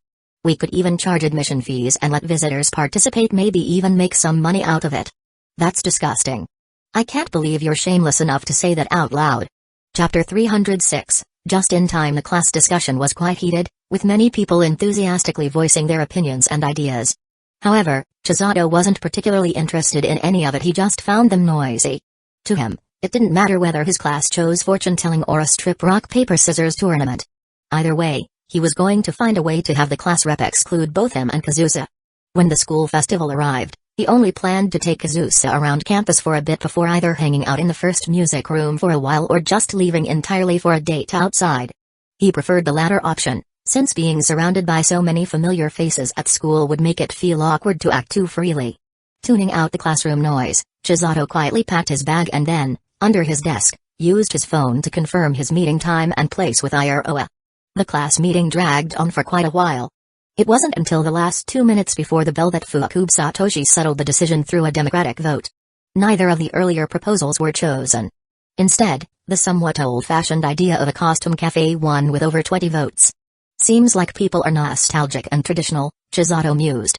When the homeroom teacher clapped her hands to announce the end of class, Chisato grabbed his bag and got up from his seat. On the way to the train station, he walked with Hitori. During the trip, he mentioned that he had plans in the afternoon and would meet her later at Polaris. After reaching the station, they parted ways, waving goodbye, and Chisato headed toward another train platform. Akihabara, located in the Chiyoda district of Tokyo, was renowned worldwide as the center for otaku culture. Naturally, Iroha had her own little motives for choosing it as their meeting spot. If they were going to hang out together, they couldn't just cater to one person's preferences. They had to pick a place that would be interesting for both of them. Though Akihabara was known as a haven for otaku, not all its stores were strictly related to that culture. Electronics shops, model and toy stores, anime merchandise stores, and themed cafes all coexisted here, with thousands of establishments lining the area. There were also duty-free shops and various promotional events, making window shopping quite enjoyable. Iroha had already planned everything in advance. Once she met up with Chisato, she could take him to stores that interested her, like plushie shops or flower stores, and subtly showcase her feminine charm. At the same time, with so many different kinds of shops around, she could also observe what caught his attention. This would help her understand him better so that later, she could expose his true nature even more effectively. Sitting on a bench near the train station exit, Iroha swayed her legs, wrapped in knee-high white socks, as a playful smirk curled on her lips. Yesterday, at the aquarium exhibit, her quick thinking had managed to slightly close the gap between her and Chisato. If not for that, there was no way she would have been able to invite him out so smoothly today. After all, she had clearly noticed before that he was subtly distancing himself from her, as if he didn't really want to be involved. Even when he agreed to help her, it seemed like he was doing so out of obligation, whether it was responsibility, duty, or something else entirely. She wasn't sure, but she got the distinct feeling that Chisato wasn't too happy about it. But after what happened yesterday, things had definitely improved. During their phone call last night, Iroha had spoken to Chisato in an overly familiar manner, emphasizing that they now shared a secret. In a way, they were co-conspirators, deceiving Kazusa together. Of course, that was just a fancy way of putting it to gloss over their morally questionable actions. For now, all Iroha wanted was to get closer to Chisato. That was it. And since they had a secret in common, it was only natural that they would become closer. That was why she had helped cover for Chisato yesterday when Yukino had been about to make a move. She wasn't doing it for anyone else. She was doing it for herself. Although, she did feel a little guilty toward Kazusa. But hey, they had already deceived her this far, what difference would a few more days make? Now that she had some leverage over Chisato, she was going to make good use of it. This was her way of punishing the guy who was toying with her feelings. No need to thank me, Kazusa. Just consider this my apology. As she sat there, lost in thought and feeling pleased with how everything was going, Iroha's smile suddenly froze. You're really cute. Are you waiting for someone? Akihabara might have been an otaku paradise, but that didn't mean only otaku hung around. Plenty of other people wandered these streets for various reasons. The one who spoke to her was a young man who gave off a frivolous vibe. Without hesitation, he plopped himself down next to Iroha on the bench. His hair was dyed blonde, much like Hayato Hayama's, but his presence felt completely different. He had the air of a sleazy delinquent, like some low-ranking thug from a third-rate gang. Sorry, but my friend is already here. I need to go meet him, Iroha stammered, trying to maintain her composure, though her heart pounded in fear. Casual street pickups like this weren't unusual, but she was still just a high schooler. This was her first time experiencing something like this firsthand. Though her voice trembled a little, she managed to make her stance clear. Hopefully, the guy would take the hint and let her leave. Iroha forced a polite smile and stood up, ready to go. But just as she was about to leave, the blonde guy grabbed onto her bag. I don't see your friend anywhere. Why not stay and chat a little? I actually own a bar nearby. Interested in checking it out? I'm a student. I can't drink. Also, please let go, I really have to go now. My friend is waiting for me. Iroha frantically pulled at her bag straps, but she couldn't match his strength. No worries. You can bring your friend along too. And there's more than just alcohol, I can treat you to a fruit platter or something. The blonde guy refused to let go, clearly intent on pestering her further. Iroha was on the verge of tears. At school, even when boys liked her, they would only slip her love letters, confess via messages, or, at most, ask her out in person. But if she rejected them, they would back off. None of them would ever act like this creep clinging on to her like a desperate, heat-crazed monkey who refused to listen to reason. There were plenty of people walking along the busy street, but not a single passerby stopped to ask what was going on. Everyone adhered to Japan's deeply ingrained I won't bother you so don't bother me mindset, coldly passing by without interfering. Some threw quick glances from afar, but that was the extent of their concern. Having the worst luck encountering this kind of scum, Ayaroa was about to give up and just abandon her bag when Chisato finally emerged from the sea of people flooding out of the train station. The moment she saw him, her tears welled up instantly. "Senpai." She let go of her hands and ran over pitifully, clutching his arm. After listening to her brief explanation, Chisato gently comforted her before striding toward the blonde-haired man. The blonde guy immediately let go of the backpack, preparing to leave as if nothing had happened. Chisato stuck out his leg, tripping him so hard that he fell face first onto the ground. When the guy looked up, there was a dark red stain around his chin, whether from his nose or his lips getting busted was unclear. "You son of a uck." Just as he wiped his mouth and started to curse, he doubled over, clutching his stomach, curling up like a shrimp on the ground. Chisato withdrew his foot. This guy was ridiculously weak. His stomach was like an underinflated ball. He hadn't even used much force, and the guy had already collapsed. Ignoring the groaning man on the ground, Chisato picked up the backpack from the bench, took Ayaroa's hand, and walked away. He had just noticed two police officers in the distance heading in their direction.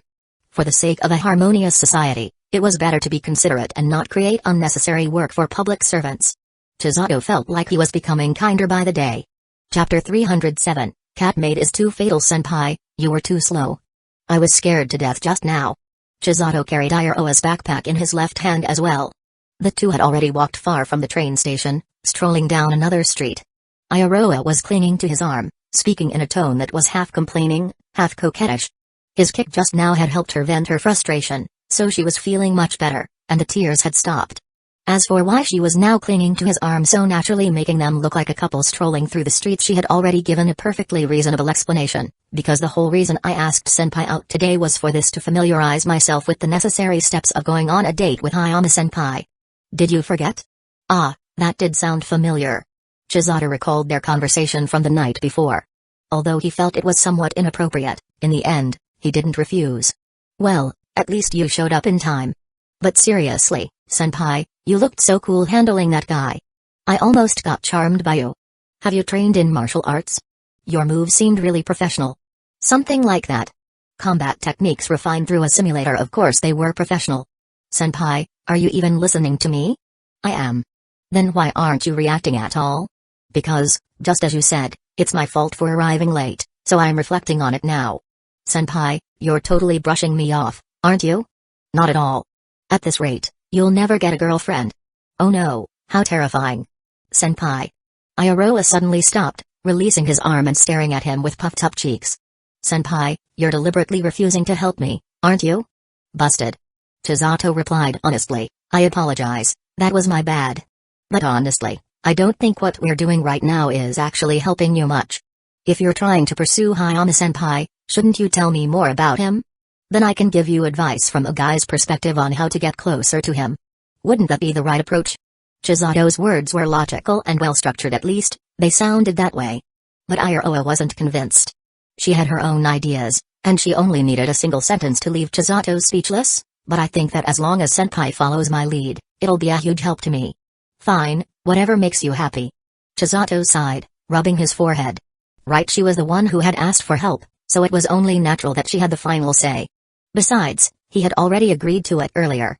He just hadn't expected her to completely discard a girl's sense of shame and bring them so close together. Alright, I get it. I'll cooperate, but we don't have much time. In an hour and a half, I have to leave. If I'm late for work, the manager will scold me. As Chisato slightly raised his arm, Ayaroa immediately lit up with a smile and happily clung to him again. I knew you'd see it through, senpai. We're comrades on the same front, after all. I knew it, senpai. I knew you'd see this through to the end. We're comrades on the same front, after all.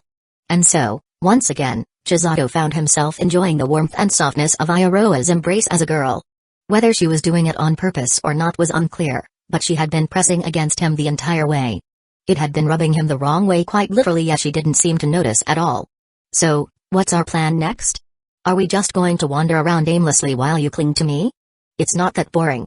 Like I said before, this is just a rehearsal before I officially ask Hayama-senpai out. So, how we spend the rest of the time actually depends on you, senpai. I need to know what kinds of places guys usually like to go to. It'll be a useful reference for me. Ayaroa spoke confidently, as if she had planned this all out in advance. As they walked, she keenly noticed a group of female students on the sidewalk staring at Chisato with admiration. Her reaction? A proud smile as she pulled even closer to him. Chisato took several deep breaths to calm himself from the sensation he had just experienced. In that case, why don't you tell me more about Hayama-senpai's personality? That way, I can consider where he might like to go from his perspective. Ah. Did I not mention this before? Iroha tilted her head slightly, smiling playfully. You and Hayama-senpai actually have a lot in common, at least in my eyes. So you don't need to overthink it, just decide based on your own preferences. Or, if you want, you can give me a few options, and I'll choose from them. I see. That makes sense. Yup. Iroha looked at Chisato with anticipation, waiting for his response. His gaze swept across the bustling advertisements, massive posters, and the crowds of people in all kinds of eccentric outfits. Slowly, an idea began to form in his mind. The first thing that popped into my head was watching a movie, but we don't really have enough time for that right now. So, senpai likes movies? There's a big Hollywood blockbuster coming out soon. Maybe I should invite him to watch it together. Iroha blinked her large, expressive eyes, encouraging him to continue.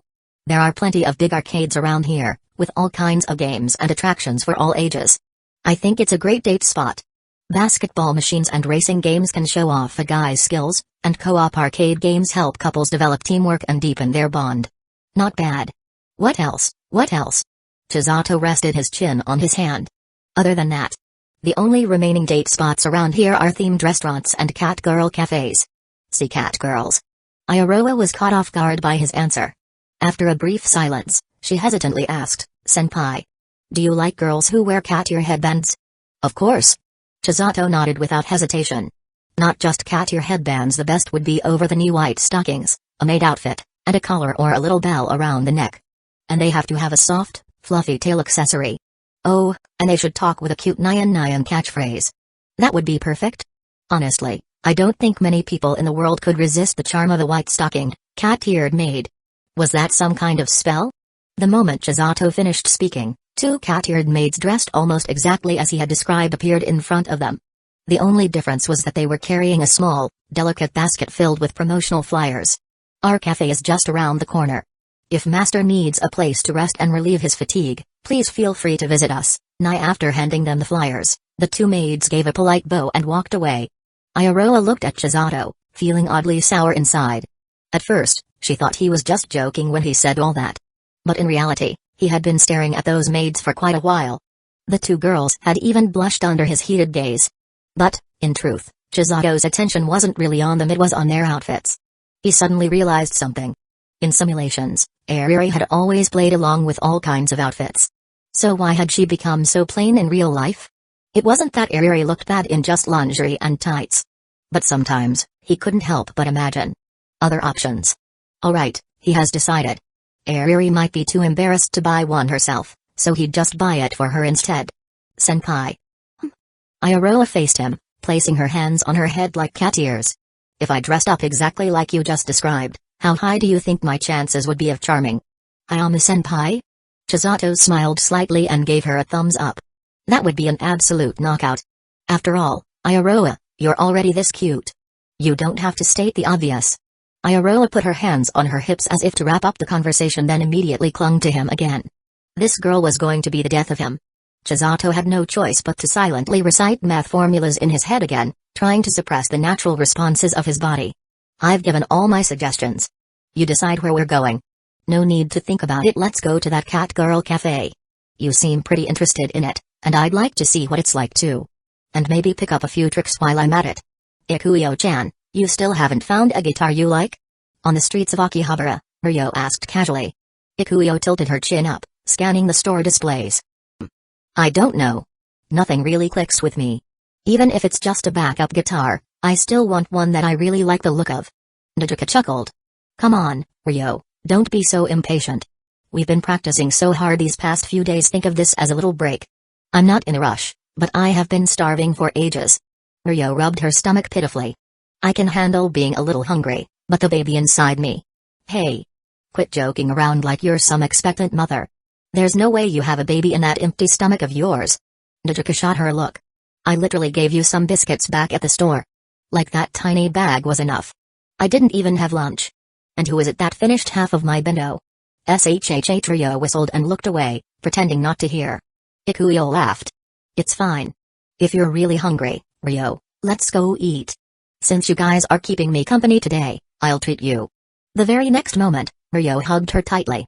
Nodoka shook her head with a helpless smile, then turned to Hitori, who had been silent the whole time. Pachi-chan, is there anything you want to eat? Ah, anything's fine for me. Hitori snapped out of her thoughts. She had been zoning out, thinking about Chisato and wondering who he had gone to meet. I want pizza. Ryo raised her hand high. Nobody asked you. It's fine, it's fine. Let's just go for pizza. Hold on, I'll check the map for a nearby place. Standing at the street corner, Ikuyo pulled out her phone, and Nodoka leaned in to check as well. Ryo yawned, bored, but then she suddenly caught sight of a familiar figure in the crowd. Chapter 308, Another Crisis. Hey, senpai. Cooperate with me properly. Why are you dodging? Because I don't think that when you ask Hayama-senpai out next time, he'll go along with what you're doing now. That's not something you need to worry about. Actually, my relationship with Hayama-senpai is a lot better than you think. Haven't I told you before? If that's the case, then why are you even practicing with me beforehand? Isn't this a waste of time? Wouldn't it be better to just go on the offensive right away? Ah.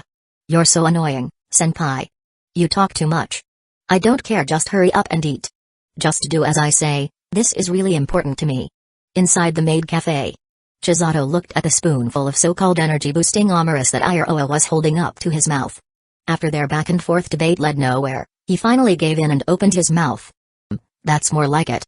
Seeing this, Iroha quickly brought the spoon over and smiled happily. You don't have to think so much about it, senpai. Just go along with it. So, how do you feel now? As she asked, she thoughtfully set down the spoon and picked up a napkin to wipe his mouth. Chisato chewed, then swallowed with a calm expression before giving his verdict. It tastes terrible.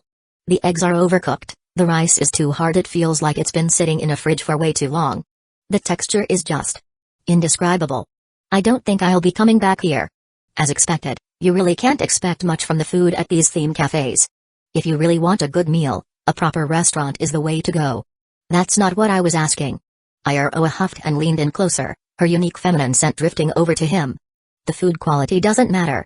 What I meant was, how did you feel just now, being fed by your cute kuhai? She pointed at herself, looking a little bashful. Did your heart race? Did you feel anything? Is that really important? Of course. I want to understand how men think in these kinds of situations. It's valuable research. You want my honest opinion? Obviously. Chisato nodded. In that case, I'll be straightforward, I didn't feel anything special. Iroha blinked thoughtfully. Be more specific. First of all, when the food was served, you didn't even let that cute cat-eared waitress do her little magic spell to make it more delicious before shooing her away. Then, you just grabbed a spoon, scooped up some rice, and shoved it straight into my mouth. That's way too abrupt. No build-up at all. If you ever go on a date with Hayama-senpai, don't do this. You're coming on too strong, it's not reserved at all. Chisato gave his honest thoughts. Iroha pouted in dissatisfaction. The reason I sent that waitress away was because it was too embarrassing. Making a heart shape over my head and saying something that cringy along with her? No way. But you had no problem shoving a spoon into my mouth. That's not exactly. Before he could finish, he was met with a sharp glare from Iroha. Chisato shrugged helplessly and wisely chose to keep quiet. He picked up his overly sweet momo fruit tea and took a sip. As expected, the drinks here weren't great either. But if Kazusa were here, she'd probably love it. Standing by the roadside, Ryo peered through the traffic and caught a glimpse of the scene by the window of the maid cafe. A man and a woman were sitting together. The man was someone she knew all too well. Fearing that she was mistaken, she rubbed her eyes and took another careful look. No doubt about it, it was him. Chisato, whom they saw almost every day. He seemed to be quite close with the girl next to him, sitting side by side with their bodies pressed together. This was exactly like those betrayals you'd see in TV dramas and novels. Also known as cheating. Gentle, capable Chisato-kun, he already had Pachi-chan, yet he wasn't staying loyal? This wasn't good. In fact, this was a disaster. Nodoka. Ryo stole a glance at Hitori. She was looking down at her phone, checking the latest song rankings, completely unaware of what Ryo had just witnessed. Ryo hesitated for a moment before deciding to nudge Nodoka aside, the friend she'd known the longest. Without looking back, Nodoka absent-mindedly swatted her hand away. Be patient, Ryo. Ikuyo-chan and I are looking up pizza places with good reviews nearby. Just wait a little longer. Is that really the only way you see me? As a hopeless foodie? Ryo was speechless for a moment. Then, she poked Naruto again and spoke up. It's not that. I have something really important to tell you. What is it? Not that, I have something really important to tell you. What is it? Naruto finally turned her head. Ryo pulled her by the wrist and took a couple of steps to the side. What are you doing? Why so secretive? What I'm about to tell you is terrifying. Please control your emotions, don't be scared, and don't let out any panicked screams. Your wallet balance is empty again, isn't it? How much do you need this time? Naruto sighed, helplessly taking out her cute wallet. 2,000 yen should be enough. No, wait, that's not it. Slowly lift your head and look across the street. Across the street? What about it? That maid cafe, the person sitting by the window. With Ryo's ominous hint, Naruto didn't take long to lock onto the target. Ah. MMPH. Hesitating for a moment, she realized what she was seeing, her eyes widening as she let out a surprised sound only to have Ryo swiftly cover her mouth. But their commotion still caught the attention of Ekuyo and Hitori, who both turned their questioning gazes toward them. What's wrong? No fighting, okay? MMPH. No, it's just. MMPH. I told you to stay calm and not freak out. Just as Naruto broke free and tried to say something, Ryo covered her mouth again. But Ekuyo, noticing Naruto's utterly shocked expression, instinctively followed her gaze. Ah, isn't that Suzumiya-kun? She said it out loud. Hearing her boyfriend's name, Hitori immediately perked up. Huh? Where? Right over there. Eh? Ekuyo had just raised her hand to point Hitori in the right direction, but the next moment, she saw it. Chisato, sitting with a girl, being fed in an incredibly affectionate manner. And not only that, after feeding him, the girl even took a napkin and gently wiped his mouth. Could they be any more lovey-dovey? Suzumiya-kun. Have you forgotten about Bachi-chan? Hitori saw it too. She froze in place. Her mind went completely blank.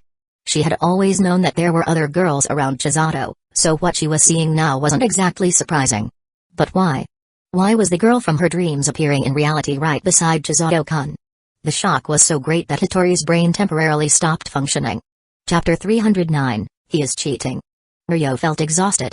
She had originally wanted to discuss with the others what to do about this situation without alerting Hitori. But her teammates had no sense of discretion, one was blunter than the other. But now that things had already reached the worst possible outcome, there was no point in hiding it anymore. She let go of Naruto's mouth and walked over to the motionless Hitori, who looked like a lifeless statue. With a gentle voice, she tried to comfort her. It's okay, Bachi-chan. Maybe what we're seeing isn't as bad as we think. There might be some misunderstanding. Just as she finished speaking across the street, the short-haired, ash-blonde girl suddenly wrapped her arms around Chisato's and playfully shook it. She was undoubtedly acting spoiled. At first, Chisato didn't react, but perhaps he couldn't resist her pestering. In the end, he mimicked her earlier gesture and picked up a spoon, feeding her a bite in return. At that moment, Ryo knew there was no salvaging this. Chisato-kun, I wanted to help you, but you're making it impossible. Ha, what a BTCH. Ekuyo seemed to have entered a darkened state. The usually energetic girl now exuded a dangerous aura. The way she coldly sneered and spat out those words completely shattered the others' impression of her. Bachi-chan, let's go. Unexpectedly, Ekuyo was quite aggressive. She grabbed Hitori's hand and started leading her toward the street. Wait, hold on. Naruto quickly stepped in front of them. Ekuyo-chan, what are you trying to do with Bachi-chan? Ekuyo clenched her fists, her expression furious. Of course, we're going over there to confront them. A guy who cheats in a relationship is the worst. And a woman who knowingly interferes with someone else's relationship is just as unforgivable. I totally get how you feel, but don't you think dragging Bachi-chan over there like this is a bit reckless? But as a girlfriend, how can she just stand by and do nothing after seeing this? She has to go over there and demand an explanation. That's true, but Bachi-chan is literally standing by and doing nothing right now. Hearing Naruto's words, Ekuyo finally took a closer look at Hitori. Her eyes were wide, but completely lifeless. She showed no reaction to their argument, her whole being seemed hollow, like an empty shell. Snap out of it, Bachi-chan. This isn't the time for your anxiety to take over. You have to fight for your boyfriend. Ekuyo shook her by the shoulders. But all she got in response was Hitori mumbling incoherently, you are, as her head lolled around. There's no helping it. Since Bachi-chan is too shocked to act, we'll just have to handle this ourselves. Ekuyo still wasn't giving up on her plan. She would storm in there and break this scene apart, confront those two to their faces. She stood at the crosswalk. The red light had about 20 seconds left. Naruto, realizing she couldn't stop her alone, was just about to ask Ryo for backup when Hitori finally snapped out of her daze. She looked across the street once more, confirming that the girl sitting beside Chisato was indeed Iroha, the very same girl who had deceived her. Her teeth clenched, trembling. She stepped forward and grabbed Ikuyo's sleeve. When Ikuyo turned around, Hitori stammered, Ikuyo-chan. Don't go over there, okay? Ikuyo was relieved that she had recovered, but she couldn't accept her cowardly way of handling the situation. Her expression softened as she held both of Hitori's hands, offering her encouragement. It's okay, Bachi-chan. No matter what happens, we're here for you. You can trust us completely. So there's nothing to be afraid of. Let's go confront them. You need to properly settle things with that girl who interfered in your relationship. And no. That's not it. Hitori was so anxious she was about to cry. Settle things? Who was settling things with whom?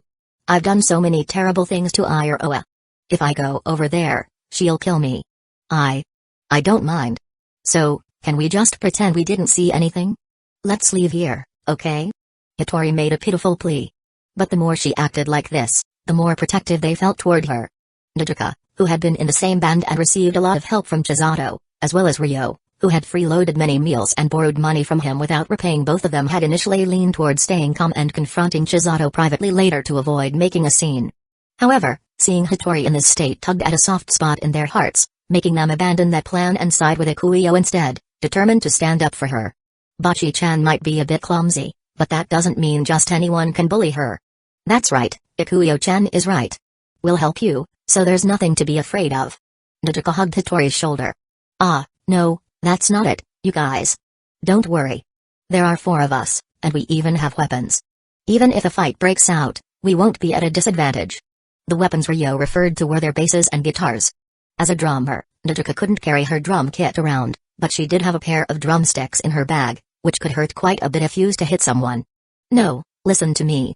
Hitori held her head in her hands, trying to make her brain work and come up with something to stop her 3 bandmates from going through with this plan.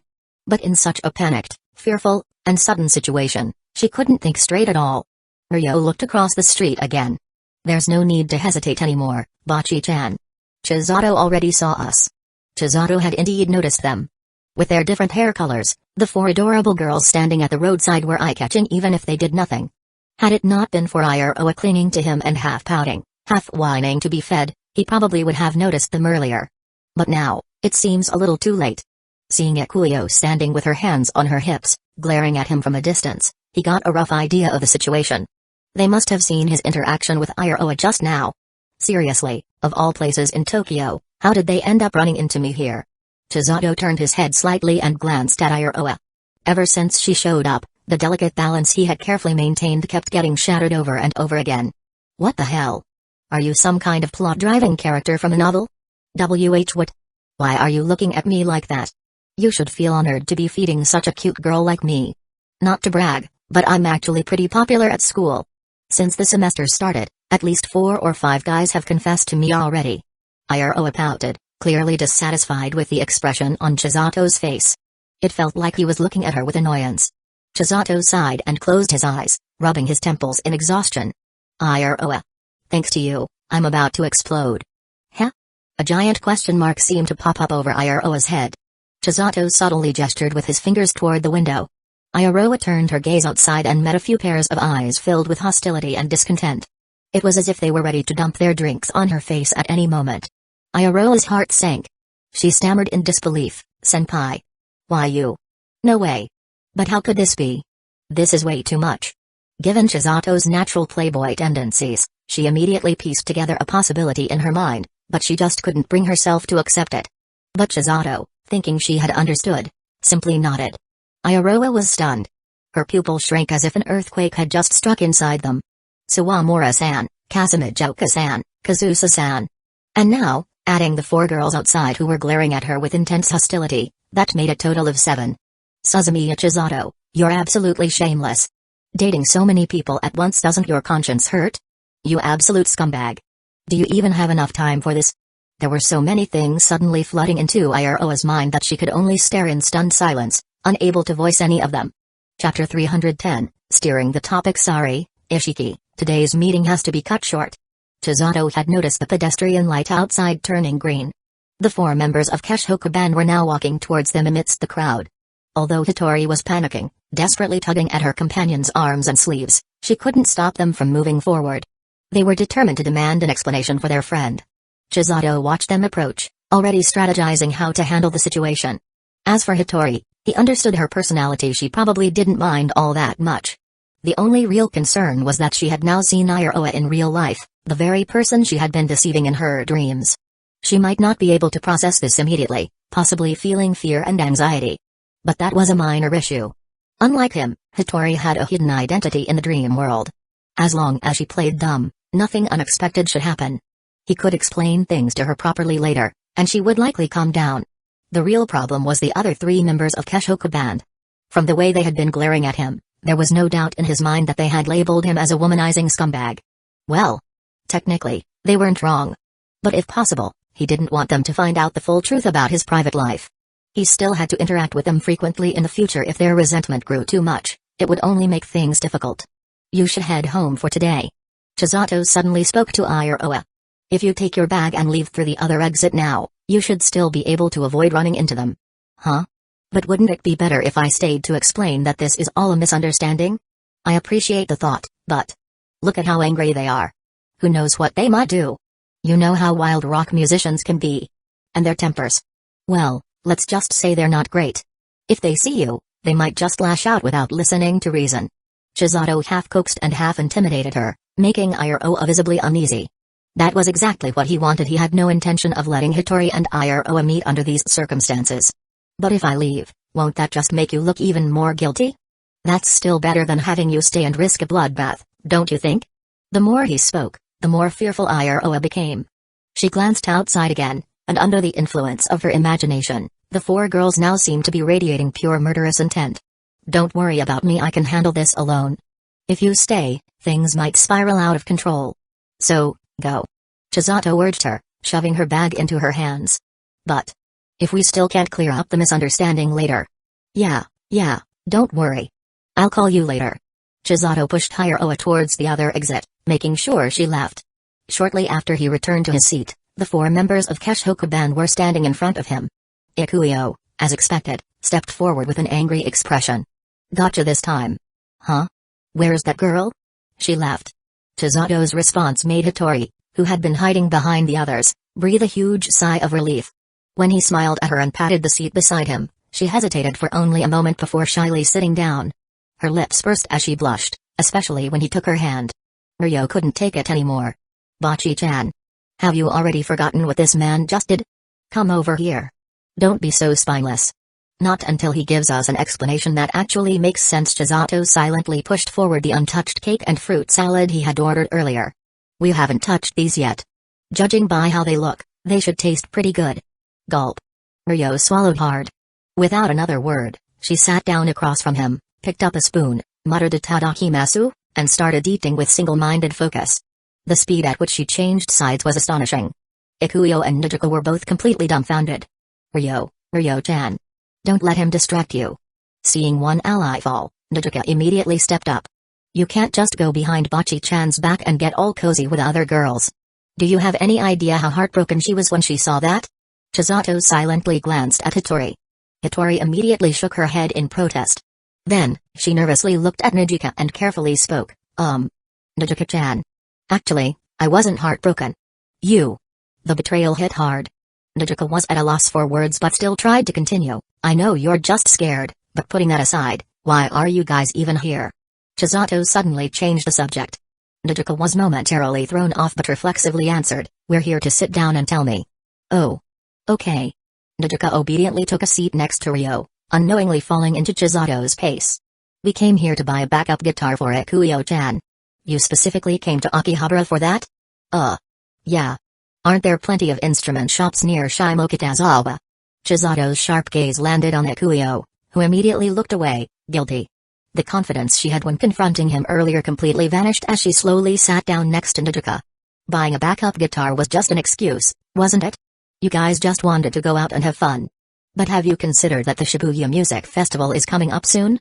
The songs I gave you, don't you need to practice? Time is running out. If you keep slacking off like this, how do you expect to achieve a good result? A heavy silence filled the air, broken only by the sound of Ryo eagerly devouring her cake. Sorry.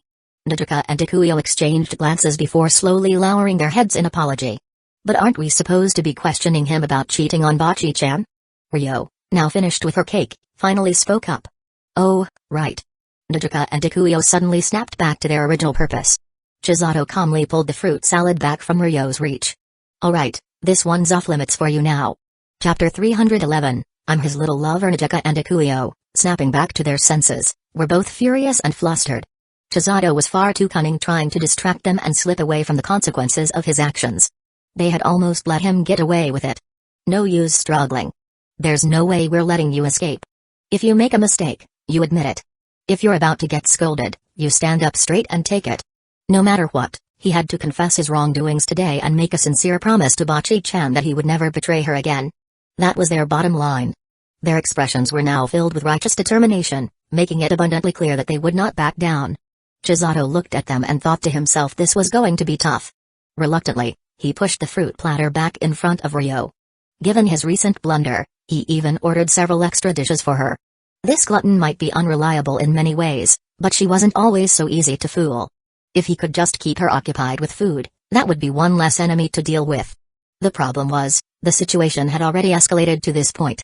They had seen him and Iro feeding each other, looking overly intimate. At this point, saying we're just friends would sound like nothing but a weak excuse. Still, he had no other options. Even if they found it hard to believe, telling the truth was still better than letting things spiral further out of control. Just as Chisato made up his mind and was about to speak next to him, Hitori timidly raised her head and lifted her hand slightly. Actually, everyone has misunderstood Chisato-kun. Hitori's soft voice drew Nodoka and Ikuyo's sharp, accusing gazes away from Chisato and onto herself. Chisato, whose words had been interrupted, was taken aback. What was his timid, socially anxious little kitten planning? Such a proactive move was completely unlike her. Hitori glanced at him briefly, tightening her grip on his hand. Her eyes were filled with determination, as if saying, "Leave this to me." Ikuyo, exasperated, slapped the table and raised her voice. "Bocchi-chan. You saw what happened just now. That was not just a casual meal between friends. I know you really like Chisato-kun, but that doesn't mean you should let him get away with everything." Nodoka nodded in agreement. "That's right, Bocchi-chan. Ikuyo-chan is absolutely right. No matter what the reason was, Chisato-kun did something wrong. You have every right to know the truth about him and that girl. And he owes you an apology." Chisato, despite being the one caught cheating, didn't seem the least bit guilty. Instead, he found himself marveling at how great it was that Hitori had ended up in a band with such wonderful friends. Then, what if I told you that Chisato-kun did all this because of me? Hitori lowered her head again, her voice trembling with shyness. Not only Nodoka and Kita, but even Chisato himself was dumbfounded. His brain momentarily shut down, unable to process how her words could possibly connect to the situation at hand. "You're saying Chisato-kun did this because of you?" Though confused, Kita still asked for confirmation. Hitori sneaked a quick glance at Chisato before immediately looking away. Her demeanor right now was strikingly similar to how she had acted when they had first started dating. "This doesn't make any sense," Nodoka declared firmly. "Bocchi-chan, you're just trying to cover for Chisato-kun, aren't you?" After being tricked earlier, Nodoka and Ikuyo were now more alert than ever. They wouldn't let vague, unconvincing excuses sway them again. And no. That's not it at all. Summoning all her courage, Hitori raised her head to meet their gaze. Her voice, though still small, was firmer than before. "Actually, from the very start, my relationship with Chisato-kun wasn't what you all thought." She covered her face, suddenly seeming like she had given up. "If you really want to know the truth, I was actually the third party all along." Chisato first looked at the two girls across the table. Their previously righteous and indignant expressions had frozen in place, as if their brains had short-circuited. Then, he turned to Hitori, his gaze complicated.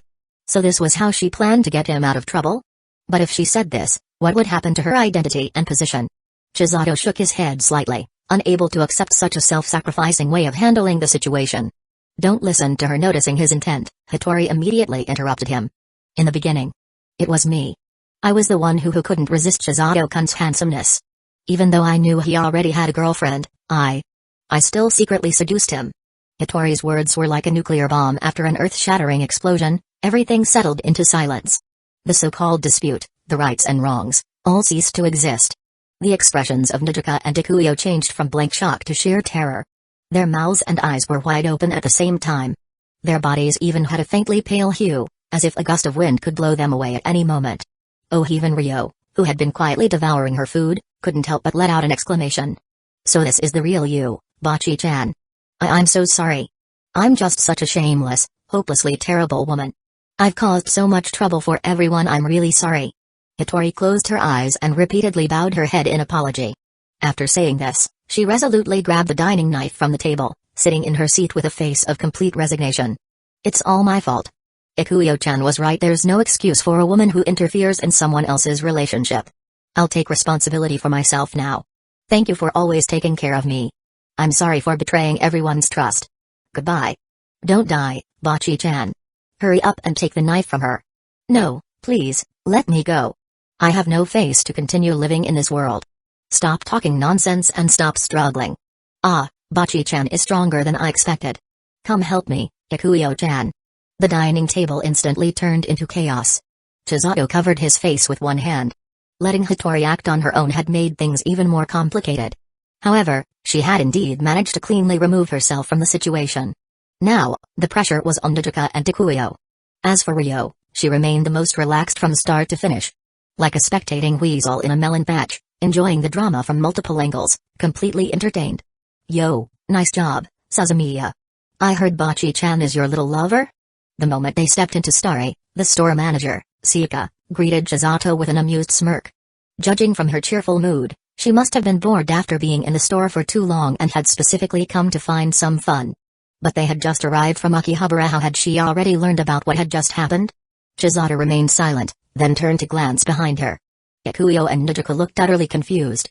Only Ryo avoided her gaze unnaturally, pretending to admire the graffiti-covered wall that had nothing on it. Chisato chuckled. Ryo. That 20,000 yen you borrowed from me, pay it back by the end of this week. Why bring up such a trivial matter now? Aren't we comrades who share hardships together?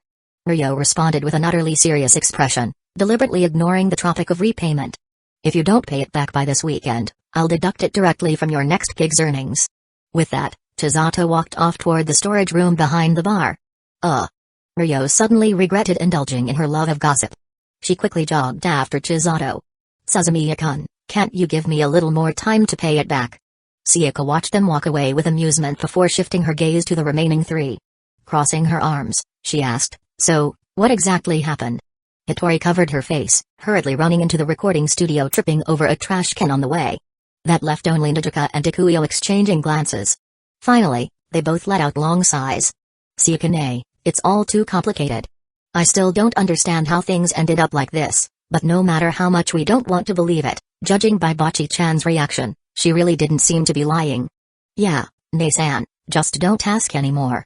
Our heads are a mess, and in the end, we didn't even buy Ikuyo-chan's guitar. Band life, rock and roll, you guys have finally run into romantic drama. Now this is youth. Saga shrugged. Naruto, come to my room tonight. I've got beer ready. You can't tell me the whole story then. Sounds like I've got the perfect drinking topic for tonight. Who the hell would talk to you about this? That's fine too. If you don't, you can forget about using the recording studio from now on. A light yet effective threat. It struck Naruto's biggest weak spot in an instant. Fine, whatever. I'll tell you. Saga chuckled as she walked away. Meanwhile, Ryo, who had followed after Chisato earlier, was now walking back with her hands on her head. She looked like she was in pain. Naruto narrowed her eyes. What happened to you? Suzumiya-kun hit me on the head. That guy has violent tendencies, you all better be careful in the future. I've never seen Suzumiya-kun hit anyone before. You definitely said something to piss him off, didn't you? No way. I just calmly asked if he could extend my repayment period. I even made a concession, but not only did he refuse, he actually smacked my head so hard. If my incredibly intelligent and intricate brain gets damaged, what if I can't memorize sheet music anymore? Ryo grumbled indignantly. Hearing this, Naruto felt an instinctive sense of dread, knowing Ryo's usual antics. But curiosity got the better of her, so she asked anyway. Concession? What kind of concession? Ryo lowered her hands from her head and puffed out her chest proudly. I told him I could be like Bocchi-chan and become his bang.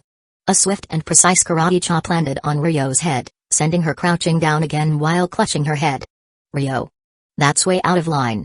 This girl never failed to shock people with her words. What the hell went on in her head all day? I had no choice. Nezuka-chan, if you're willing to pay back my debt, I can be your who the hell wants that, you idiot. Not wanting to waste more words on this eccentric, Nezuka grabbed Ikuyo, who was smiling awkwardly, and walked toward the recording studio door. But they didn't go in right away. We don't need to worry about Suzumiya-kun for now, but Bachi-chan. We need to do something. Yeah. Ah. Ikuyo suddenly clutched her head, shaking it frantically. I'm such an idiot. I said so many things in front of Bachi-chan that I shouldn't have. Thinking back now, every single word must have felt like a needle stabbing into her heart. Calm down, Ikuyo-chan. You don't even know the full situation yet. Even if Bachi-chan was the third party, objectively speaking, what you did wasn't wrong. But Bachi-chan is our friend. If possible, I didn't want to say things that would hurt her.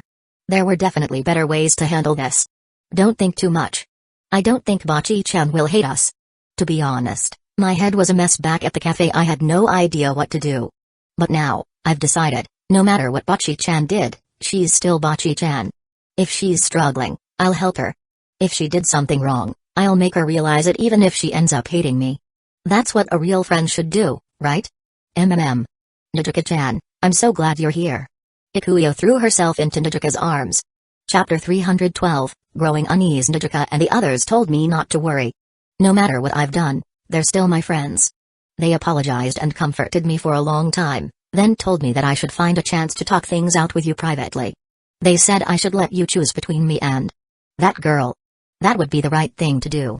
In the end, they also said that no matter what decision I make, they'll always support me as they always have. Back home, Chisato listened to Hitori's quiet report over the phone and silently thought, just as I expected. The members of Keshoku Band were all good people. There was no way they would deliberately distance themselves from her just because she made a mistake. They were the kind of true friends one could trust wholeheartedly. But still, Hitori must be feeling terrible right now. She had to lie to such kind friends because of him. That must have left her feeling incredibly uneasy. I'm sorry, Hitori. If I had been more careful, you wouldn't have to struggle like this. Chisato felt a pang of guilt. In the simulation, Hitori had done so many things against her will under the alias Miri for his sake. And yet, even in reality, she was doing the same. Hitori had chosen to sacrifice herself to protect him. The sentiment behind her actions was good, but there was no way he could accept it with a clear conscience. Give me a little more time. I'll explain the truth to them when the right moment comes. Chisato, you don't have to do that. I'm happy to be able to share some of your burden. Enough, I've already made up my mind. You've done more than enough for me, Hitori. How could I let you continue to carry this stain? If anything, you've done nothing wrong, it's all my fault. Chisato. But you sure held back for a long time this time. You actually managed to wait this long without asking me anything. Impressive progress. On the other end of the call, Hitori clearly panicked. I don't understand what you're talking about. Chisato decided to be direct. I'm talking about Ishiki Iroha. You met her in the dream, didn't you? Seeing her in reality must have been quite the shock. You were obviously curious, yet you never asked. If I hadn't brought it up, were you planning to just keep quiet forever? I thought that Chisato would tell me when the time was right, so I didn't ask first. Hitori's voice grew even softer. Damn, now he kind of wanted to scoop her up and rub her cheeks. Chisato suppressed the impulse, deciding to save it for another time. You guessed right. I didn't tell you before because I was worried you wouldn't be able to handle it. But since you've already seen her today, there's no point in keeping it hidden anymore. The explanation might take a while. Are you free right now? If it's not a good time, I can tell you later. No. No problem at all. Even though we're doing a sleepover at Nezuka's house today, I've locked myself in the bathroom now. So it's totally fine. Got it. For the next 20 minutes or so, Chisato explained in detail how he met Iroha and everything that happened afterward. He also emphasized that his relationship with Iroha wasn't what the band members thought. They only seemed close because of their connection in the dream, but they weren't actually dating. As for the rest, like Iroha asking him to help her pursue her upperclassmen, Chisato briefly explained that as well. To him, Hitori was completely on his side. There was nothing he needed to hide from her. All you need to understand is that while the dream and reality are connected in some ways, what you did in the dream doesn't have to be copied exactly in real life. You are not Miri, so you don't need to feel guilty toward Iroha, okay? After hearing everything, Hitori nodded slightly, a bit more reassured. I understand. Seeing that he had said all he needed to, Chisato glanced at the time on his phone. It's getting late. You should rest soon. See you tomorrow. See you tomorrow. After settling things with his little kitten, Chisato sat on the couch in his living room, thought for a moment, and then called Kazusa. He wondered how she was doing now. Logically speaking, it was just a fever. As long as she rested properly and took her medicine on time, she should be almost fully recovered by now. But from the moment he dialed the number until the call was disconnected, Kazusa never picked up. It was already past 10. Was she asleep? Chisato pondered for a moment, then sent her a message before letting it go. Finally, he made his third call of the night after getting off work. The call connected quickly, but the person on the other end didn't say anything right away. Chisato raised an eyebrow. Iroha? A reluctant, low-energy response. Are you on your period? From the other end of the phone, he could hear the faint sound of a girl taking a deep breath. This is way worse than a period, you know. Guess what, senpai? Today, I discovered the ultimate scumbag. This guy is practically the future star of the neon host scene. He's managing relationships with 8 different girls at the same time. His guts are off the charts. Seriously, doesn't he worry about getting exposed and torn to pieces? You're clearly misunderstanding something. Things aren't at all like you think. But more importantly, why are you so mad? Weren't you the one who brought trouble my way today? That's a separate issue.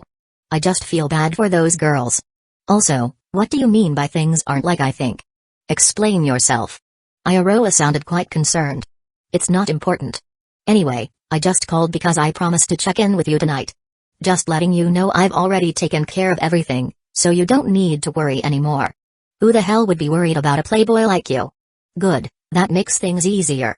Our meeting today got interrupted by an unexpected event, but I think I've already given you all the advice you need about your love life. From now on, you just have to go for it. I'm confident that if you follow the plan step by step, you'll see results. Hearing Chisato's lazy tone, Iroha seemed to pick up on something hidden between the lines.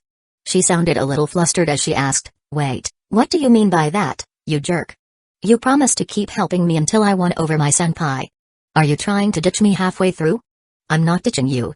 I'm just saying it's time for you to actually try.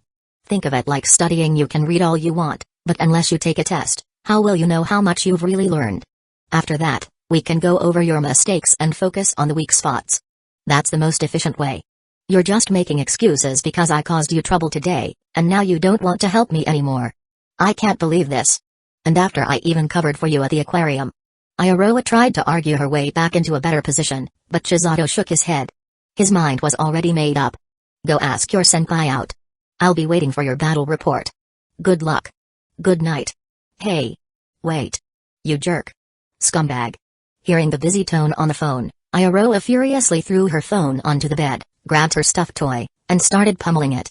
Chisato, meanwhile, let out a long, exhausted sigh after hanging up. He was sick of this constant balancing act, tiptoeing around, carefully maintaining the fragile equilibrium between all the girls around him. Ultimately, this entire nerve-wracking, exhausting situation was his own fault. The events of the past few days had been a wake-up call. They forced him to reconsider his overly optimistic outlook. There was no reason to keep drifting along like this. Tomorrow, he had to take action with Kazusa. Even if he wasn't going to reveal everything immediately, he at least needed to start testing the waters, getting a sense of what she thought, giving her a subtle awareness of his situation. This was a step he had to take sooner or later. There was no avoiding it. But when Chisato arrived at class the next morning, Tuesday, he found that the seat next to him was still empty. Even after the first class ended, Kazusa still hadn't shown up.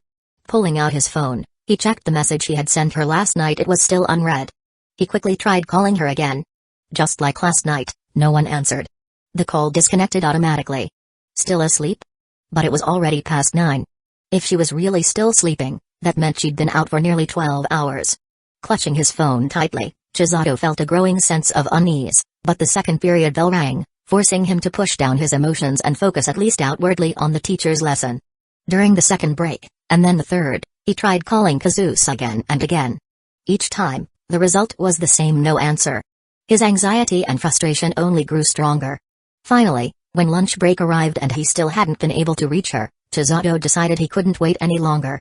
He told the school he wasn't feeling well, got permission to leave, and immediately caught a taxi straight to Kazusa's house. Standing at her door, hearing the doorbell several times in a row, no response. He looked up and signaled to the jet-black raven perched on the nearby fence to scout the area. The bird complied, flying a quick loop around the house before returning to his shoulder. It shook its small head, meaning it hadn't seen anyone inside. Chisato furrowed his brows. She wasn't home. She wasn't answering her phone. Where had Kazusa gone? Just then, another taxi pulled up in front of the house. Chisato's heart leapt. Was she back? He quickly stepped forward, only to see that the person getting out was an older woman. You're Kazusa's. The woman recognized Chisato as well. Just yesterday morning, when she had come by with groceries, they had crossed paths in the living room. Back then, she had assumed he was Mrs. Yuko's boyfriend. Miss Ohara.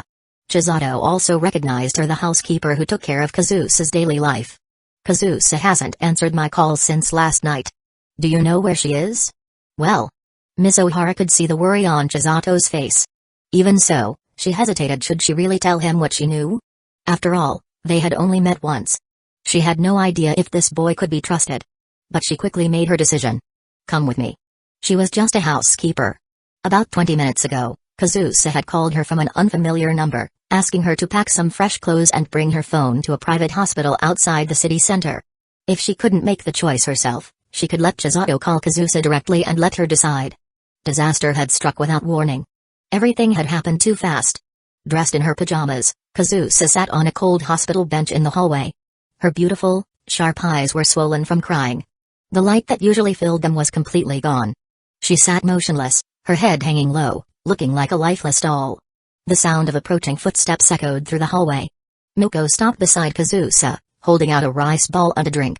Kazusa only glanced at them out of the corner of her eye before shaking her head. Kazusa.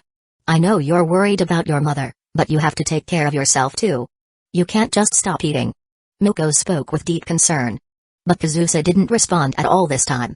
Muko let out a long sigh. She didn't understand either. How had Yuko's condition worsened so suddenly, landing her in the igloo? Last night, after receiving an urgent call from the doctor, Muko dropped everything and rushed to the hospital. There was no more point in keeping it a secret. Kazusa had the right to know. When she heard the truth, Kazusa's expression was like the sky collapsing. She was so shocked that she went completely mute. She hadn't packed anything. She hadn't even changed clothes. In her pajamas and slippers, she had rushed straight to the hospital. And now, she had been awake for nearly 16 hours straight. Chapter 313, Yuko's Fall. Kadumoko, affiliated with the Yuko office branch. Her work abilities were exceptional, and her role was akin to that of a personal assistant or secretary. She was deeply trusted by Yuko, and their relationship was less like that of a superior and subordinate and more like that of close confidence. Because of this, while Yuko hid her illness from her daughter to keep her from worrying, she did not hold back anything from Muko, telling her everything. When she was previously hospitalized, she even listed Muko's name and number in the emergency contact section. Muko felt both gratitude and sorrow toward Yuko. Had this world-renowned pianist not discovered her back then, carefully nurturing and guiding her, she would probably still be working as a corporate drone, being ordered around in some ordinary company. Such a kind and approachable person. Why did illness have to choose her? And not just any illness, but a cruel one that, with the current level of medical treatment, was largely impossible to cure completely. Looking at the unconscious Yuko in the hospital bed, her pale face appearing utterly exhausted, Muko felt a deep anxiety and unease. But in front of Kazusa, who was completely overwhelmed with fear, she had to maintain the composure of an adult, to be someone Kazusa could rely on, someone who could give her strength. Dr. Takanagi Normasa is a world-renowned specialist in hematology. He is also an old friend of your mother's. He's currently discussing the next steps for treatment with the other doctors. Don't worry, the president will be fine. Kazusa gave a small nod, but ever since she had left the hospital room, her gaze, one that had witnessed her mother in such a weak and frail state, had not changed at all. Muko couldn't discern anything useful from her expression. She let out a small sigh. Of course anyone would be unable to process such a situation, suddenly learning without warning that their mother had leukemia and was currently in a critical condition. Come here. Muko sat down beside Kazusa and gently pulled her into an embrace. There was once a scientific study that suggested hugging could induce a sense of relaxation and happiness. Even if it was just a little, Muko wanted to offer some comfort to the girl in front of her. As the expressionless Kazusa rested in her arms, Muko's phone rang from inside her pocket. She was annoyed at receiving a call at this moment, but she couldn't ignore it. With Yuko unconscious, most of the agency's affairs required her approval to proceed. Now, more than ever, there could be no mistakes. Understanding this, Kazusa gestured for her to answer the call, while she herself stood up and walked to the window in the hallway. Miko picked up the phone, responding briefly at first. But as she listened to the voice on the other end, her expression gradually became complicated. She softly said, "Hold on," then covered the phone and turned toward Kazusa. "It's your aunt. She said Suzumiya-kun is with her right now." The moment Miko uttered that surname, she clearly saw a spark of life return to Kazusa's previously sorrowful and vacant eyes. She continued, "He couldn't reach you and was really worried, so he took leave and went straight to your house. He ran into your aunt while she was there to get some clothes for you. Now she doesn't know what to do. Do you want to talk to him?" Kazusa took a deep breath and held out her hand toward Miko. Understanding her intent, Miko quickly passed the phone to her. "Hello, Aunt Ohara. It's me. Let Chisato take the phone." Her aunt acknowledged the request. Then, after some faint shuffling sounds, that familiar, reassuring voice reached her through the phone speaker. "Kazusa." There was no need for any extra words. In this moment, just hearing him say her name, Kazusa, who had been barely holding herself together until now, suddenly felt her nose sting. Tears welled up in her eyes. She had never thought she could be this fragile. "Chisato. What should I do?" An hour later, a taxi pulled up in front of the hospital. Chisato didn't even wait for Kazusa's aunt to get out. He threw the door open, grabbed the change of clothes for Kazusa,